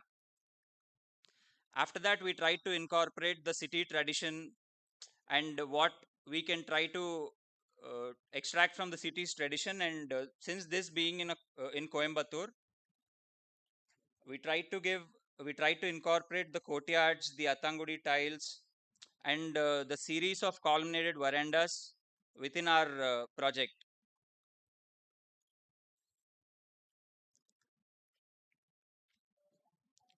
And also we have come up with various approaches, like we have tried to divide the site into multiple phases. So they want essentially the project to be in a phased manner. So what we tried to do is we approached it in 3 different ways, and we have done all the climate analyses, all the studies basically which you do in the pre-design phase have been done, and later we get into the design part of it.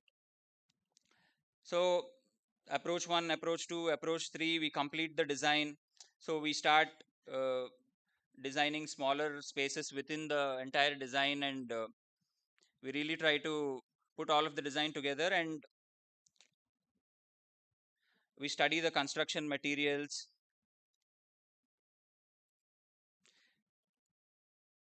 So once this entire design phase of the project is completed, what the client really looks for is whether you have met the brief which which was given by them.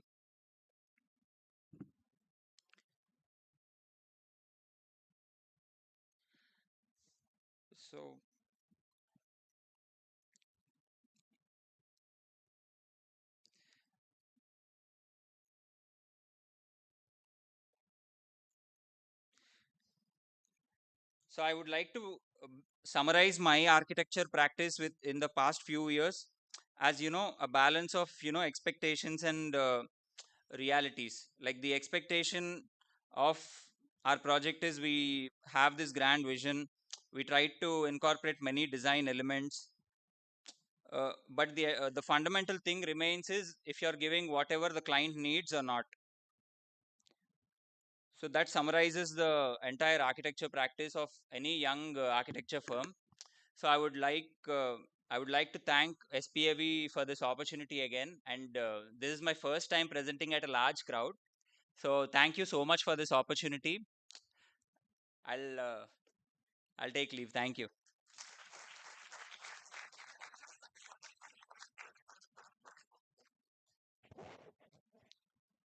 Thank you, sir, for sharing your valuable experiences with us.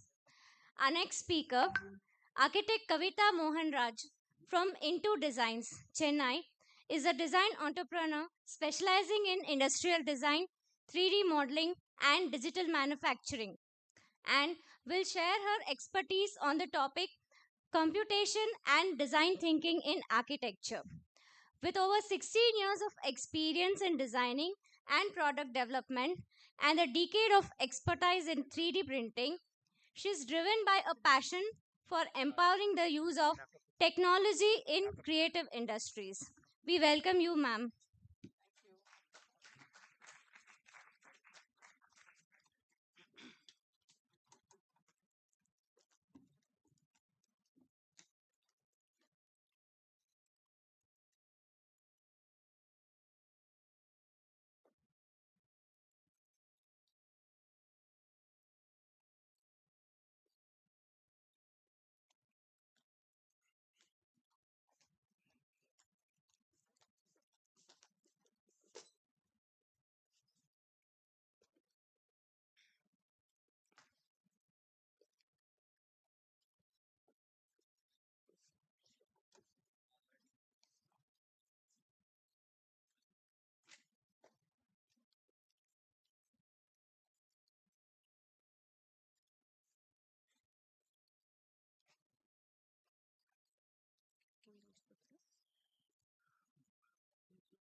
Hi, guys. Oh, hi. So, all of you are quite awake, right? So, probably my presentation here could come in as a shock for you or maybe as a surprise because my life's been a bit different, or I chose few paths that took me very far away, I would also say.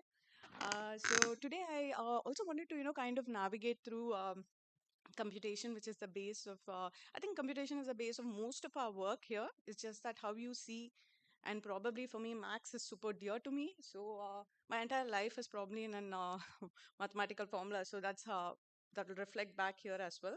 So just to, kind of, yeah, just to get it to an understanding on, my background. So I just wanted to show you, I graduated about 2008 as an architect. But slowly, I was working. I think I did practice for 4 5 years of architecture. I really, really loved architecture, but something wasn't very satisfying for me. So then I thought, okay, why not do a master's? So I'm a person who can't sketch. Okay, or communication was very, very hard for me. So I chose 3D models, physical models, and so on. So I started developing my 3D modeling capacity to a higher level. And then I decided, okay, let's do a master's and see where it takes us. So I did a course in Germany, which was more on digital fabrication and advanced design techniques. So from there, that was the first time probably I was introduced to things like 3D printing. Probably the printer machine was like as big. This was way back in 2010, 11. So, the size of the machines were big. I used to work with CNC milling. So I did work in my fabrication lab for about 3 years there. And then I moved to Singapore. Again, there as well, I did quite a bit of, I was working with a manufacturing company back end. And that was a lot of learning for me, particularly the way things get fabricated, the way things get made. You design something. I think when you talk about computation design or parametric, you'll be like those crazy forms. But I think most of you get criticized as well, no? Can these be built? So this was the one that was most fascinating for me, as in how can I make it? How can I make it buildable? So that is when I wanted to come back to India, and I founded this company called Into Design. So I think Intu's been almost like 9 to 10 years now. Yeah, we're celebrating our 10th year. And yeah, I'll show you some of the projects from there today. And over time, I was also starting to miss architecture a little bit. So my other architecture company, which is called Mavi, is about 3 years old. Our team is about 30, right? It's a very collaborative team. And it's a very diverse team. Basically, we have graphic designers, we have UI, and we have automobile engineers, and we have a few interns for MBA, and another part is definitely my team, which is more of industrial design team and architects. So this is the 30 people, kind of mixed together, sitting in one independent house, creating different forms. So we are all, very collaborative. Like in architecture, you would notice my industrial team sitting in, or probably the automobile engineer sitting in and teaching user interface to another person. So it's a very diverse field, and what we've thought is like the perspectives are really different, and what you miss, the other person kind of counters it. So these are the two concerns that I run, which is in Into Design we do industrial design, and with Mavi we do architecture. Both of it is based out in Chennai. The one thing that I like best, or through my days with industrial design, what I felt is more concentration towards human interaction, right? The way we perceive, the way we touch, the way we reflect or react. So all of these were very mesmerizing for me. Like, it is not an entire space that you design, but it's around in 1 meter. Like, how this mic, kind of touches, or you can, move this out. So these kind of smaller, intricate details were very fascinating to me. How does the joinery work? Back when I was a kid, I think probably around 1996. So my parents got a cordless phone. Okay, I freaked out. How can this even work? I actually, the first day I broke the entire thing out. And from then on, it's like breaking and making and understanding and fixing. Those were always there as a passion for me. And with architecture, I would do very probably in my entire day's time, I spend 1 hour for architecture team. What I feel is like that passion is still there, and for me, architecture is the base of who I am today. So this is our vision for both companies, wherein one, I try and make an impact in life through design, whereas the other one, it's fostering well-being through design of everyday spaces. Right. So today I'm going to, kind of showcase more towards the industrial design company to show you, what are all the different manufacturing processes that you can look at. How do you visualize your design, right? Most likely there is a lot of parallels towards architecture, just that my scale of work that I've done will be smaller. But you could, if you look at it, I'll show you some projects wherein there are other architecture projects that are in the same kind of realization as well. So at Into, yeah, this is what we do, majorly industrial design, computational design, and we also, so by computational design, I also mean for quite a bit of companies, I also mentor them in Grasshopper, scripting knowledge, and Python knowledge as well. And apart from it, I have an expertise over time in the last 10 years. My team and I, we work with a lot of FRP-based products, and we specialize quite a bit with design for 3D printing, which also the projects I'll showcase. Yeah, so these are the variety of field. One day it will be designing an automobile, but the second day it will be designing probably for a medical requirement. So we kind of pick. How do we pick a project? Is we will see if this particular product, is it making an impact in someone's life or probably everyday life. So I'll run you through. We've also worked with the space industry, the defense, the railways. So it's probably another one is. We've also worked with all of these different manufacturing techniques, starting from cobots to traditional welding to meg welding. So all of those are manufacturing processes that we had to understand. I know, coming from an architecture background, all of these suddenly may look like you're sitting in a mechanical engineering department, right? But I think these are things that if you understand, you will be able to realize anything that comes on your way. Right? So these are solutions that we work with. And in this case, I just want to kind of tell you that we have a very strict process, because if something wrong happens, we have to go one step up. There is a lot of, once the design ideation is done, in the ideation itself, we have a lot of iterations that we prepare. And this is where our tools and techniques come in. In our studio, we use Rhino immensely. Actually, for modeling, we don't use any other software, because one way it helps us to, kind of deliver the file to factory. So if we do a model in Rhino, we can directly send it to factory for production. And we use a lot of iteration softwares, scripting for creating iterations, and a lot of optimization. So what you see at the bottommost corner is what we call as optimization. So most of our clients that come in, that will be like very particular about the total weight of the geometry. So optimization is something that we've been learning, and simulation we right now do external, but that's also something that we're looking forward in future. And our core, if you look at it, is actually designed for manufacturing, because in most cases you would notice, like if you take a graduate from NID, or the concentration is more on the conceptualization, right? How do you prepare it? How do you break the panels and make it prepare it for fabrication? So that is where kind of I would position myself in this sector. So for me, there was another question that keeps running, like what happens when the artistry of design meets the logic of computation, or when the logic of computation meets digital fabrication? So these are lines that I've been working with to see, there are sometimes limitations, but we try and break those limitations, because sometimes manufacturing shouldn't stop you from designing. So that is a core that we are a little famous in terms of industrial design sector. If they want to challenge, they come to us, because we try and solve the problem with our manufacturing consultants. So one thing is, how do I use computational design, or why I use this? It kind of enhances the creativity. Sometimes manually, when you don't think, and when you have a lot of data to be solved, I'll show you one project where there are an immense number of datas. For us to mentally think and put it together, it is quite difficult. This is when all the AI tools and platforms like Grasshopper comes in handy, so it can kind of give you the precise set of data. Another one is precision. I think scale and precision and accuracy becomes very important, particularly if I show you the projects, you'll understand. The precision is very important for manufacturing as well, and interdisciplinary collaboration. So this is something that we work quite a bit, not just with fellow architects. We work quite a lot with engineers, the simulation experts, and then the different manufacturing consultants. So without a collaboration, I don't think we can do any project. And one more thing is dynamic problem solving. So not all problems, I've noticed this with most of the fellow architects, where they sit and try and solve the problem for everything. So in our case, one is, I use tools, computational tools to solve major problems, but I also go in for experts, right?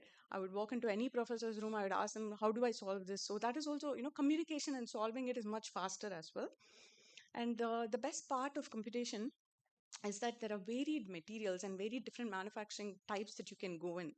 Okay, so probably I'll set this platform. Probably when I get into my projects, you will also understand what I'm talking about. So as both an architect and an industrial designer, I've always seen computation to, kind of bridge the gap between my immersive grand visions that I have and also detail it out in terms of intricate scenarios. So this is, it's always me. So in some platforms right now, I felt a little weird when they introduced me as an architect, because I kind of forgot that I was an architect anymore. So which actually felt good. Thank you. So so the first project at Into Design was, I did quite a bit of projects before this, but I think if I would call it a milestone, it was working on Vande Bharat. There were a couple of people who worked on the interior design, right? The outside was all done by a Belgium company, completely from Europe. But when it came to the interiors with the Make in India concept, they wanted Indians working in it. So I think NIDs have submitted designs. Then there were a couple of 2-3 people others submitted, and then I also submitted my design that time. And the best part was it was getting manufactured in Chennai. And the comparatively with the other people, why I kind of won the tender was because I was an architect, right? So that is the others were industrial designers. So they were like, okay, this girl knows spatial design, so she'll be able to kind of model what is happening inside and so on. So the first project that I got from railways was this driver's cabin. I think that was one of the toughest projects I've handled, because the number of parameters that I had to control.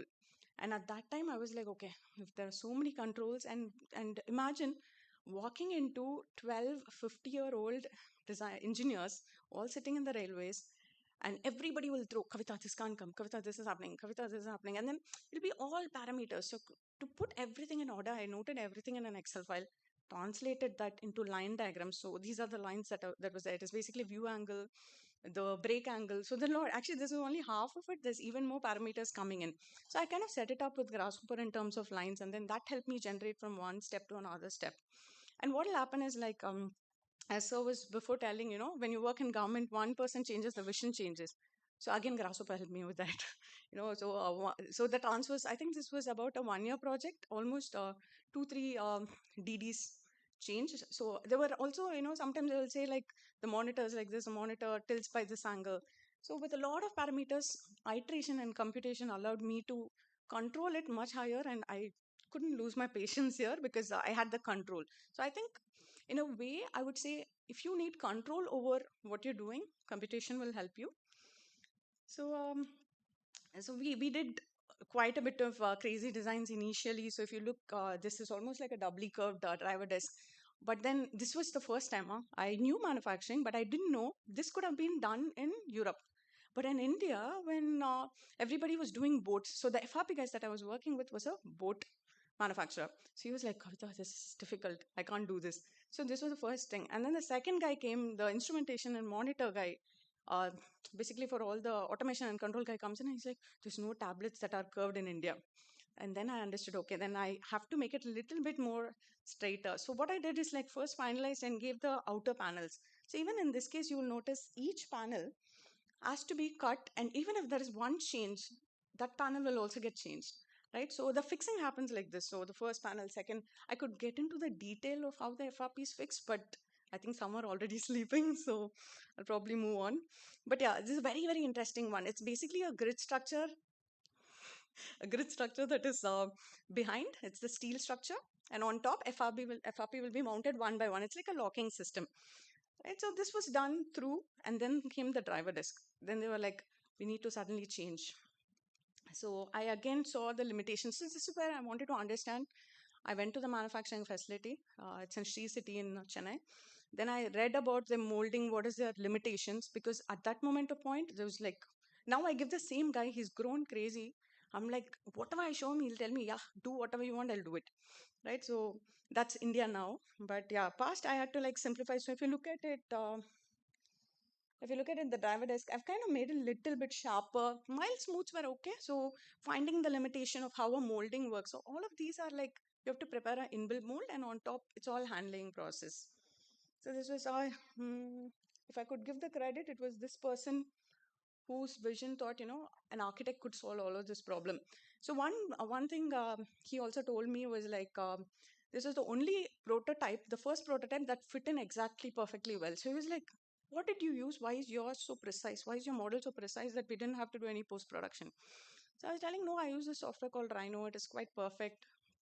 Particularly, the mold is actually created with CNC milling, and for that it needs a step file, right? So they were all like, okay, this is really good. So then what happened was like, it was like, okay, come in. They gave me a room in that ICF itself, so this is how it looks finally.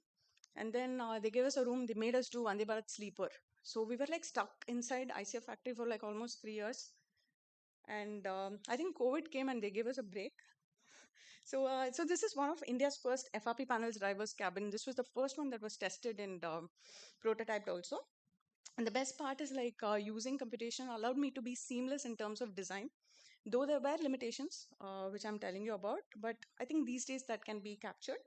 And best part was it was with much lesser cost and faster in terms of work. The entire production happened in like a month's time, one to 1.5 months time. So once this was a success, then they slowly called me. They were like, Kavita, we need to do this. So basically the luggage rack. And then they were like, okay, luggage rack done, do the side paneling. And then they were like, toilet. So if you notice, particularly in the Chennai to Bangalore train, Vande Bharat, if you go, I literally stood, every single detail was done by me. I was fully pregnant. There was a police officer always next to me to see if I'm, going to deliver any time. But it's my most heart-touching project ever. Thank you. So, I did put a lot of effort, and as he was telling, yeah, I didn't get payment finally. I mean, few payments were there, but yeah, but I think with government, you generally think of it as a service to the country. And this is another one, which is Vista Dome train. It runs in Araku Valley here, if anybody has visited. Yeah, you've gone in the train. Okay. So this is most likely, along with engineering, now I got comfortable working with the engineers. It was all cool. I could handle them. But then came another limitation, the Indo-China war. So I did a design like this, got approved, went all the way to the director. They were all very happy. And then the trade war happened between Indo and China. So they said they can't do this curved glass. So this has to come from there. So later they asked, like, Kavita, can you minimize your it was supposed to be a view. It was supposed to be running in Goa to Bangalore and all those. So, okay, I was like, okay, let's add a member structure in between. Okay, still looks nice, no? This is how it turned out to be. But yeah, so when I saw it, I was like, heart broke. But yeah, at least, kind of visualize. But I had to fight for the red. So there, in Indian Railways, they don't put red. Okay, so this was one time I had to take samples. So the sample was my lipstick actually, to scratch out and tell them this color is this color. Okay, so this was one thing, because this was also supposed to make you feel like you're the boss. So I was really vouching out for that color. And yeah, this also had the 360, sorry, 270 rotating chairs. And one thing that I love about this train, or what made me happy, was I've always been, as a kid, every 3 months once, I used to go to Bombay. So always I would be like, one day I want to travel in the last coach, only because that guy gets the view of the track. It's beautiful. So I was thinking, I was like literally showing them so many options of what if we open out, but due to lack of security, they always never open it out. Because of impact and all. But luckily this kind of got approved, and people love it. So whenever my friends go, they all kind of show me videos, selfies, and they keep sending it to me. So I really love the experience that people have had in this. So apart from that, yeah, there's also sleeper. If I can show train projects, then first class AC, then there's like really lots. So I'm going to skip.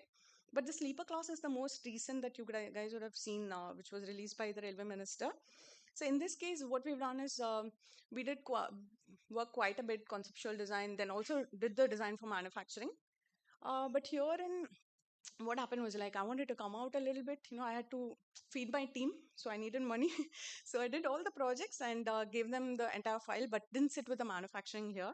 But by this time, what happened was all these government projects kind of put up our profile quite a bit. So wherein all the private companies started coming in towards design commissions. So in this case, again, one of the best part of this was in none of the projects at Into we've ever submitted a 2D drawing. It's not even there in my contract because all the files are supposed to be sent as a 3D model. It might be very new to you because in architecture, you will be, kind of making a report which will have 2D drawings. In industrial design, currently in our practice, we don't do even one 2D drawing. Everything is 3D and everything is direct production. So there's a lot of, I would say, it's not for traditional manufacturing, it's more like for digital manufacturing. And the best part is like when I did all of this, right? So these guys were like, why are you making it so complex and so on? And even here at these lines. So the brief actually, the ICFDD sort of told me like it has to be stylish, it has to be luxurious. And all the images they showed me was like from Japan or Europe. So I had to meet up to those designs, right? But when the molding team came in, particularly for the tender manufacturing team, they came and they were like, no, this is not going to cost you more. No, it's going to be all the same. So complexity is at, I won't say no cost, complexity is at low cost, right? Still, I think we also deserve a bit of luxury, right? So, and then I focused quite a lot on indirect lighting because in trains that was, all of these came in as an architect. In fact, in the night train, right? This is a sleeper night train. So I was like, why don't we lay the lights at the below your eye level? That thought never happened in any of the engineers at ICF. So this was the first time, and then they started questioning. So there was like a 3 hours discussion on should the light be there or not at the bottom. I think it really made sense because it doesn't hurt your eye. You see the exit route, the same thing that happens on an aeroplane. So I mean, for every small decisions, I had to fight, but yeah, I think it was all worth it. I think this is also coming. Probably it'll look a little different from here because I didn't sit on the manufacturing part. There'll be quite a bit of changes. And then comes our architecture team. So my architecture team, whenever they find it difficult, they run into our small studio. They'll be like, guys, we need help from you. Okay, so my team is very good with Rhino, Grasshopper, and all. Architecture team, so they can handle. But they would come in and they'll be like, help us. One day presentation, I need to finish. So this is a very nice project. It is a corporate company, which an industrial company. So they wanted a sculpture, like a landmark in all their factory locations around Tamil Nadu. I think they have an Andhra also. So, okay, we thought we'll collaborate with you. You guys design the space. We will design the sculpture for you, the landmark basically. So it was a really nice thing. Since it was Kalishwari, they really wanted to emphasize scale. So we were just working out, where this diagram itself was quite a lot. And with that, we started generating in Grasshopper, where different kinds of iterations. And then slowly, as for manufacturing, it has to be, they ideally wanted copper or brass to be welded. So we thought, okay, let's minimize it because the cost was also a factor. So finally, we came and we kind of landed on that. We showed them quite a bit of options. This was one option. And another iteration that we did was, kind of chains with a very similar K. But finally, this was what was selected. And this is not it, yeah. So after that, we sent the concept presentation was done, and then the architecture team again came and was like, how do you fabricate it? So we sat, we already did a model that was perfect for fabrication.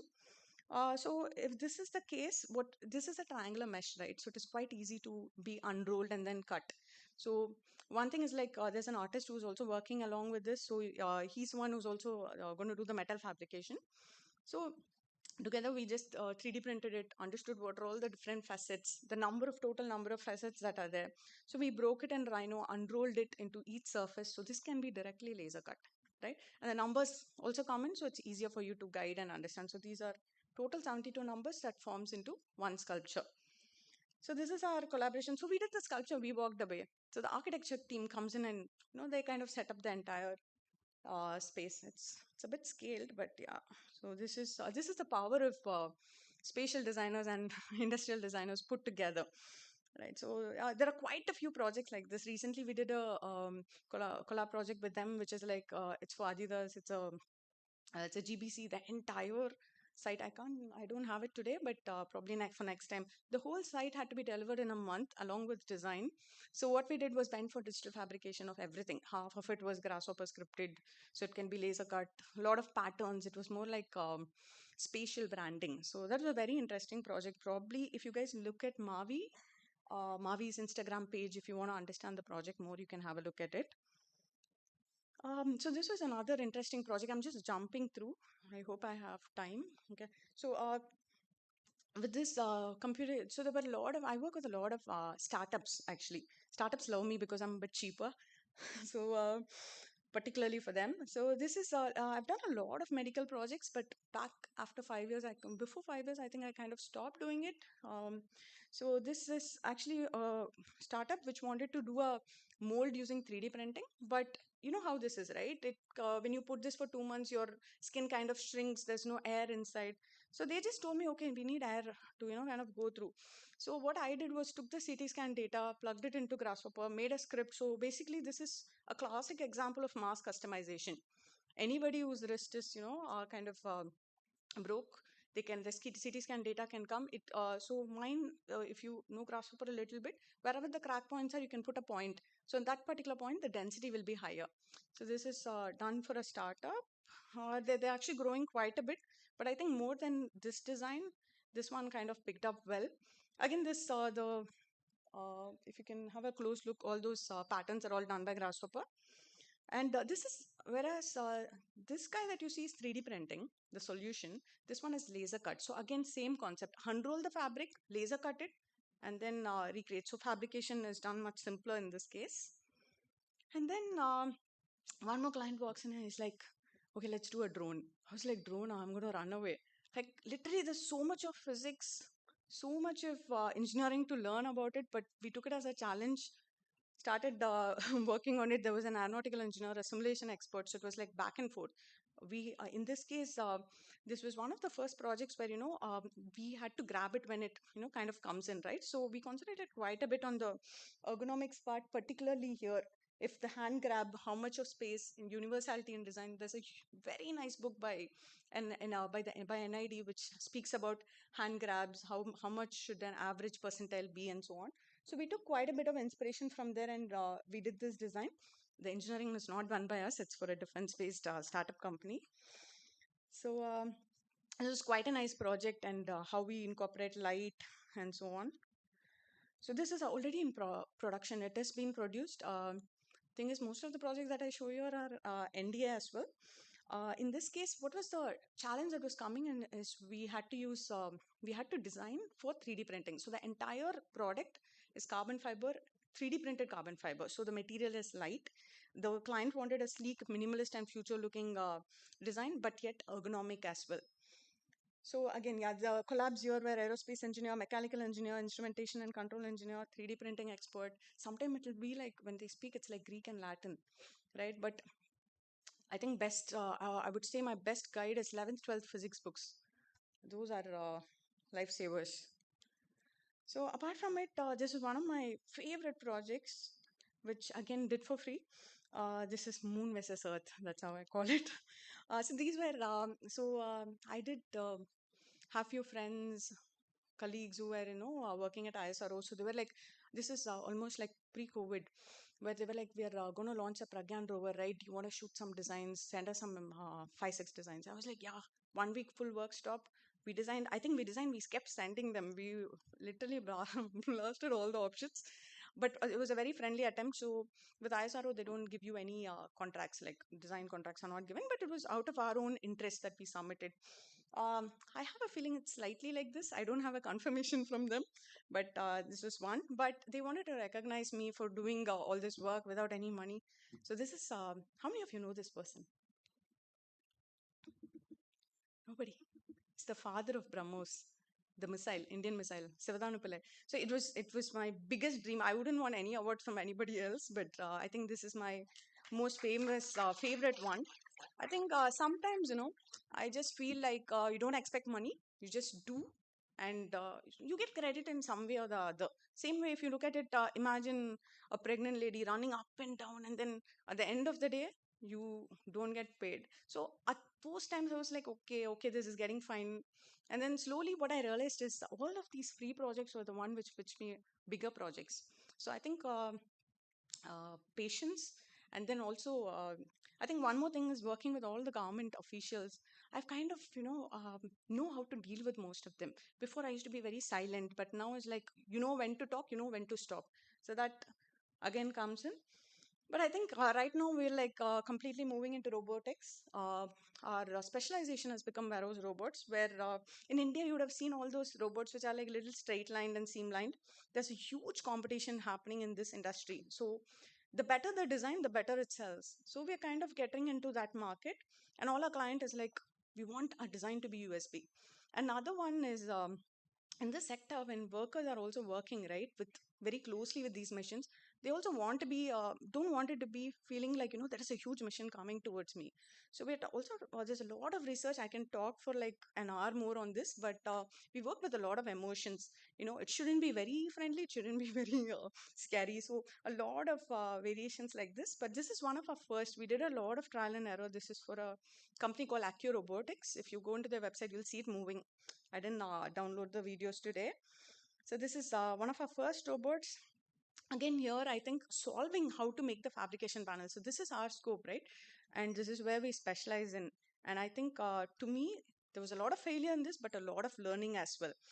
And then once this was done, so these are all different. This is how we kind of do our presentations for understanding. So there's a lot of understanding of physics, maths, understanding of every items that are there. You need to understand how a lidar works. You need to understand what how the stopper is. How is the motion, how is the movement happening.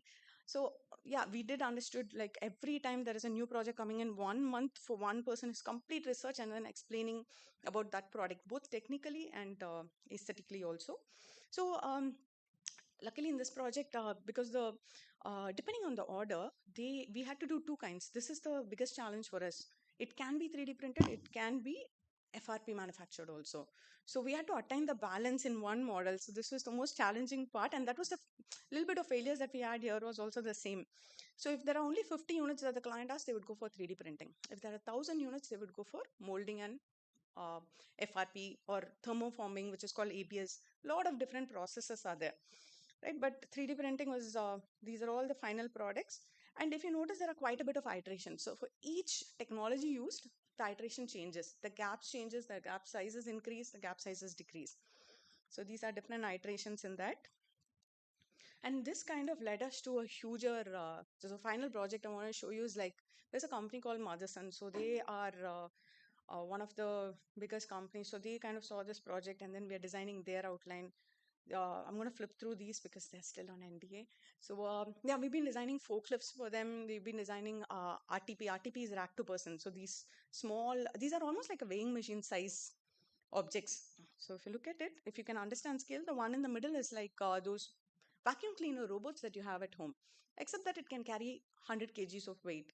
So the ones that you see here is almost half a ton. Another one that we're doing is a counter that is 1 ton. So we're kind of doing 14 products with a nice branding language. So for them, we're also doing branding in terms of how all the product line assembly line products should be. So yeah, this is all the projects that we've done. Probably 20%. I wanted to keep it as crisp as possible.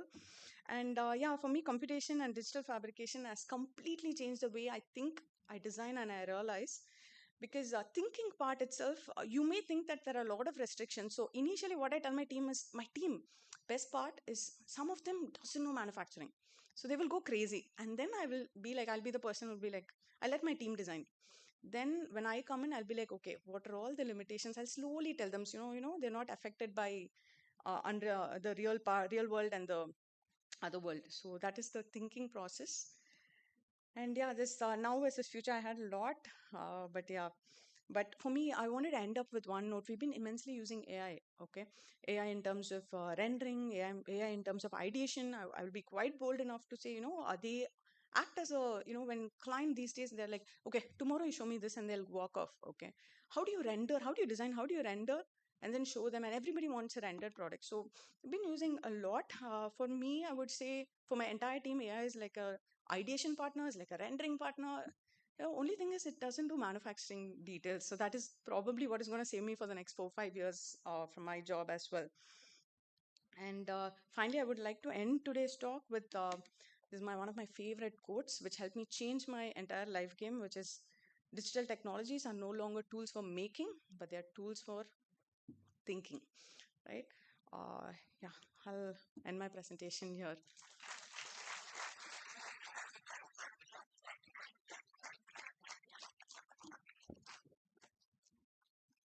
Thank you, ma'am, for sharing your valuable insights with us and letting us know the new vision of spatial design. Our next speaker, architect Sapan Gupta, General Manager and Head of Master Planning and Design at GMR Hyderabad International Airport Limited, has extensive experience in aviation planning projects such as master planning and designing terminal buildings for several regional airports in India, apart from also working on several master plan projects in India. He will be discussing on architectural services in the aviation sector. We welcome you, sir. Sir, sent to you the pen drive.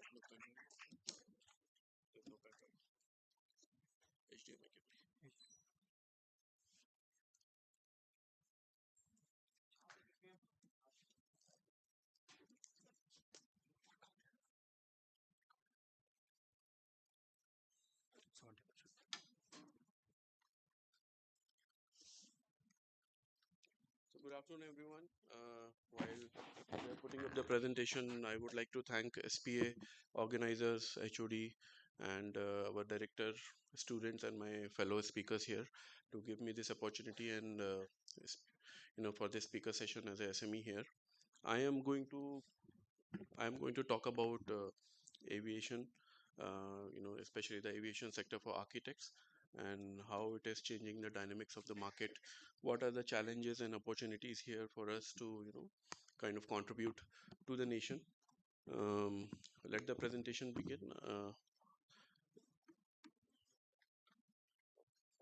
I want these lights also to be switched on.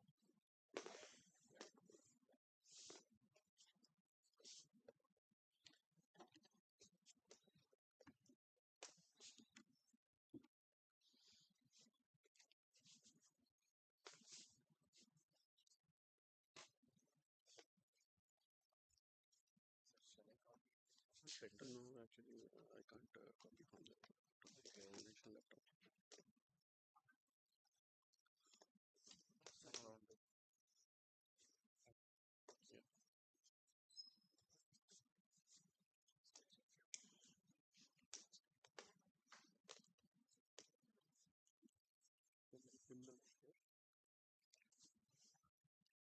All right,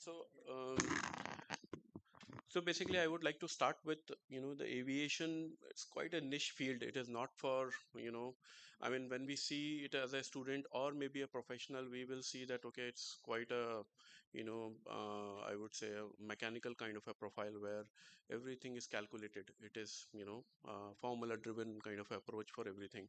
But here I am kind of to bridge the gap and to make you understand that it is not that difficult, and probably we can seek some of our future in the aviation market, being this this being a kind of a growing market. So here I want to quote as aviation applauses architecture. And before I move forward, let me, because I can see a lot of Gen Zs here, to kind of start with a meme that the architects, this is what we think about ourselves, uh, that we know everything. And I'm not saying that this is a conception or maybe some wrong interpretation. This is the reality. But at the same time, when it comes to the aviation, this is our situation.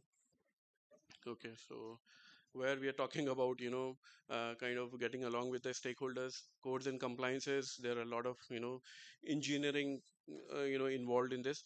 And in fact, I would like to congratulate Kavita for her incredible presentation where she was talking about computation. So architecture in aviation is also kind of a it's a very very niche in terms of coming out with capacity analysis, demand analysis, and how you are catering to so many passengers, or maybe we are talking about cargo, how much tonnage that we can cater to.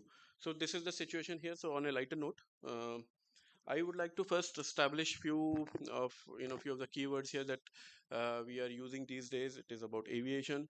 I won't go with a very very technical definition, but is nothing but the the transportation of the people and the goods. Okay, so a very simple, definition where people are like us, and there are profiling happening in the terminal where we are talking about ages, we are talking about the profession, we are talking about.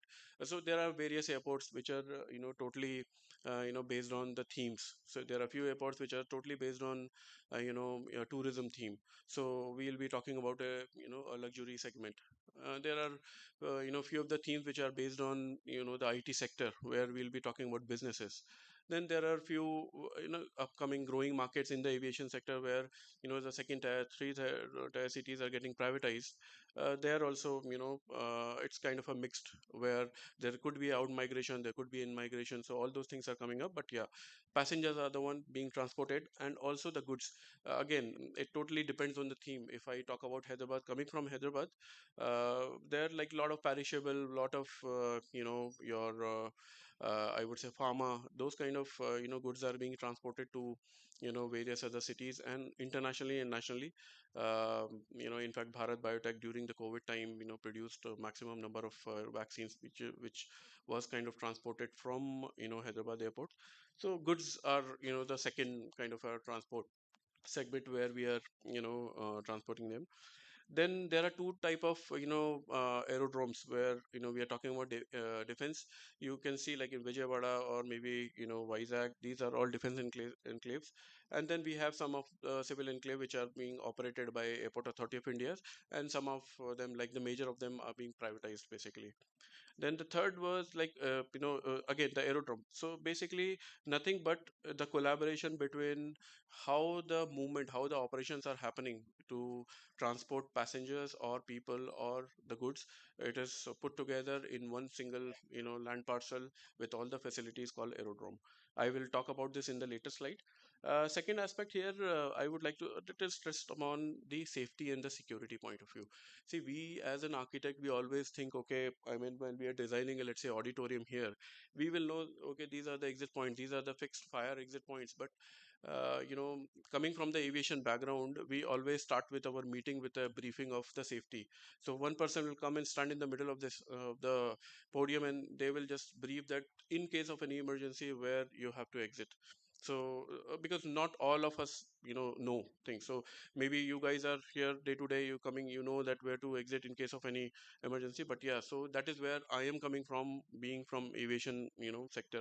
So these are the things that we can't ignore. I mean, sometimes we feel that okay, these are kind of given to us, and just we kind of more give focus on the aesthetics and and the functionality also.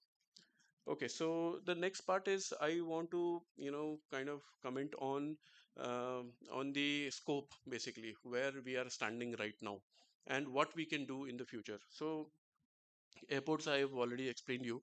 So there is a thing called capacity. Like for example, this auditorium, if this can handle X number of people, we can't infuse more. Same with the airports also, and we have to, and airports are quite dynamic in terms of the passenger, in terms of the tonnage, in terms of anything, baggage handling. So they have a certain amount of I would say a fixed number that we are kind of operating those. And then and those are kind of right from the air side to the terminal and to the land side. And when I say land side, it is all where you are, when you're departing, basically you're coming from the curb side and getting inside the terminal. So that is where I'm coming from. The picture in the down quite explanatory here, where I'm talking about the air side. If I'm arriving, so I have an air side here where the unit, the minimum unit is the aircraft here. So whatever I'm designing at the air side, it will be kind of pertaining to the dimensions and the sizing and the type of the aircraft. Then the terminal is nothing but it's kind of a handshake between the air side and the land side, and also catering to the humans basically. So that is again, so terminal should have two kind of scales. One is handling the aircraft when they are kind of parking, and also the passenger while they are being processed. And then we are talking about the land side, which is again, it also includes the car park, the forecourt area, and some of the airports have a good metro connectivity also. And also now these days a good concept of the airport city, we call it aerotropolis, where a theme based development of a certain city If I take a example of Hyderabad, so we have a aerotropolis of about 1500 acres, where we are talking about various different themes. It could be education, it could be your healthcare or hospitality, SEZ. All these are the things which where uh, uh, the airport is going through it. So airport is not it's not no more kind of a your going and coming, arrival and departing. It is now getting into a destination kind of a mode. So airports are more of a destination now. People would like to stay there. People are coming from the city to the airport and enjoying their time, because there are a lot of offerings at the land side, and they are going back. So I am just coming from there. So it is basically city within a city, and that is where I want to comment again that a good scope is available there, right from the airside, terminal, land side, and the aerotropolis. So that is where I wanted to stress upon. This is the same thing which I was speaking in the last slide. While you can see the airport is kind of being centralized. So earlier the idea used to be along the all the development used to be along the roads and the highways and the expressways.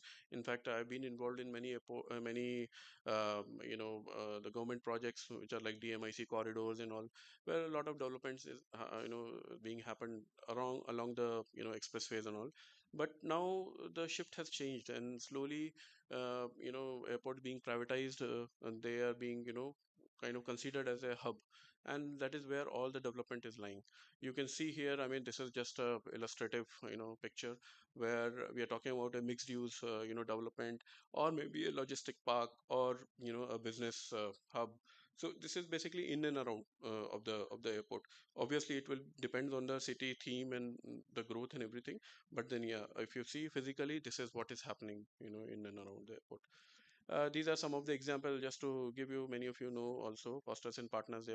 They have recently designed the airport at Riyadh. This is another view. Here I want to stress upon the on the the land side and the air side. It is basically so gelling. Although air side is very confined and engineered, because we are talking about runways, taxiways, and there are a lot of rapid exit taxiways, and a lot of things are there. But then they are not losing their own the fabric of the city. They want to kind of stress on that, and kind of make the city, and you can see it's kind of showing a fabric where it is gelling well with the existing city of Riyadh, the old city of Riyadh, and at the same time giving the offerings, the world class offerings that it has to. This is another airport in China, Daxing Airport, designed by Zaha Hadid Architects. So just again want to stress on on the form. So again, I mean, if you see, as an architect, this is quite a humongous job to only design a terminal building, because it's not only the terminal building, it is the the enabling factors which actually kind of boils down together and tell us that this is what the terminal building should be. This is how the terminal building should be. Whether it is about the number of gates, number of stands, and the connectivity basically from the land side and both from the air side as well. So the complexity you can see. I mean, still you come up with. So uh, people say that there is a very limited scope of an architect when it comes to a terminal building. Mostly they kind of apply their design sense on the roof, but then yeah, there's a lot to do. I mean, in terms of innovation, in terms of your tech based interventions, where you can disrupt the entire the process here. That also I want to talk about in the later slide, but yeah, this is just to give you a snippet of what is happening in the world. So now, when we talk about the Indian aviation market here, so privatization of the airport has been happening since since a while, and GMR, Adani, and there are other private players who have been kind of pioneer in operating the airports. At the same time, as I mentioned earlier about the city, the ecosystem, the airport city and ecosystem. So again, based on the theme, but then people, the operators, they are emphasizing on the cargo businesses, the industrial businesses. Now these days we have e-commerce, and like someone in the speaker in the morning, they were mentioning about the Swiggy being delivered in a minute. So that is all happening is because of it's not about the Swiggy, but yeah, other e-commerce platform like Amazon or Flipkart. It's quickly delivered is because of these cargo hubs and the industrial park which have already being formed here. So that is also one of the current trends which is happening, and also the policy intervention again from the government side, because government is also coming up with schemes like privatization of the airport, and also from the airline point of view, because if you don't have airlines, probably you won't have airports. So to enable the airlines also, and also for a common man to travel, they have a lot of programs like Udan scheme and all, which is kind of helping the private players also, and also the people to kind of take off and have a flight journey. So these are the current trends which are happening. um, yeah, so this is just to give you an idea that where we stand right now if in the world map. We are talking about the percentage population which is having access to the aerodrome. You can see India is falling at the blue 50%. So that is where we can see a good potential, and we as an architect can take it up and kind of be a part of this entire development. Although the growth factors are totally depending on the geopolitical environment, your what is the performance, what is the GDP and all, then of course there will be demographics, social conditions, and of course I would like to stress upon the technological advancement and ESG. These two are the things which are disrupting the entire sector. So these are the things, maybe that is where our niche is as an architect. So probably we can look into this and further engage in the development of the aviation sector. Okay, so this is the life cycle and the role again. I would like to take when we talk about specifically for the airport. So we have three different phases. There are various phases, but I want to categorize into three. We say design, construction, and operations. Now, when we say design, what are the opportunities and what are the challenges? So design opportunities are many for architects. I mean, I don't have to actually say. I don't have to say that that you have to do a scheme design or a concept design or a DPR, or you can do that. But at the same time, I want to stress upon the technological front, where we can actually look into let's say a simulation based design, which is like very very real time. You can actually come to a actual consensus. There is a when we are designing for a particular, let's say, terminal building, it is not like okay how much space per passenger is needed. It is also based on the peak hour. So how do you arrive at a peak hour? So those kind of things. So those are the opportunity to learn. At the same time, those are challenges, because those are not being taught at the at a school level, at a architecture BArch level basically. So those are the things we can stress on, and probably look into learning those. Then when we come to the construction, again GFC and getting into a tender stage, all those things are okay. But at the same time, we have to think about the approval systems, like there is a environmental clearance which is needed. There is a consent for establishment, consent for operations. All those things are there, which we as an architect can also get engaged and get the clearances from the from the commissioning body. So those are there. Then there are challenges in construction, lot of challenges. There is a term called brownfield. Many of you know, I guess, but yeah, so there's a greenfield and a brownfield development, where in the brownfield it's quite a challenging, because something is already operational and you are trying to intervene in that. So those are the challenges in construction. Now we'll talk about the operations, because this is one of the main thing. What happens, we as an architect, we always design things and move out of it. But this is one thing where while you're operating, you have to keep improving within this limited space. How you can shift the equipment, shift the furniture, not the real furniture like sofa or chair, but yeah, furniture like a processing machine or maybe a scanner or something.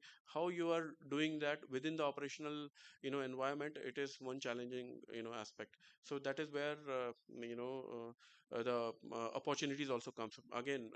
Learn from the simulation, or some sort of a AI and ML based learning. There are camera based feeds which actually you can do some analysis and then come up with some solution. So those are things which are available in the design, construction, and operations. So this is nothing but the life cycle of the airport and the role of architect. Now these are the key enablers which again I want to tell. It is basically the codes and compliances which are very very important. Without the, it is not like what you feel. It is about the the right math and the right the precision, like what Kavita was also mentioning. So the aviation sector is also about precision, that how precise your calculations are. Based on that, all the flight operations or any other operation at the airside terminal or land side is happening. So there are these codes. I don't want to go one by one, but yeah, these are quite relevant for us as an architect. Once we are coming out of this, probably we have to get into that if we want to go into aviation market. At the same time, we have some stakeholders engagement also. It is not like what we want to develop and operate, but also right from the passenger's point of view, that what is the profiling of the passenger, then what are the regulations basically.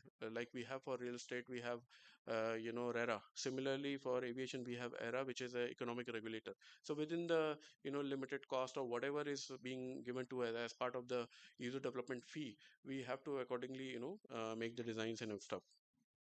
And there are a lot of government authorities like Bureau of Civil Aviation Security, CISF, Bureau of Immigration, Customs. All these functions will also come into pictures, and we have to make touch points for them.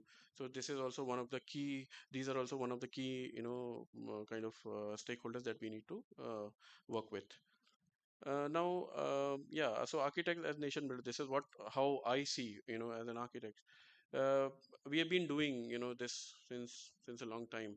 It is not like, okay, architects are only confined to make a small building or maybe a big building or maybe a township. We are talking about cities. And of course, these days there are big organization which gets into a city design and development. But again, I want to focus that airport is also a sector where I was earlier also saying that city within a city, that is where you can also role play. I mean, Edwin Lutyens is one of the example that which is there in since in the past. Same with La Corbusier, where we are talking about Chandigarh, and then BB Doshi for the for the Vidyanagar township. So these are there, and also of course our own Amravati again being designed by Foster. So this is again by architects only. So why not go into that scale also? So yeah, so while we are talking about the scale also, so it's again airport is a segment where you keep zooming in and zooming out. So that is where you have to be a little more sensible about design or a master planning aspect. So all these both the aspects are quite quite relevant, and we have to be within that uh, limit. And then the final is my recommendation about so I recommendation about what SP as an institution should do, or we as an architect should be taking care. So first is a strong focus on the neighborhood planning, capacity assessment for designing the spaces. So these two things are quite important, and we have been doing that. But in the aviation sector is quite formula driven, so we have to know those formulas, and how to do it is very very important based on those codes which I showed you earlier. That is one. Then stakeholders involvement, I've already spoken about it. Inclusion of the basics of aviations in academics. Probably we can have some of the I would say speaker session like this, or maybe some little more into aviation, or maybe some sort of elective. If we can do a case study is also must, if at all students are getting into aviation sector, they want to get into aviation sector. Then external guides for thesis students is also one of the thing. And the last thing I want to again stress on the the tech literacy. Already I think Madhav has given a very good insight about the AI and ML based. But then again, when you come to aviation, there is there's a lot more happening right now. It's not only limited to chat GPT, or maybe converting your voices into the text, but a lot more analytics is happening. So if you are interested in tech, probably aviation is also one of the good market to kind of explore your own opportunities here. This one book I want to recommend. It's quite a illustrative book. How airport works. If at all you don't have in your library, probably you can. It's quite illustrative. It's like this big, and you can just, it's like a portfolio. You just keep opening. So a lot of things about airport. How it's not only the front of house, but also the back of house. How your baggage are being handled, your passengers are being processed. What are the things I spoke about Aerotropolis? So they are explaining very well in that. So probably you can look into those things. And in the end, yes, I although SPA Vijayawada is my first time I'm coming here, but I've been recruiting people, in fact the students right from, I don't know, many of you must be knowing Omveer, Kartika, and Narendra is here today. He's in my team, and Aniket was there earlier, and now he's working with us. Chaitanya is there. So there are some 8 people in my team. So I have a team of some 16 people. Out of that, some 8 people are already from SPA Vijayawada. Yeah. Narendra, you would like to add something? You can come, and it is a good opportunity. Come. So I asked him to travel with me. He just came. So because I want to just give a relay further, he may, get engaged with the students later.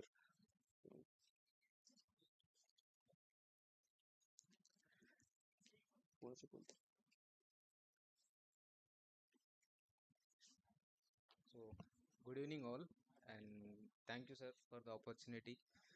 And it's been just 3 years that I have passed out. I can say I'm not very qualified speaking in front of these eminent speakers, but as I can say, they have given very good insights on the future scopes for architects to be in.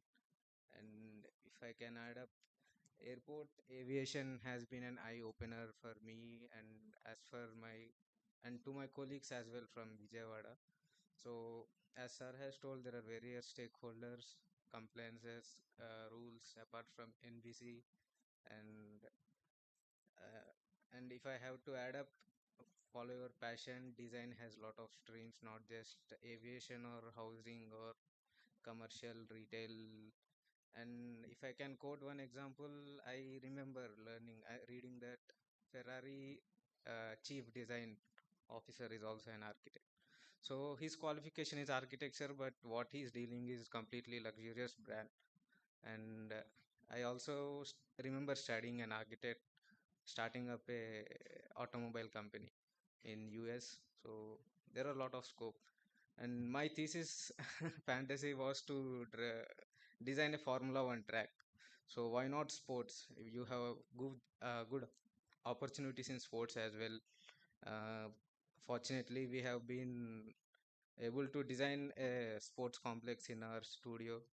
Uh, so maybe sports are not covered in today's session, but sports and the they can also be a good sector to explore for architects and designers. Thank you. My guide, so my guide was fire sir in my thesis. Uh, but the thesis which I chose is very different, and it was a tough time during COVID. Our batch thesis happened in lockdown, so my thesis was on housing, prefab housing, but my interest was on Formula One racetrack. But yeah, I just kept accepting what is coming in my path of career. Maybe next would be some other domain, not aviation, or I can continue in aviation. Or so what I can say is follow your passion or accept what is coming in your way and try to master it. Thank you. Good. So with this, I think this is a very basic about the aviation system, but I would like to have a good workshop with the students about a topic like future of aviation, or maybe how airport works. And that will go. Maybe we can deep dive and further come out with some options and how we can collaborate together in the future. Right. Thank you. Thank you.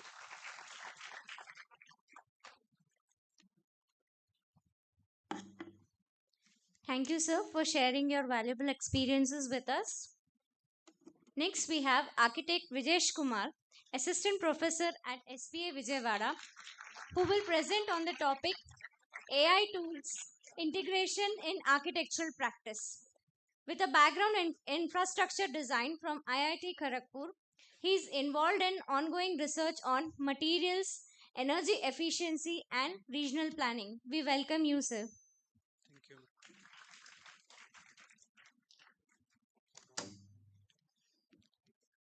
Yeah,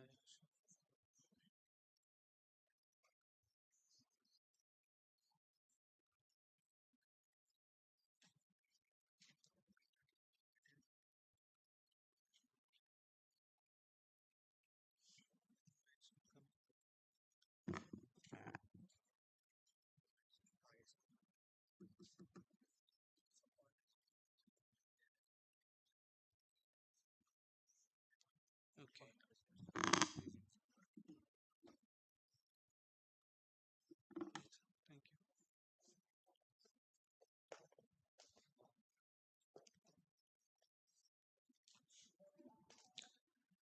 Okay. Now all the architects who is being spoke before have given a very good, what you say, platform for me to speak upon. So I'll be talking about basically the AI or the AI which we maybe will be directly using it, or it might be augmented within the technology which we might be using it, and what all might be the job prospects that we might be having it with respect to while leveraging those AI. Okay. So to say this, first thing is we have to know that where we are going, so that we essentially will get to know with respect to how much investments has been happening. And our the architects, they have already talked about so many terminologies which we haven't actually uh, maybe we won't be knowing it. So maybe I'll just give a glimpse of what actually does it mean and what opportunities actually we will be having it. Okay. And then some libraries and things where we can have a hands-on, and we can actually start experimenting and look into what actually possibly you can do it, and what opportunities we have and challenges. And then hands-on, that what I have done with by using this technology, so that it might maybe give some spark to you that what actually you can also actually can do. Okay. So you can see like here that how much, oh, sorry.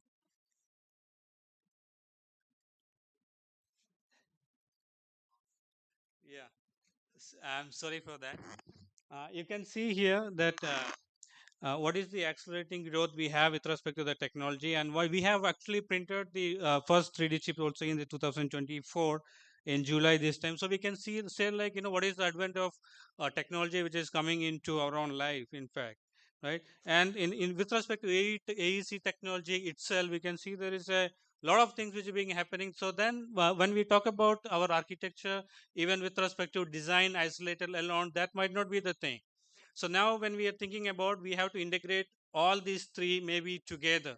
So design, constructions, and this all will be happening it together. So these all technologies where it's actually leading us is nothing but to state us. It's not like you isolate alone with respect to design alone, but it is possible to collaborate along throughout the project. That means the throughout the life cycle of the projects itself. Okay.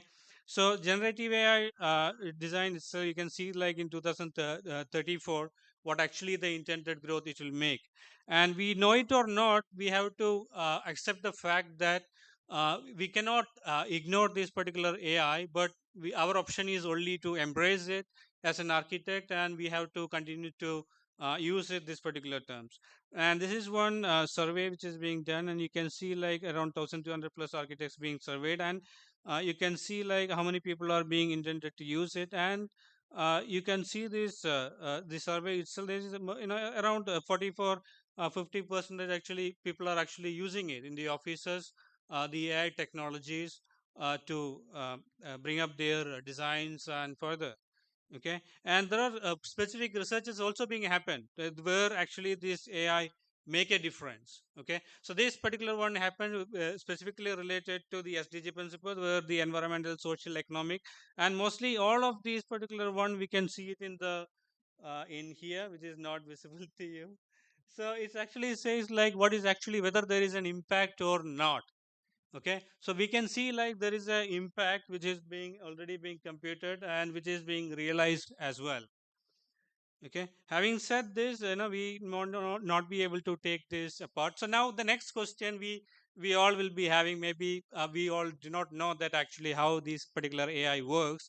So this AI, they basically works on this data which will be collected from the on-site or during the process, and then what we does is we use the machine learning techniques to understand this particular data, and we see that what is the patterns on this particular data, and after that we'll make a learning, and then the data will being that the aspects will being implemented. Okay. So there's a data collection and there's an algorithm development, and we train this particular data. So it's not be like 100% of data will being used in when we do this AI. So we might be using some 80% of data, 20% will be for testing, and then it goes for the testing and refinement of your algorithm, and then finally goes for deployment. So we'll be thinking like, okay, then now how this being happening. So as the sir, many people have actually also talked about the factors of empathy. So then we won't be saying like whether this factor of empathy and this whole thing will be included in this particular design. So then we have to invent a new wheel for our design methodology, how actually this AI could be a part of our design exercise itself. Okay, we'll come back to it. So then we have the machine learning, then we have, there is something called machine intelligence. So there is three levels of AI. There is machine learning, machine intelligence, where the machine itself, after understanding the data, they will it will create a new set of data, and then it will perform a different task which is with respect to, which is learned from the other task. Okay, so that actually been invented in 2016. People started using it. There is something called back propagation, where the data from the working itself is being put back into the learning curve, and then the data is being learned, and the machine consciousness is not yet being achieved, and I'm not going to talk anything much on that. So then another thing is, which actually we talked about, sir is also, Saban sir also talked about, is that about digital twin. Okay, so digital twin is nothing but there is a exact replica of what is actually happening on site.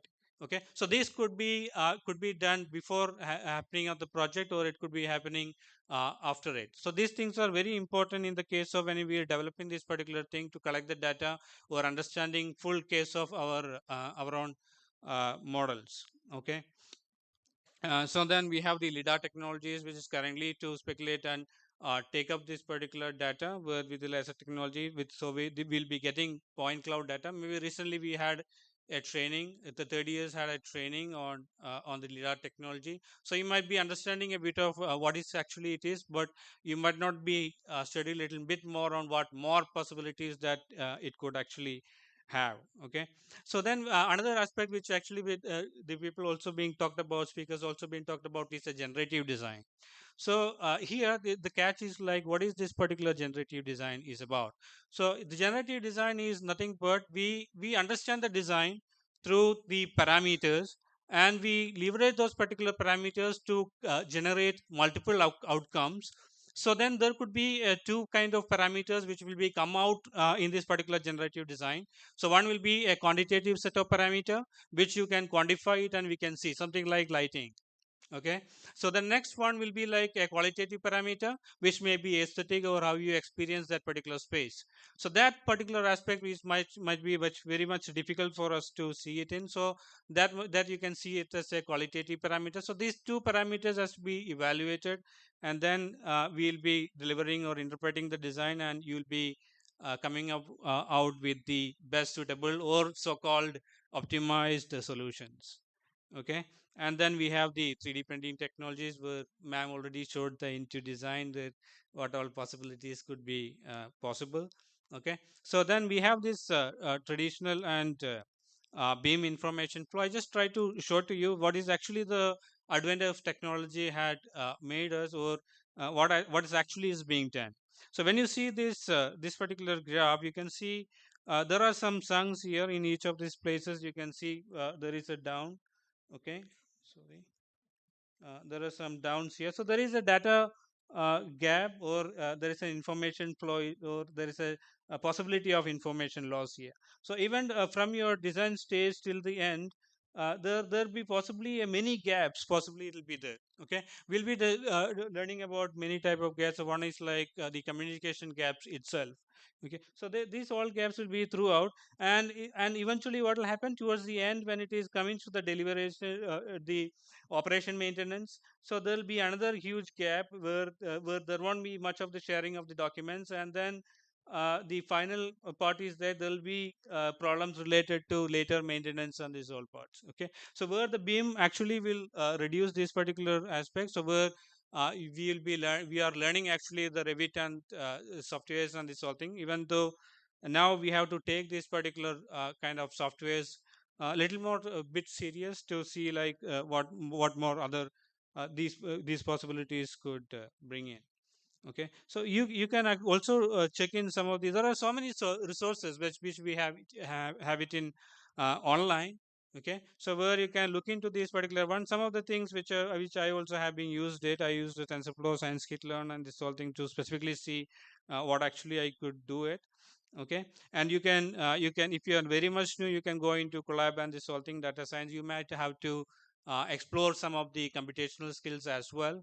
Okay, so where you can explore something more that actually what you can do it. All right, so there are assistance tools where you can use Gemini, ChatGPT, or any other assistive tools specifically for you to equip at least some part of this particular skill. All right, so there are so many opportunities as an architect when we actually come out and when we start practicing, or when we try to see like what actually possibly that we can do with respect to AI.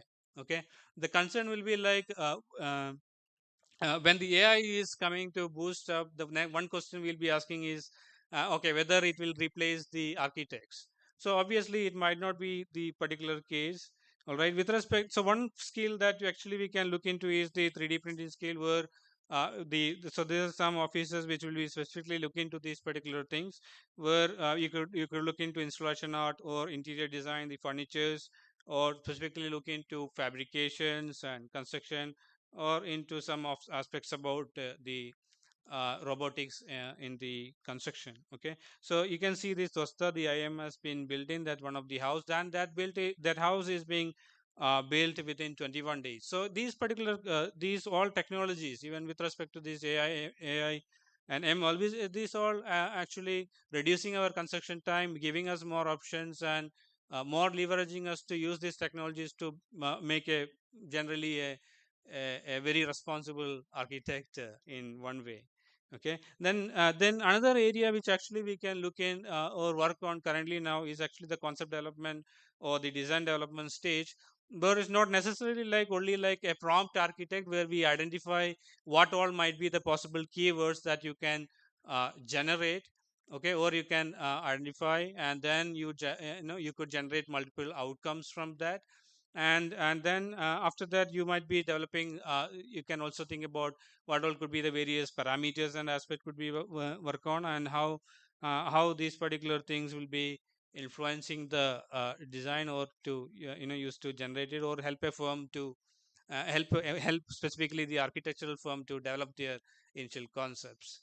Okay, or it could be like an immersive experience so this also being developed, and there is so many opportunities in respect to immersive experience as well, not only with respect to the construction field alone. So in the when we talk about this extra, we have virtual reality, augmented realities, these all things. Okay, so now it's not necessary that you have to construct and to make users to experience that what actually your space looks like. So this essentially reduces our communication gap with the clients itself. So there are many firms which actually specifically work on this particular aspect alone, and support the architectural firms and things, and give these particular services, so that this particular communication gap will be reduced. So another is being shown is like you can change the materials, you can see what you can do, and the user can actually take up the decision here and there itself. Okay, one of the main direct application you can also see with respect to simply in the housing itself, where you don't have to construct an experience a space in the experience centers, where you can use or leverage this particular these VRs, and you can tell the you can give the clients, and they can actually experience that particular space, and they can change that particular settings in that particular area itself. And very much we will be getting to know about scale and other aspects about. So these technologies, we should start using it. And mainly when we do the design, we have no idea actually what is the space look like or the scale of it. So this is one aspect that we can directly use it. So there are AI tools, and these all aspects are directly available, where you have to upload your models, and we can directly look for the immersive experience. Okay, so another aspect which very currently, which is very wider, is also being happening, is the digital twin. So there are two digital twins which actually we can talk about. One is an asset digital twin, and another is something like an operative digital twin. Okay, so the asset digital twin is something like what is actually being there, and you develop the entire thing, and then you will be delivering to your user or the architect who is being needing it. Okay, another is the operation digital twin. When the building is being operational, you will be some of the process of the sensors you might be putting up in, and you will continuously monitor your processes, and we will figure out what actually the things what probably you could done. So one simple aspect is like indoor environmental quality. So when number of people are being using or related to the time, if there is any change in indoor air quality, if maybe the VOC content is being increased more than, let's say, more than 500 microgram per meter cube, so then what will happen, then there could be an evacuation. So any of these particular scenarios we might not be realizing it as we talk about it. Okay, these things are only being realized one when we actually do it, all right, or when we continuously observe it. So then we may have to use some sensors on this particular aspect, and then we have to directly use those particular things. Okay, another advent this particular technology brings us is the class detection. So as such that in aviation sectors and this whole thing, when we are working it, we are actually collaborating with many users. So what actually we'll be working with the IFC files and things, and we integrate these particular files, and we try to see like, are there any services are being clashing, and then we have the discussion among the all the stakeholders, and try to resolve these particular aspects. Okay, so these things weren't possible until we have the advent of this particular technology. Okay, and it's also possible that it is not that much uh, you know possible with respect to this. Then we have the use of lidar technology. Okay, where we can monitor what is the ongoing project, we can see, we can capture this particular data within this particular site, and we can move it into our digital representations, and we can take many decisions. If not for this project, if the next project whatever is coming, that'll be quite handy. Okay, so the use of AR, the use of lidars and this whole thing. Another main aspect which actually comes about is actually the 4D simulation. Okay, so one is the class detection. We actually talked about uh, how actually this particular construction happen, how actually you'll be going across the stakeholders and see are there any clashes. Another clash which actually will happen is during the construction. So when the construction is being happening, it is possible that during the construction, during the cranes or any other things moving different parts, and this is all thing, there also is possible that some clashes will be happening along with the prefabrication or any other elements when we are putting in. Okay, so there we can leverage this particular technology specifically to 4D time class related to time, and to experience to see with respect to the construction stages itself. So that also might have some changes in the design when the complexity of design is increases. Okay, so that is where these firms, whatever firms I'm showing you on the one side, is actually the firm which actually working specifically on these services, which will be rendering to the constructions or architectural firms.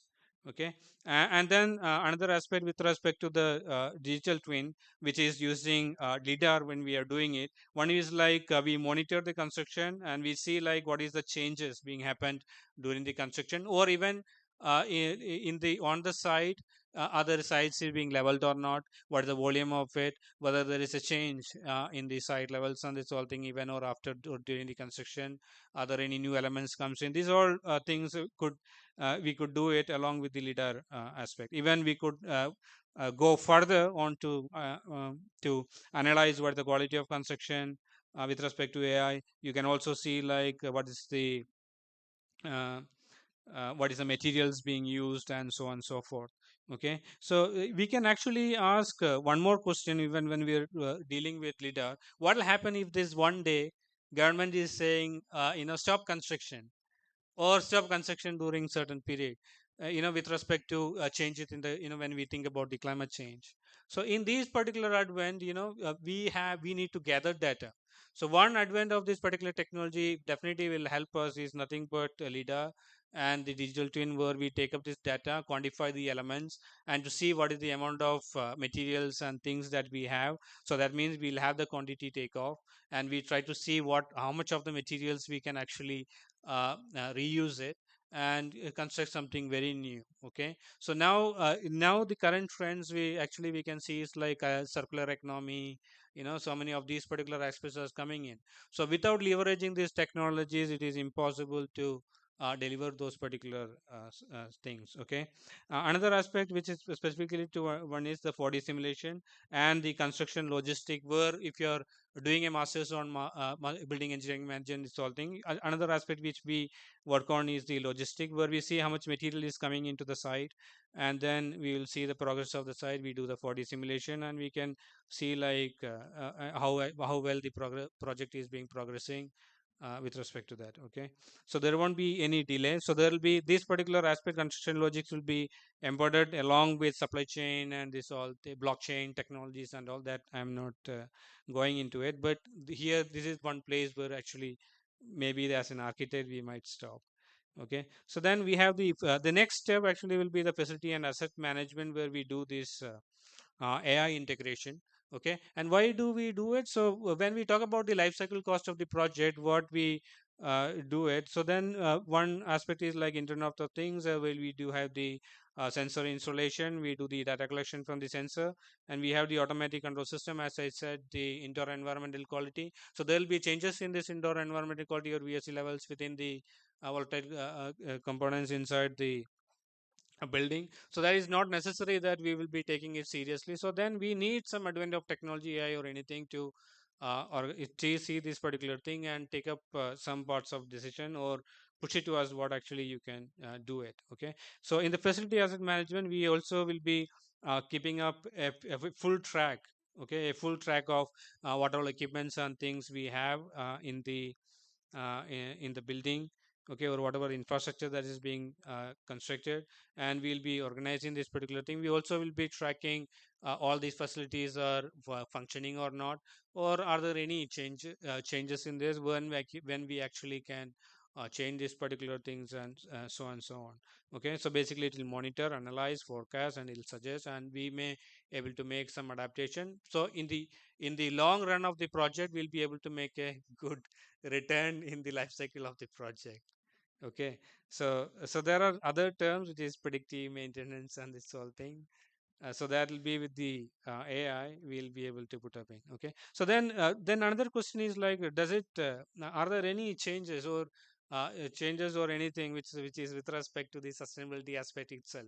So now when earlier when we talk about sustainability parameters and this whole thing, even with respect to site analysis, or even with respect to uh, wi- uh, with respect to when we design the planning stage itself, are there any changes in what on the sustainability aspect about the design? Okay, so I just want to show you this. This is one of the research from the MIT, which are then the hypergraph model, which is showing some carbon reduction potential in the effective space used in housing. So that means even at the point when we do start doing the layout, which is having a significant influence on your sustainability aspect itself.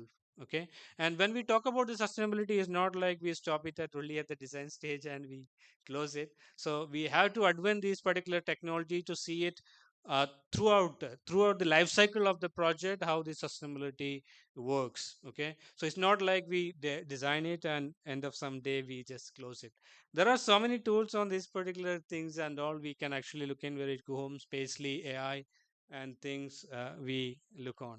Okay, so what are the main challenges? There is a very steep learning curve on this particular thing.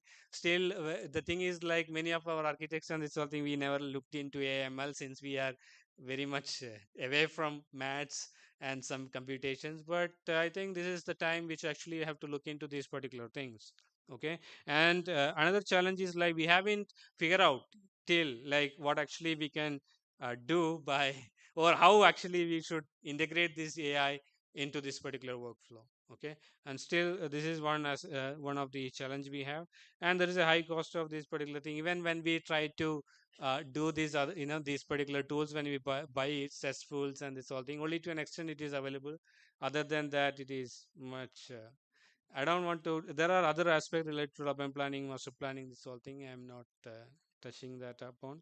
Okay. I also worked a little bit on things and related to AI. So this is one aspect which so far whatever tools that we are actually seeing is the algorithm which we specifically work on a specific boundary and try to see bring up this particular layout.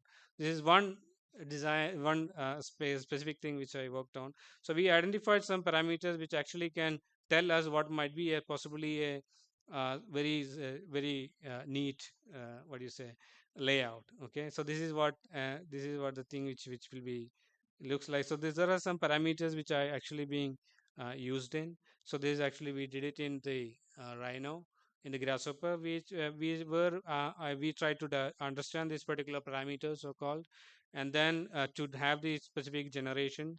So you can see like there is other results being put up. So we could generate something like within 5 or 10 minutes. We'll be able to generate something like thousands of layouts where you can actually evaluate it. So in these particular stages, it's not like you remove it from this. So then, so another particular challenge is like how do you iterate and take it that particular thing? Okay, this is where actually the AI works in. So then I tend to use this. Kemin tools and science learns and this all tools and try to see like what possibly you could build about. So you can see like what is the results looks like in a general plot, but there could be many more iterations as an architect we ever ignore. Okay, even at the stages of design. So sustainability, so that is one thing I will just stop here. So there are tools here, and these are the spaces actually you can look for, and you can strengthen your skills specifically related to this, which we have definite scope in the future or even now. Okay, this is where people will be stepping in currently. Okay, and thank you.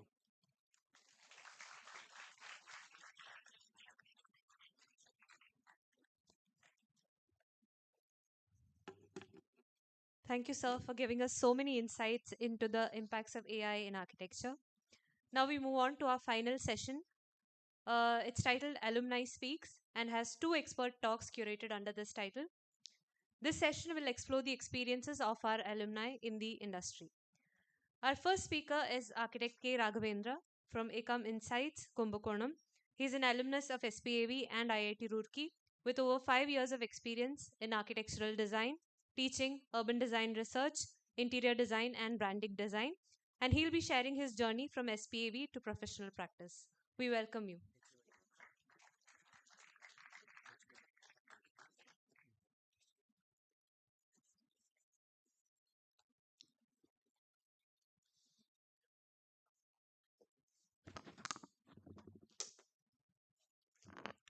Hi everyone, nice to be here. Congratulations on the new auditorium. It looks really nice. Long name, nice name. Uh, sure.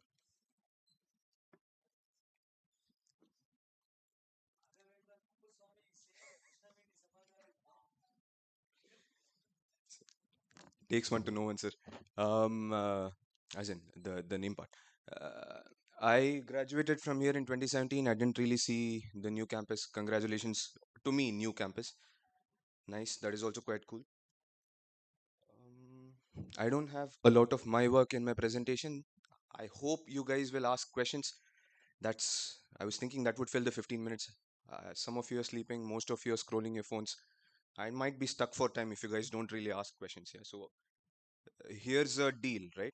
I'll finish faster if you ask me more questions. Yeah, not a deal. That doesn't matter. Alright, cool. Thank you. Right, what's the agenda? Very short agenda. Pay attention to the second last point. That's the one I think is most relevant. The rest of it, fairly small introduction. Studied in two colleges. I know. How many of you want to do a master's after you graduate? Okay, interesting. How many of those masters will be in architecture? Condolences. Okay. How many of you got into bachelors of architecture knowing what it was? Acha, how many of these people have architect, engineer, contractor, etc. in the house? How come you guys are in the age of internet? No, do better research. Cool. Anyway, nice to know. There's some of you who are interested. Hopefully, it will be inspirational. Self promotion. The firm I run is Ecom Insights. I write a bit on the jury blog. Wow.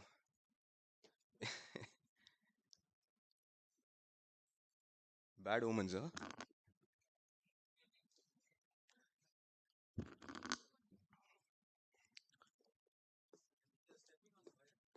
Possible, sir. Possible.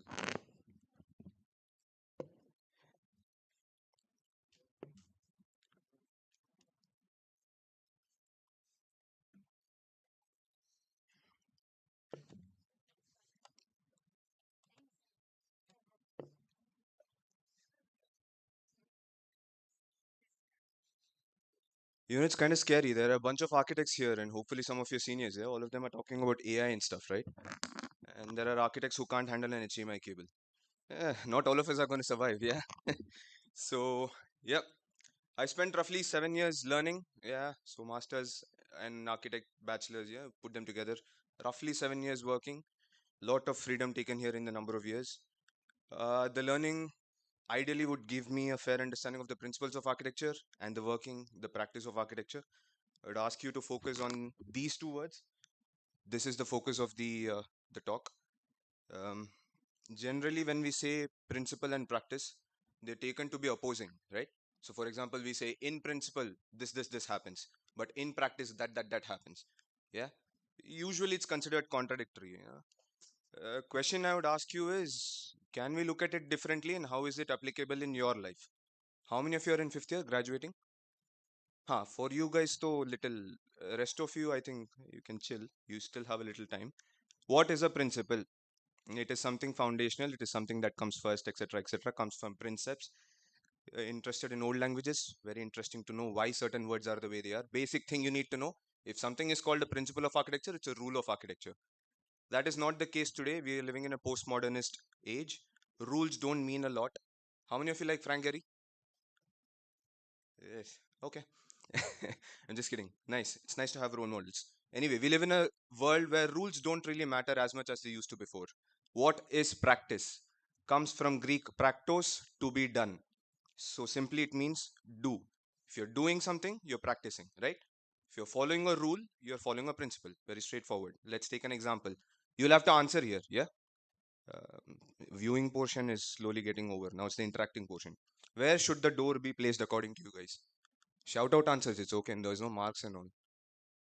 Corridor, exactly. You place it on the corridor, fairly straightforward, right? Something along this would be the answers you're imagining, right? Here, there, somewhere in the middle. Any of you thought about double shutters or only single shutter doors where there was any double shutters? Huh. Sliding, cool. I like those answers. Did any of you do these two? No, right? It's possible though, right? I mean, you could put the door in the middle of nothing and then you could describe it, na? The materiality of the door is expressed through its relation to the space around it, bringing to us narratives of. You've seen, right? Have you seen architecture projects where the description is longer than the photographs? Hai na? Go to your library. I mean, that was the case back then. I'm not sure now. I don't know how many of you guys read. Go to the library, check out any nice architectural book. It's hard to understand what they're saying, right? So, anyway, point I'm trying to make here is you had some solution that you suggested, right? And then you use some process to arrive at that suggestion, right? The process you use is the principle, and the solution you give is the practice. Very cool. So what do you do in your college? You learn the principles. What do you do when you go to the office? You apply those rules. That should be fairly straightforward. All of you should get a job. Life is great. You will become a famous architect. Is this partition that straightforward? No. Do all the things you learn in your college, will they be relevant when you start practicing? That's optimistic. It might be, right? But does that mean everything you learn in office has no theoretical base, has no fundamental principle behind it? No, there are a lot of fundamental principles. You are doing something useful in college, don't worry. Really cool animation, huh? Pay attention. This is my high tech. Uh, it's not so straightforward. It's not that cut clean. When you start practicing, when you start working in an office, you'll come to know that learning and doing is not very clean cut. Yeah, there'll be days when you're in the office, you're at site, and not just if you restrict yourself to architecture. I mean, some of you might be interested in UI UX. Bunch of my batchmates in UI UX. Some of you might be interested in industrial design. Industrial design is becoming outdated now. Now there's like more subcategories. I didn't know. I'm kind of old. Yeah, those are possible streams, but the learning never stops. Just the other day on site, there was a maestri who was talking about some particular detail. I didn't understand it. He measured it out with a thread in front of so many people. Bad days exist. You'll never stop learning. Principles is not equal to practice. Just cause you learn, just cause you get a 5-year degree, when you guys go out, do you think your client will listen to you? Nah, chances are, I'm talking about like proper architects, huh? The other guys, I don't know.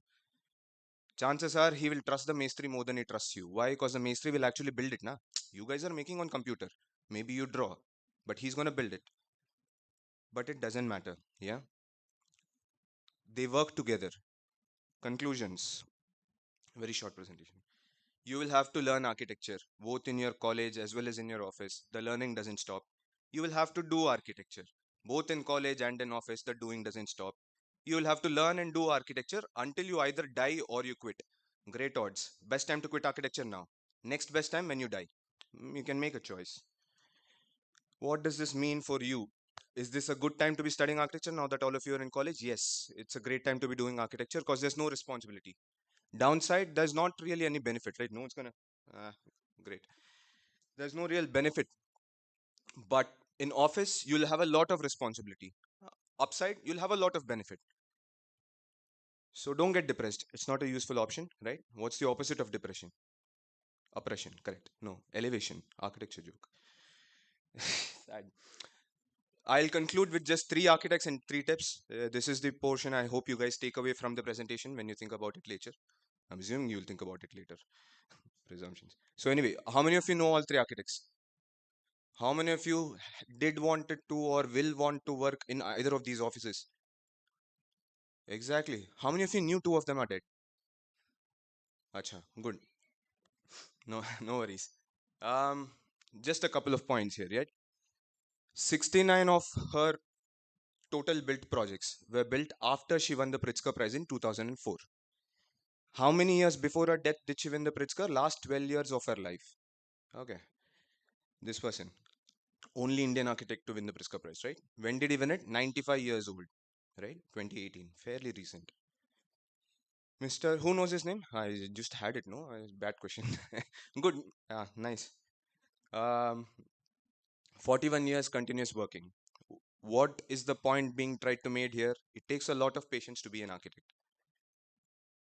You may not choose to go ahead if you think you're impatient. No worries. Just know that it's going to take time. Building will take years. Your career will take multiples of years. Na?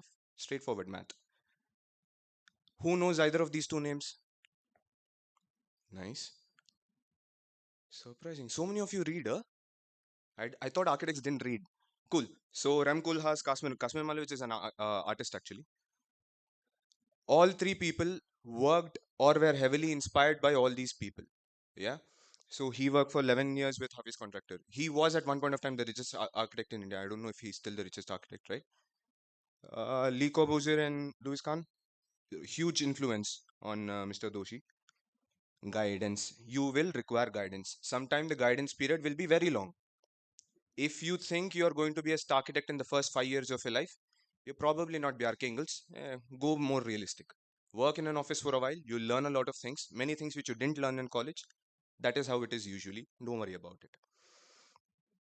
Her first building, 43 years old. So for the first 43 years of her life, she was a paper architect.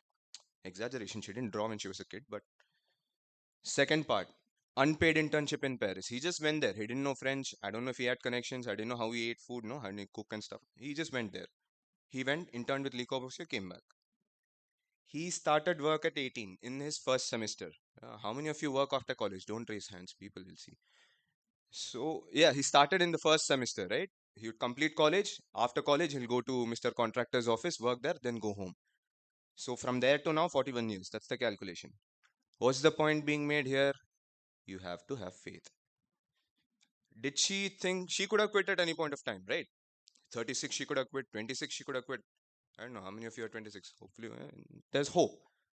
Is it a certainty? No. Is it a possibility? Yes.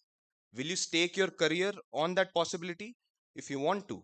What will give you that courage? Faith. What is behind that faith? More faith. It's regressive. Architecture is not an easy field to achieve any of these things. Much simpler paths exist.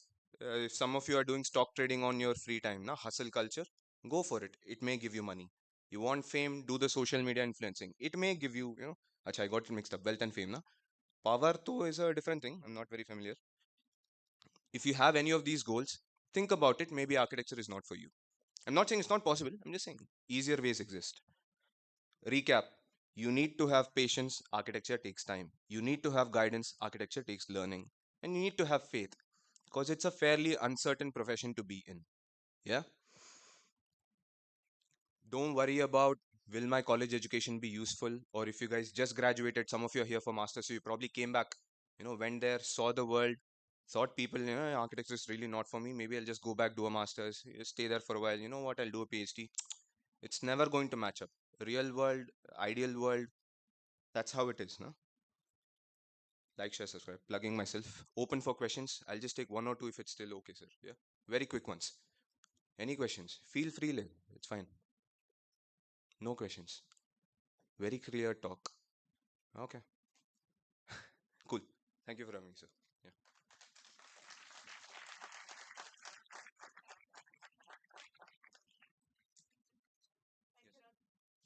Thank you, Raghav.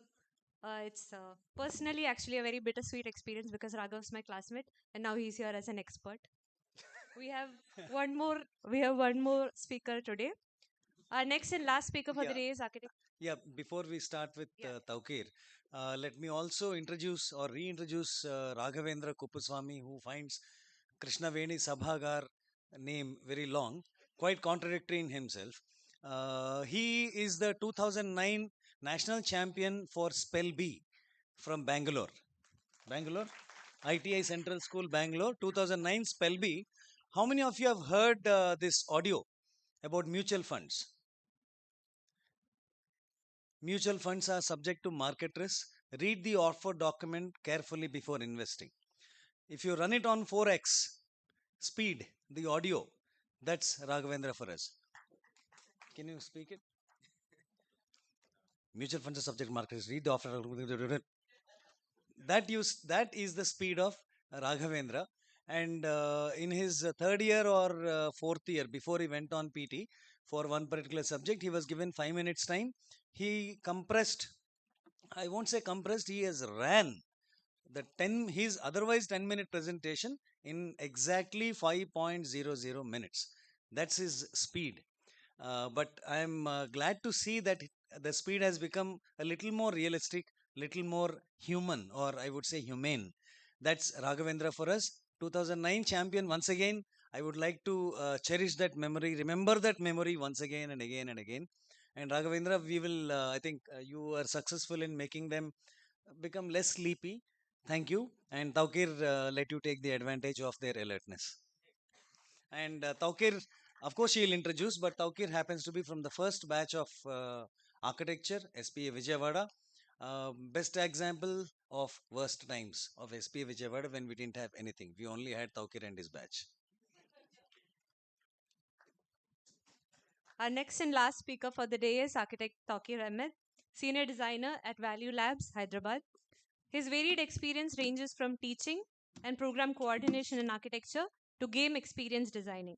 He'll be speaking about his experiences and path from SPAV to the professional realm.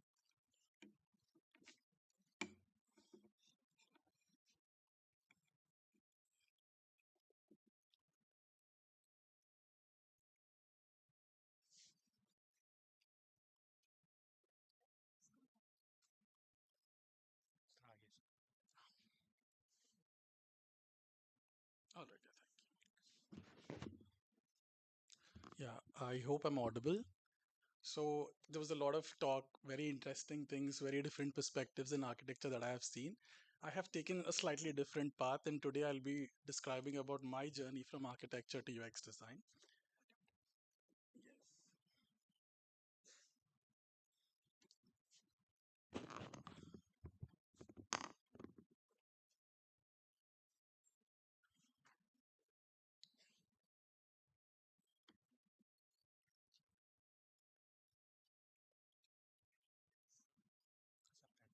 No, it won't work from that drive.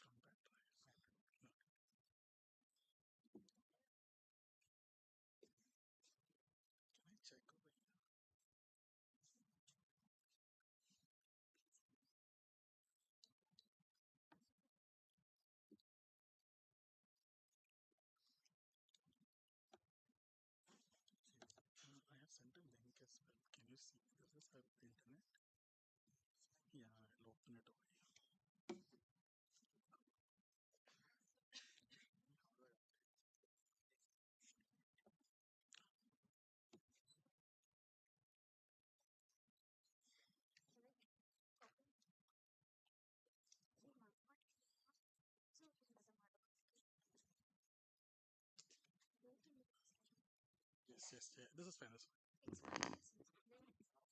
Yeah. Okay. I'll just try to stay a little away from the wire.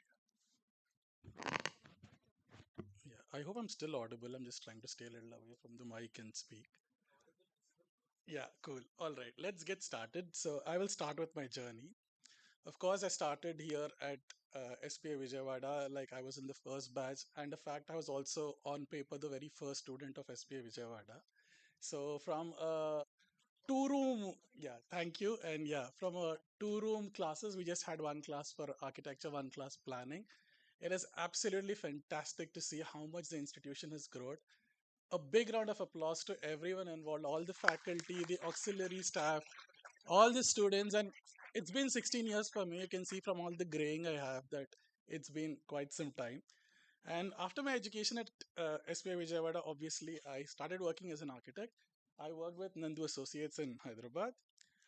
Then, yeah. Then I went around and I took up a different job where I worked as a program coordinator for Architecture and Design Foundation, where we basically did programs to educate people about architecture and design. Then I took up teaching simultaneously. I taught at two institutes, Aurora and SVCA, both in Hyderabad. Then in about 2018, I went to NID to do my master's. I studied in NID Gandhinagar, where I studied game design as my specialty. Then I worked as a game designer for an edtech startup at Splashlearn. And currently from there, I moved to the user experience world. And from the past about 3 years, I've been working as a user experience designer. So quite like different things I wanted to try in life because of my exploratory nature. And I don't know, maybe 10 years down the line, I'll be doing something different. Maybe come back and teach at SPA probably. So let me start with why I chose this topic. This is a question I always used to ponder upon. Would I be the same kind of a designer if I was not an architect? And I'm not just saying this because I have to do it in the presentation. This is something they always asked. And the answer has always been no. I don't think I would have been the same designer without my architecture education and background. Now, by show of hands, can I know how many of you know this term UI UX? You've heard what it means? Great, that's a good number of people who know. And for the people who don't know, let me just give like a basic Wikipedia definition. This is the user interface and user experience where we're creating products, digital, physical, both, which have both visually appealing, user-friendly nature to it. The ultimate idea is to create these experiences which are seamless and engaging. That's the basic definition, and it's much more in detail when we go look into that. Now I'll establish some common grounds between architecture and UX design. So let's start with the base. Both of them are core to understanding people and designing for people. Now, if I want to define architecture, it's basically designing spaces that are useful, comfortable, safe, accessible, aesthetic, enjoyable. Now, what is user experience? It's creating interfaces that are useful, comfortable, safe, accessible, and aesthetic. So it all lies in the human-centered design that we all try to aim for, where we're putting our user at the center and creating a world for them. For example, let's start. Like, I just want to do a quick example with you. Say you want to design a library. All of you have the basic understanding of it, like who is it for, how many books, what kind of books, everything. What are some of the core things you would want to understand when you're starting to design? You can shout out the answer, like what are things that you would look for in a library? Finding books, a table where you can read, brilliant. Sorry, display area, absolutely brilliant. Now, I'll ask the same question to myself. As a UX designer, if I have to design a library application, how would I go about it after I understand my basic needs of what the user wants? It is about finding a book. It is about navigating a space, how I navigate through the space to find the book. And finally, having a space to actually read the book, the readability aspects. So the core idea always remains the spaces, be it like space or a physical or a digital product. We are always trying to cater to the needs of the people. Now I'll just break down some of the skills from architecture that enhanced my UX journey, and I will take through a few of the examples. There are a lot, like every day there's a new discovery for me. I will just draw a few parallels for you. First aspect is spatial thinking and navigation.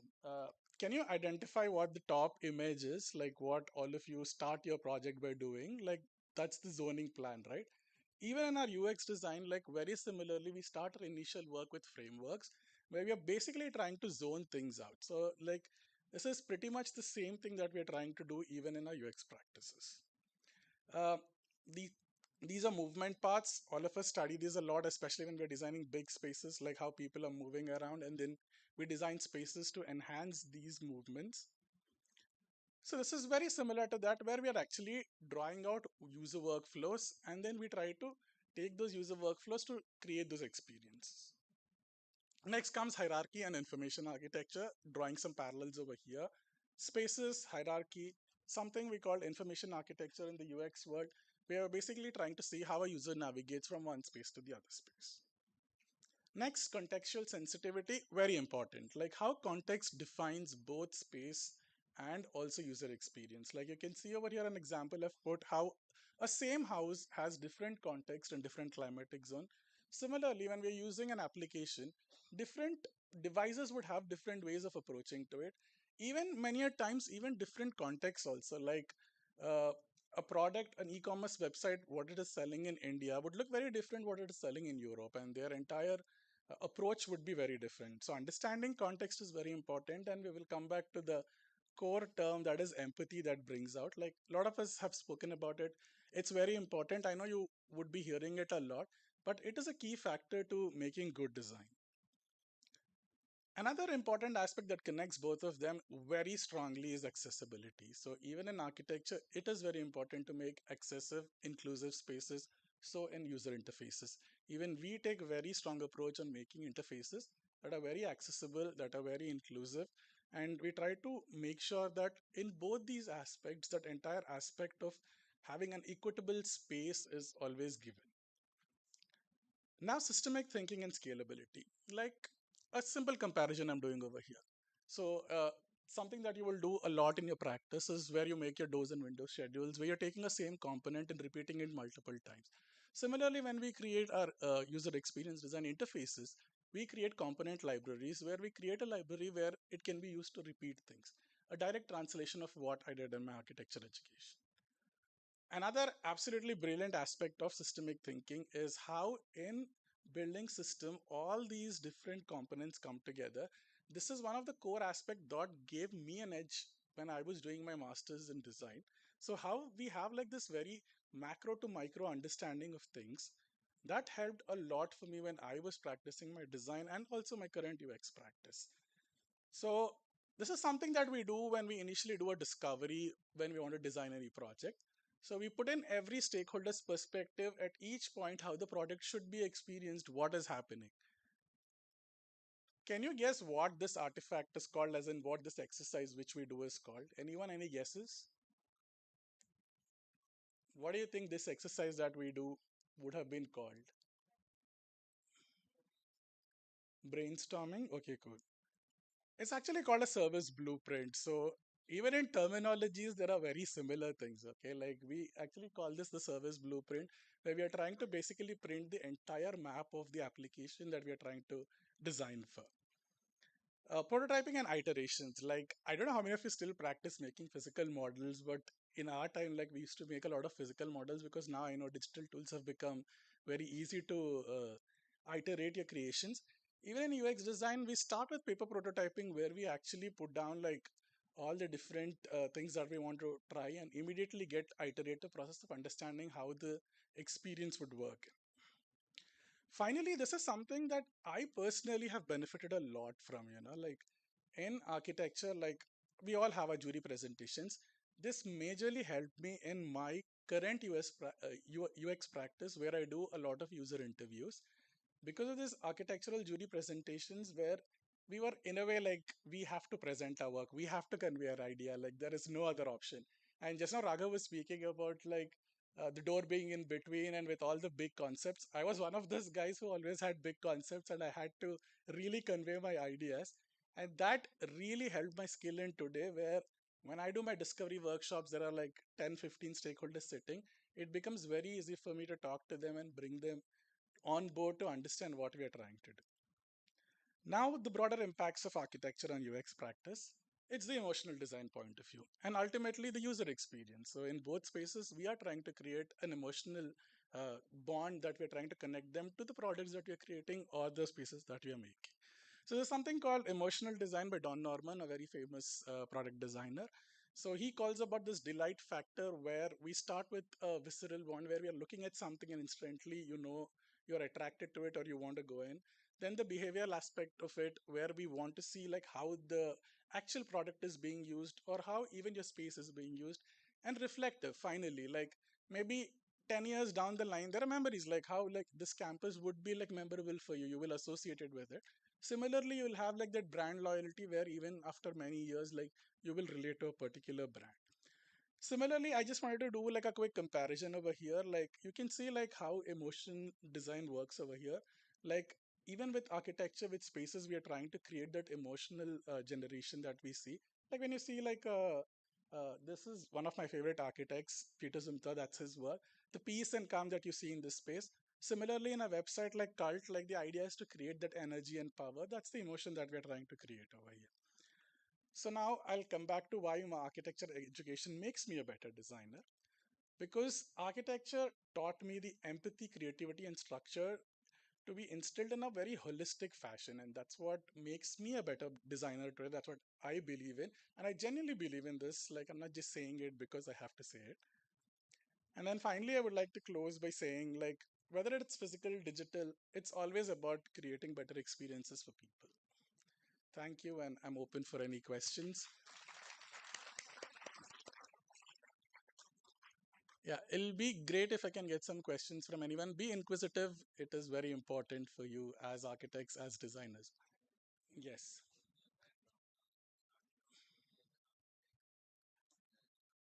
Yes. Yeah.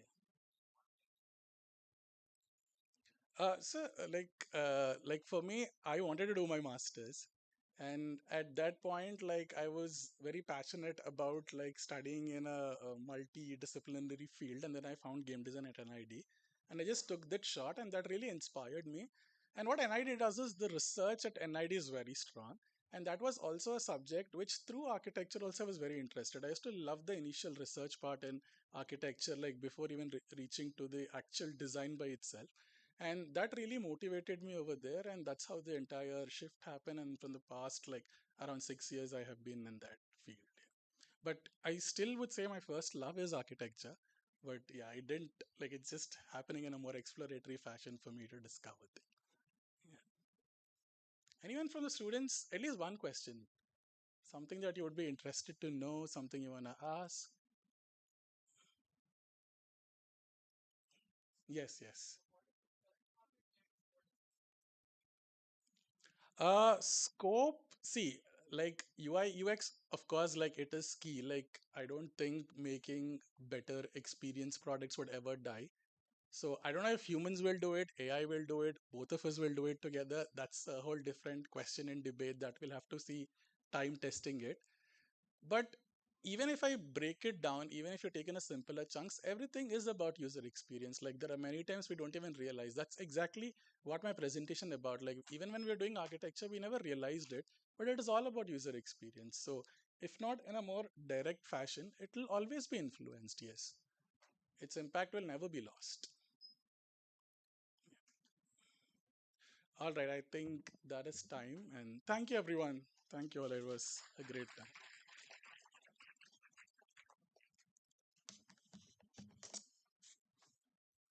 Thank you, Tokir. Again, it was very wonderful listening to you after so many years. Tokir was one of the seniors I think we all looked up to, and I'm sure it was wonderful for you guys also to listen to him speak. That brings us to the end of the expert sessions for this symposium. May I request all the speakers from the last two sessions to step back on stage.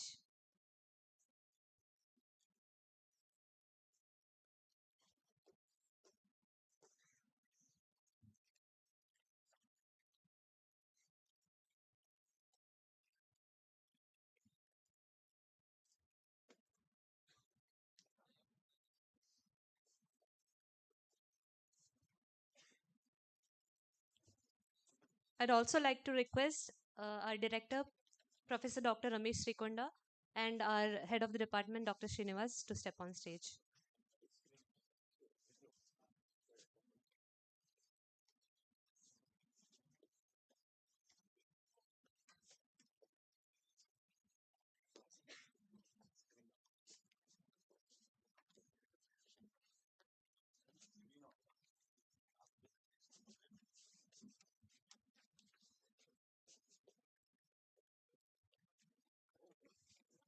First, I'd like to call upon architect Manohar Kamireddy to be felicitated.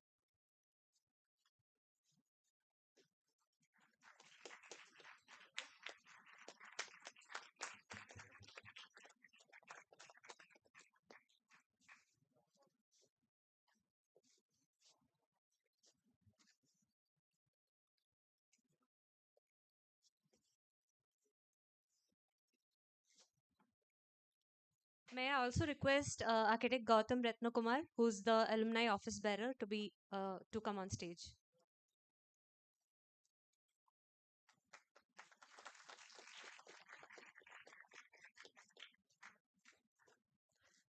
Next up, we have architect Kavita Mohanraj to be felicitated.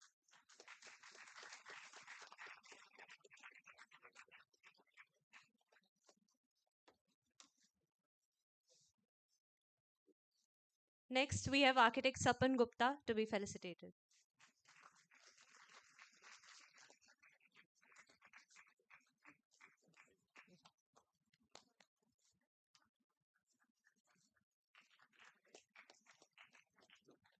Architect Vijesh Kumar to be felicitated.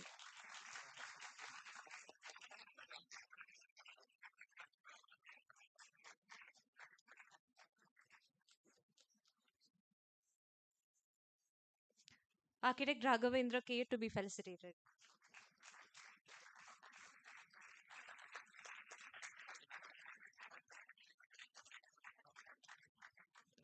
Architect Taqir Ahmed to be felicitated.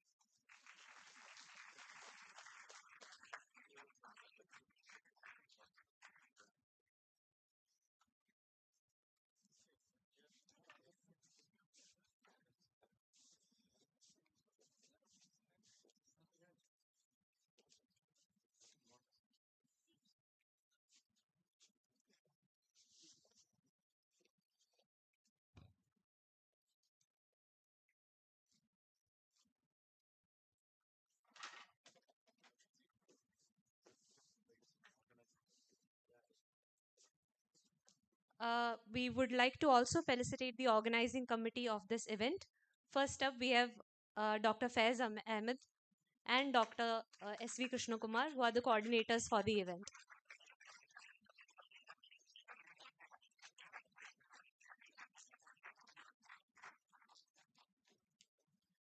In fact, can we have all the supporting committee members, starting with Deepthi, Komal, Sharif, Srileha, Akanksha, Siddesh, Hiba. Hiba is here. Sayantan. Okay, we will not consider that mementos are saved. We will hand them over to those people.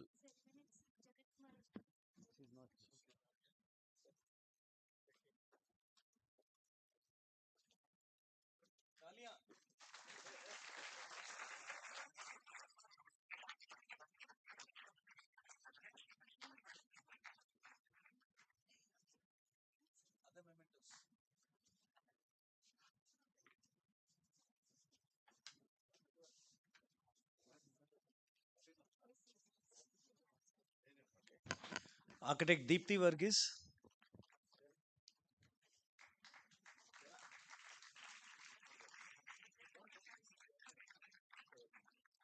Deepthi is already ready for the memento. Okay, Sharif Unisa. Will you now at least give to Deepthi, sir?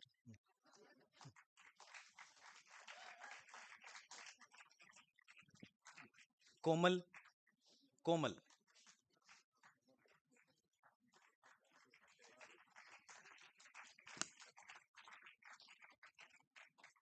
Akansha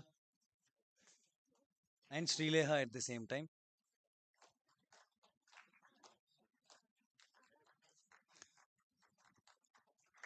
Let's put our hands together for these two faculty who have designed this memento. It's, I would say, indigenous, made in-house, built outside.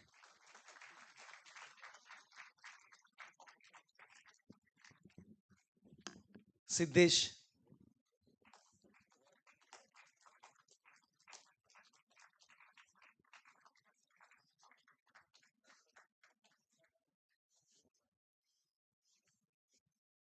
missing anyone?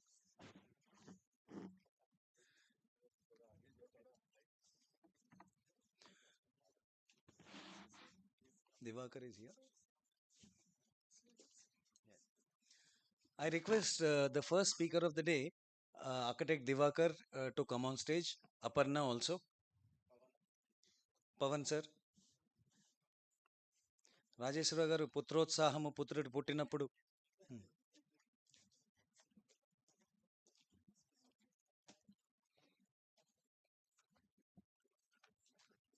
Diwakar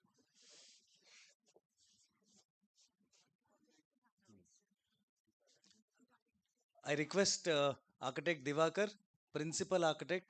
I'm sorry, in the banner it is printed as Principal Architect. Maybe only Raghavendra can feel happy to see that word.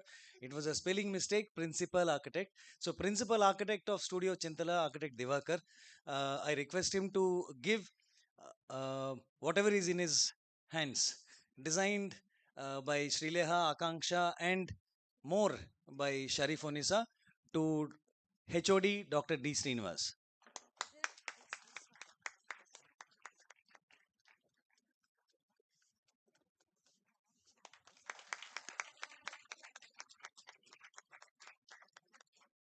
Devakar, please do the honors, same honors to our director, Dr. Ramesh Srikonda. In fact, Professor of Architecture first, director next, and one among us always.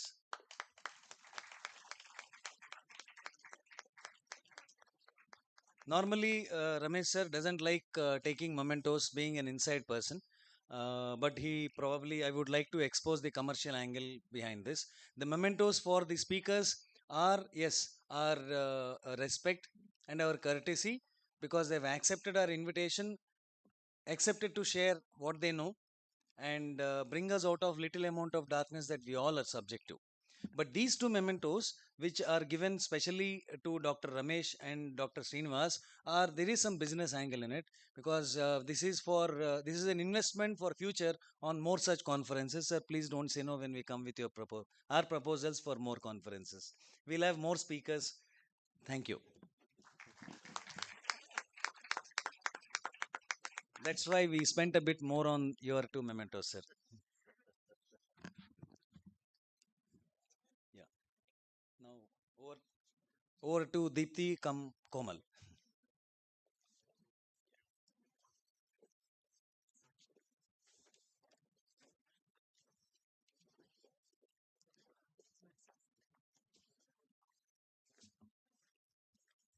Thank you, everyone. Now, may I call upon Dr. Faiz Ahmed, Assistant Professor at SPAV Vijayawada, to present a summary and key takeaway from today's discussions.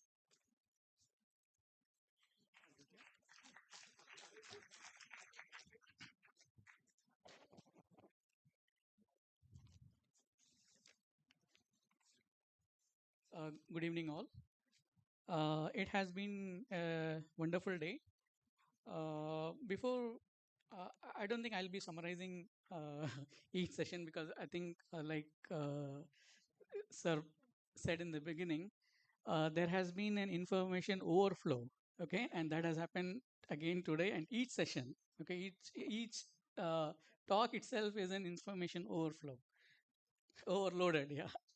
Okay, but I would like to give an idea why we did this and what is the idea, and probably KK sir can also join if he wants to add something.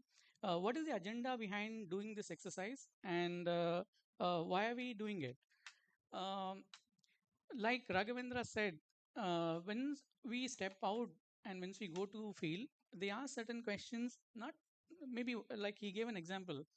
Mason will be may look smarter than us, because clients will ask you a lot of things which of which we may not be knowing ABCD of it. He will ask you what is the price of the brick, sir, how much brick we should buy. We will be blank. Why? Because we don't know. That question he will ask you. He will ask you what is the grade of steel that you should buy. He will ask you what is the grade of cement that we should buy. So a lot of things he will ask you that we may not be even we may not have thought of it. Okay, so it's not just design that helps in practice. There are more things that has to be done in practice. Okay, so that's the agenda. That's the point on which we wanted to start this discussion, so that we do.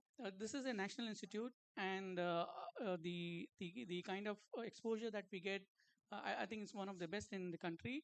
And we don't want to miss the students. We thought that our students should not miss out things that is required in the industry, and and this can be a starting point of such discussion.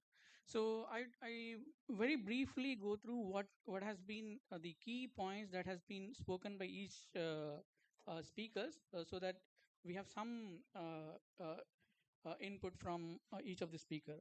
In the beginning, we had Professor IR Vijayalakshmi ma'am, Krishna Kumar sir, and Shrileha.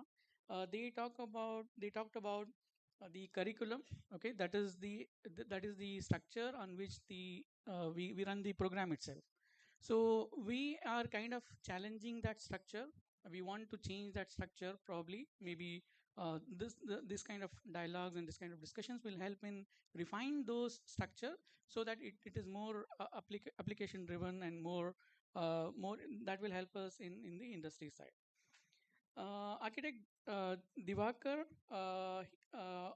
few few points which I have written down.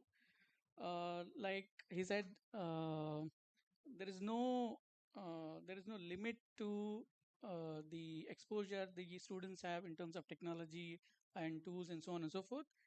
What is missing, or what is required, is the sparkle in the eye. Okay, so the urge for doing something new, and that should keep on happening. And he emphasized a lot on empathy, being doing people centric work, and so on.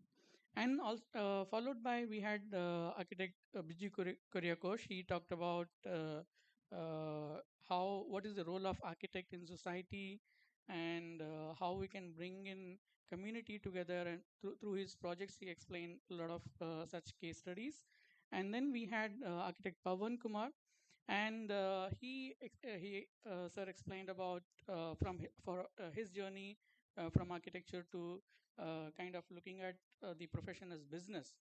Okay, so one of the key point that we also emphasize is we don't look at the architecture as business. I think that's something that has to be seen. Entrepreneurship in architecture is essence, I guess. So it's not only about design. How do you promote your design? How do you do your design? Like Raghavendra also said, I think he summarized what was the intention of this symposium itself. Principle on one side, practice on one side. Principle, yes, we do a lot of things. And that's what we do in terms of drawings and conceptualization, so on and so forth. Practice is what we do. So for that, we need to have an entrepreneurship angle. That was emphasized in architect Pawan Kumar's presentation. And then we had architect Aparna. Um, Ma'am talked about the importance of tender, and how we don't do all this, right? RFP documents, reading or developing RFP documents, and so on and so forth. And she, in fact, described about the process, and how in each process we can bring in collaboration, the need for communication in an effective manner. And she also said something which was profound. Architect is good as long as client is good. Okay, that is something interesting. And then we had Janmajay sir, and he explained, or he shared his experience of getting involved in government projects, and uh, how they think. Okay, there are different government is a client. So the government as a client, okay, what are their perspective, and how they strengthen or weaken our process of thinking, and so on. He had put up very nicely. And he also emphasized that most of the time it is a pro bono project. Okay, so something again that was followed by that was emphasized by Kavita also later in her presentation as well. Madhav had shown how we can use AI in classrooms, and then he did talked about Miller's law, how the attention span varies depending on people and so on. That was quite interesting. And then in the afternoon session, we had architect Manohar, where he explained about how from design to execution. Again, this was the point that we were also trying to look in through the symposium. How do you take the design to execution? So this conversion is where we want more hands, and that has to happen. So architect Manohar specifically spoke about that, and that was interesting. And then we had a very different perspective given by architect Kavita on how manufacturing, detailing, and fabrication, computation can help from a file to factory approach in a multidisciplinary way. And it was interesting to know the Vande Bharat design, the interiors, and how it was approached. It was interesting to see. And then we had architect Sapan Gupta, and he spoke about aviation sector and the scope of the scope of work for architects we have in that particular domain. And he said design, construction, and operation, and in each stages there is some scope where we can get. Of course, design we have a lot of scope, like he also emphasized, but other than design, in construction and operation stages as well, we do have a lot of scope where we can get in. And then we had architect Vijesh. He emphasized we should embrace AI. If you don't do it, somebody will do it. So there are new opportunities for AI and different platforms that we can explore. And then we had architect Raghavendra. He had summarized the symposium in a very beautiful way. Principle and practice. Principle is a rule and practice is to do. So to do is what we are lagging, probably I would say. And if we strengthen this aspect, probably we'll have upper hand. Principles, yes, depending on the interest, depending on the inclination, we do learn a lot of things. But to do is something that we have to catch up. And then finally we had Tawheed. In fact, that was very beautifully presented. For each process, he showed what is the relation parallels with architectural process, and then what he do in UI UX design. In summary, I thought so many things can be said. There was something which has been repeatedly presented in most of the presentation. So one of the poetry which got triggered, I thought I should read out. That will summarize what we are doing and why we should be doing this time and again. This is a poetry from Faiz Ahmad Faiz, not me, and a famous poet. You can do check it out. He says, ये फसल उम्मीदों की हमदम इस बार भी गारत जाएगी, सब मेहनत सुबह शामों की अब के भी अकारत जाएगी, खेती के कोनों खदरों में फिर अपनी लहू की खाद भरो, फिर मिट्टी मिट्टी से अशकों से फिर अपनी रुत की फिक्र करो, फिर अगली रुत की फिक्र करो, जब फिर एक बार उजड़ना है, एक फसल पकी तो भर पाया, जब तक तो यही कुछ करना है. So we should time and again we have to try, okay, till we get a result. Okay, this is the essence of this poetry, and I think this has been there in most of the presentations, that we should try hard.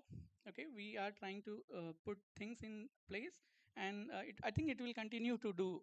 We will continue to do, and I would say that is the kind of a summary of what I have learned in this symposium. Finally, a couple of points. When we started this idea of making this symposium, the idea was to have the simple question, okay, what are the opportunities and what are the challenges? Opportunities are fine.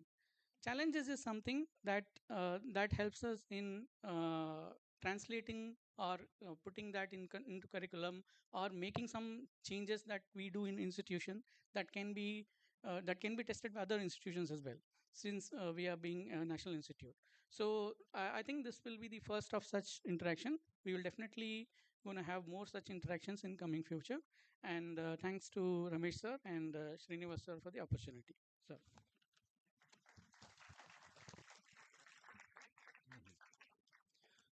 Yeah, I'll take 2 more minutes of yours. There are two landmarks that this institution academically had seen and successfully uh, crossed and achieved success. 2015 and then 2019. In 2015, under the chairmanship of the then head of the department architecture, there was a serious effort made to revise the curriculum which we were following from SPA Delhi. For those who are not aware, SPA Vijayawada was under the mentorship of SPA Delhi. SPA Bhopal was under NIT Bhopal. So we were following the curriculum framed by SPA Delhi, and as and when they have changed, we have changed.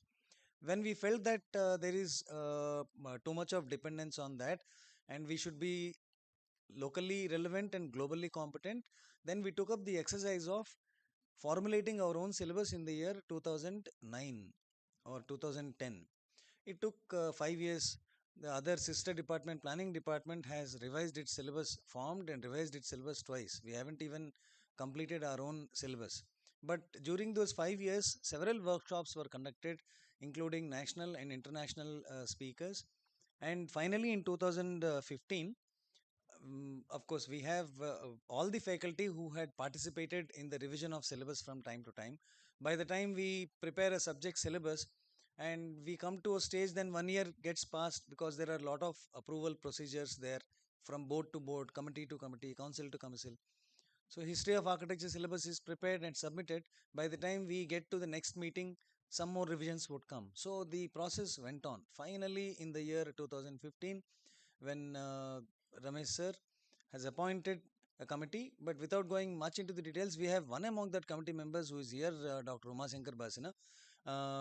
He was part of that committee, and we had Dr. Tathagata Chatterjee, who is not with us now. He is working in a management institution in Odisha of repute. So there were many faculty who were supporting. So I am saying this because that was like a war, that used to be like a war room, and where the approval was granted by various committees, including people from ministry, boards, and committees across the country. The president of the Council of Architecture, he understood that something big is going to happen today in the Senate meeting, so he came. And after the syllabus was presented by Dr. Ramesh and Dr. Umashankar, the council president said, and before he said that, there was one comparative chart which was made. What does Council of Architecture expect architectural education to comprise of? What subjects or what streams it should comprise of? But School of Planning and Architecture, as per the SPS Act 2014, it should enjoy the autonomy academically and in terms of its process and procedures. So Ramesh sir leveraged on that opportunity and went beyond the COA stipulations, named subjects differently, added different parts of syllabus to the traditional or conventional syllabus. And after that presentation, the Council of Architecture President himself, Architect Uday Gadkari, he said that this is the best syllabus in the country. To some extent, there is some courtesy that he followed, that since he has come to chair a meeting here, he should appreciate the institution. But then there were many other members who went honestly and said, no, this is a well grounded syllabus. Council of Architecture, it proves that Council of Architecture's stipulations are minimum. What you have done is you have gone beyond the minimum. So the percentage of different subjects, architecture design should be 50% and building construction should be 10% of the total subjects. All that, it's okay. We give you a liberty. So that is how design subjects and various other subjects have become their percentages as part of the overall architecture education in SP Vijayawada. Those percentages by numbers, they don't match. The committee gave a free hand to the head of the department of that time to go ahead with this, and they fully, in letter and spirit, they approved the syllabus. That was the first milestone. I won't take this much time to explain the second milestone. In 2019, 4 years later, under the headship of Dr. Vijayalakshmi Iyer, again many faculty have worked. All the staff, all the faculty members who are present here have been part and parcel of some or other subject. So in 4 years, the first time we took 6 years, second time we took probably 3 to 4 years, and that syllabus also got approved. Now, as a summation of this attempt done in 2015 till 2015 and till 2019, till we revise again in 2025 or 26, what has happened is the council, what it says, professional and core courses, building services and AE, and professional, Shrileha, help me, professional ability and skill enhancement courses they have named. What SPA has subscribed to is design stream, art stream, humanities, technology stream. So these names are not important.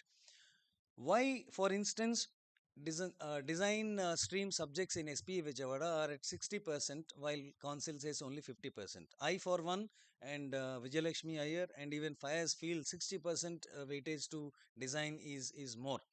And because it is not only design, there are many other courses which seemingly fall into design stream, precisely because whatever Council of Architecture says as professional electives or skill enhancement electives or specialization electives, they have been shifted from their domains and added into our core subjects. Three examples that I can give is architectural conservation, disaster management, and the like.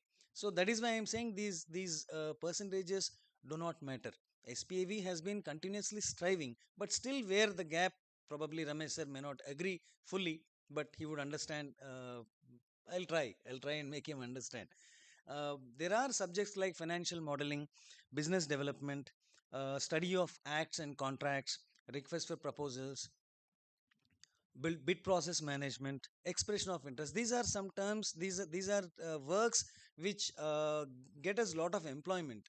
In many offices, in architecture firms or in any domain firms, they would be too happy to take people who have heard of these words or who had a working experience, who at least had a listening experience. That is why when we open any act of India, we find that language to be very strange, as is it's Spanish and Greek. But no, they are very welcoming subjects if you read through. This is not only about employability. The place where you would be hired, the place where you would join as an employee, they would be too glad to have these skills in you. So in architecture curriculum, these subjects, these terms can be included as subjects, and even financial modeling.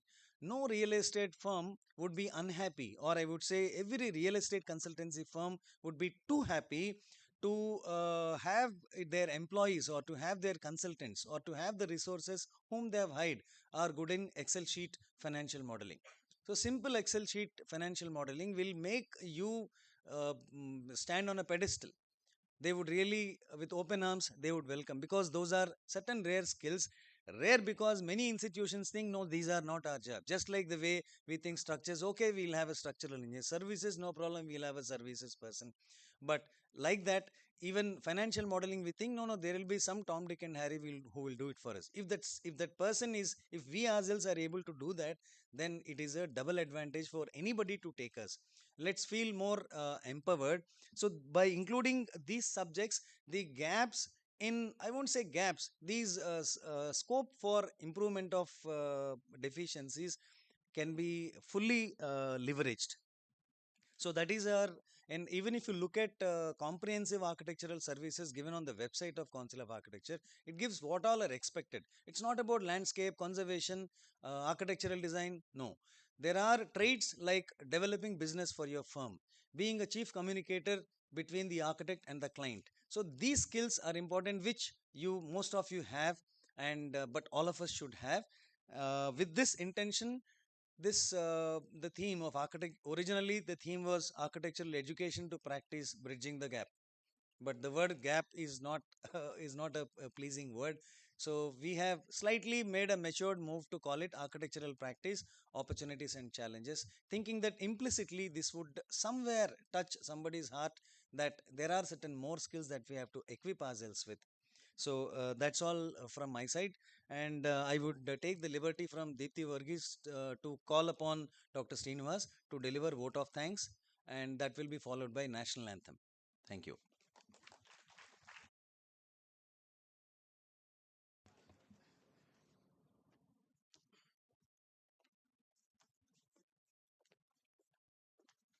Good evening, everyone. I think this conference we have started on time, and we are just 5-10 minutes delayed. That's all. So I think we were very disciplined. Students are almost they've occupied their seats on time.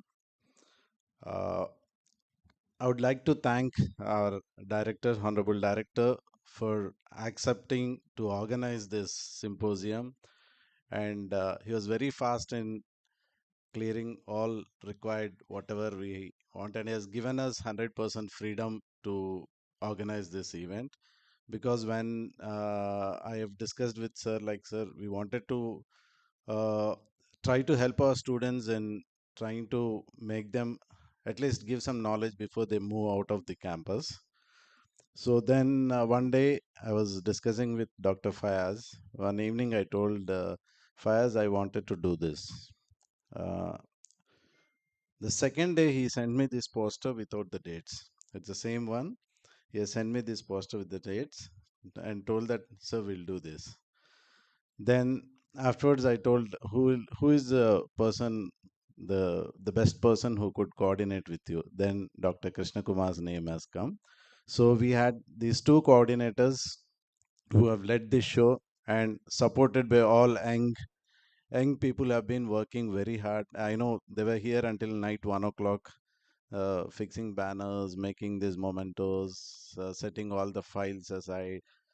So all these things have been done by this young group who stood in on the stage. So thanks to the uh, coordinators and all the young people who have helped them out.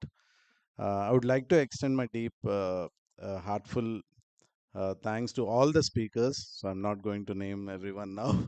Thanks a lot for making, for coming, because students, you should understand each and every speaker who has come here, everyone are busy and they have accepted because they have some inclination towards education and academics. So I always request the students to grab this opportunity whenever people, because all these are starwards who have done a lot of projects, who have been in the market and who have done great projects. So you always have to learn a lot of things and see the projects done right from Chintala Associates, Mr. Pavan, and your train designers. So from the train to the airports, then by Manohar and Aparna's inspiring talk, then our great alumni. I think where the end was really great, like Thaukir and Raghavendra. So Raghavendra, you have made it here. So it is like, so you people should understand that this is not easy to organize. So it took a lot of days to conceptualize, and we had to talk to all the experts. We have to find out the dates, whether they were available or not. So all this. So thanks to all the speakers, you have made it, and I really feel that it's a great day, and there are a lot of learnings, not only to the students but also to the architects and faculty who are sitting here. So special thanks to the people behind the all the electrical department and people who have been inside setting up all the show. I would like to call them outside. Komal, can you ask the IT team to come out? Uh, Vijay, Samuel, Hemvardhan, please, please. You're always doing the background work. Sanjay, please, please, please. Fast. Give them a big round of applause. So thanks a lot, yeah, for making this. And I would like to Raviteja, yeah. Thank you. Thank you once again. And other than the people who are here, there are a lot of background work which have been done by all the departments like administration, architecture, planning, etc. So I think I'll take before coming here. I've just used AI to give this vote of thanks. I didn't know that I have to give vote of thanks. So then when KK sir told me, then I've just written note of thanks to be given by head of the department, what to talk it, etc. Then after coming here, I thought, okay, let me leave that. Let it come from my heart rather than coming from AI. So from my heart, heartful thanks to each and everyone. Thanks to all the students. So sometimes we have to force you telling that attendance will be given and all those, but I think you have learned a lot, and it would really be useful to you. Yes or no? Yes or no? Yes? Yes. Thank you. Thank you.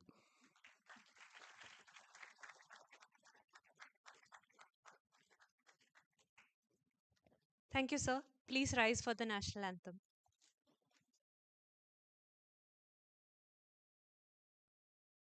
Jana Gana मन अधिनायक जय हे भारत भाग्य विधाता पंजाब सिंध गुजरात मराठा द्राविड उत्कल बंगा विंध्य हिमाचल यमुना गंगा उच्चल जलधि तरंगा तव शुभ नामे जागे तव शुभ आशीष मांगे गाहे तव जय गाथा जन गण मंगलदायक जय हे भारत भाग्य विधाता जय हे जय हे जय हे जय जय जय जय हे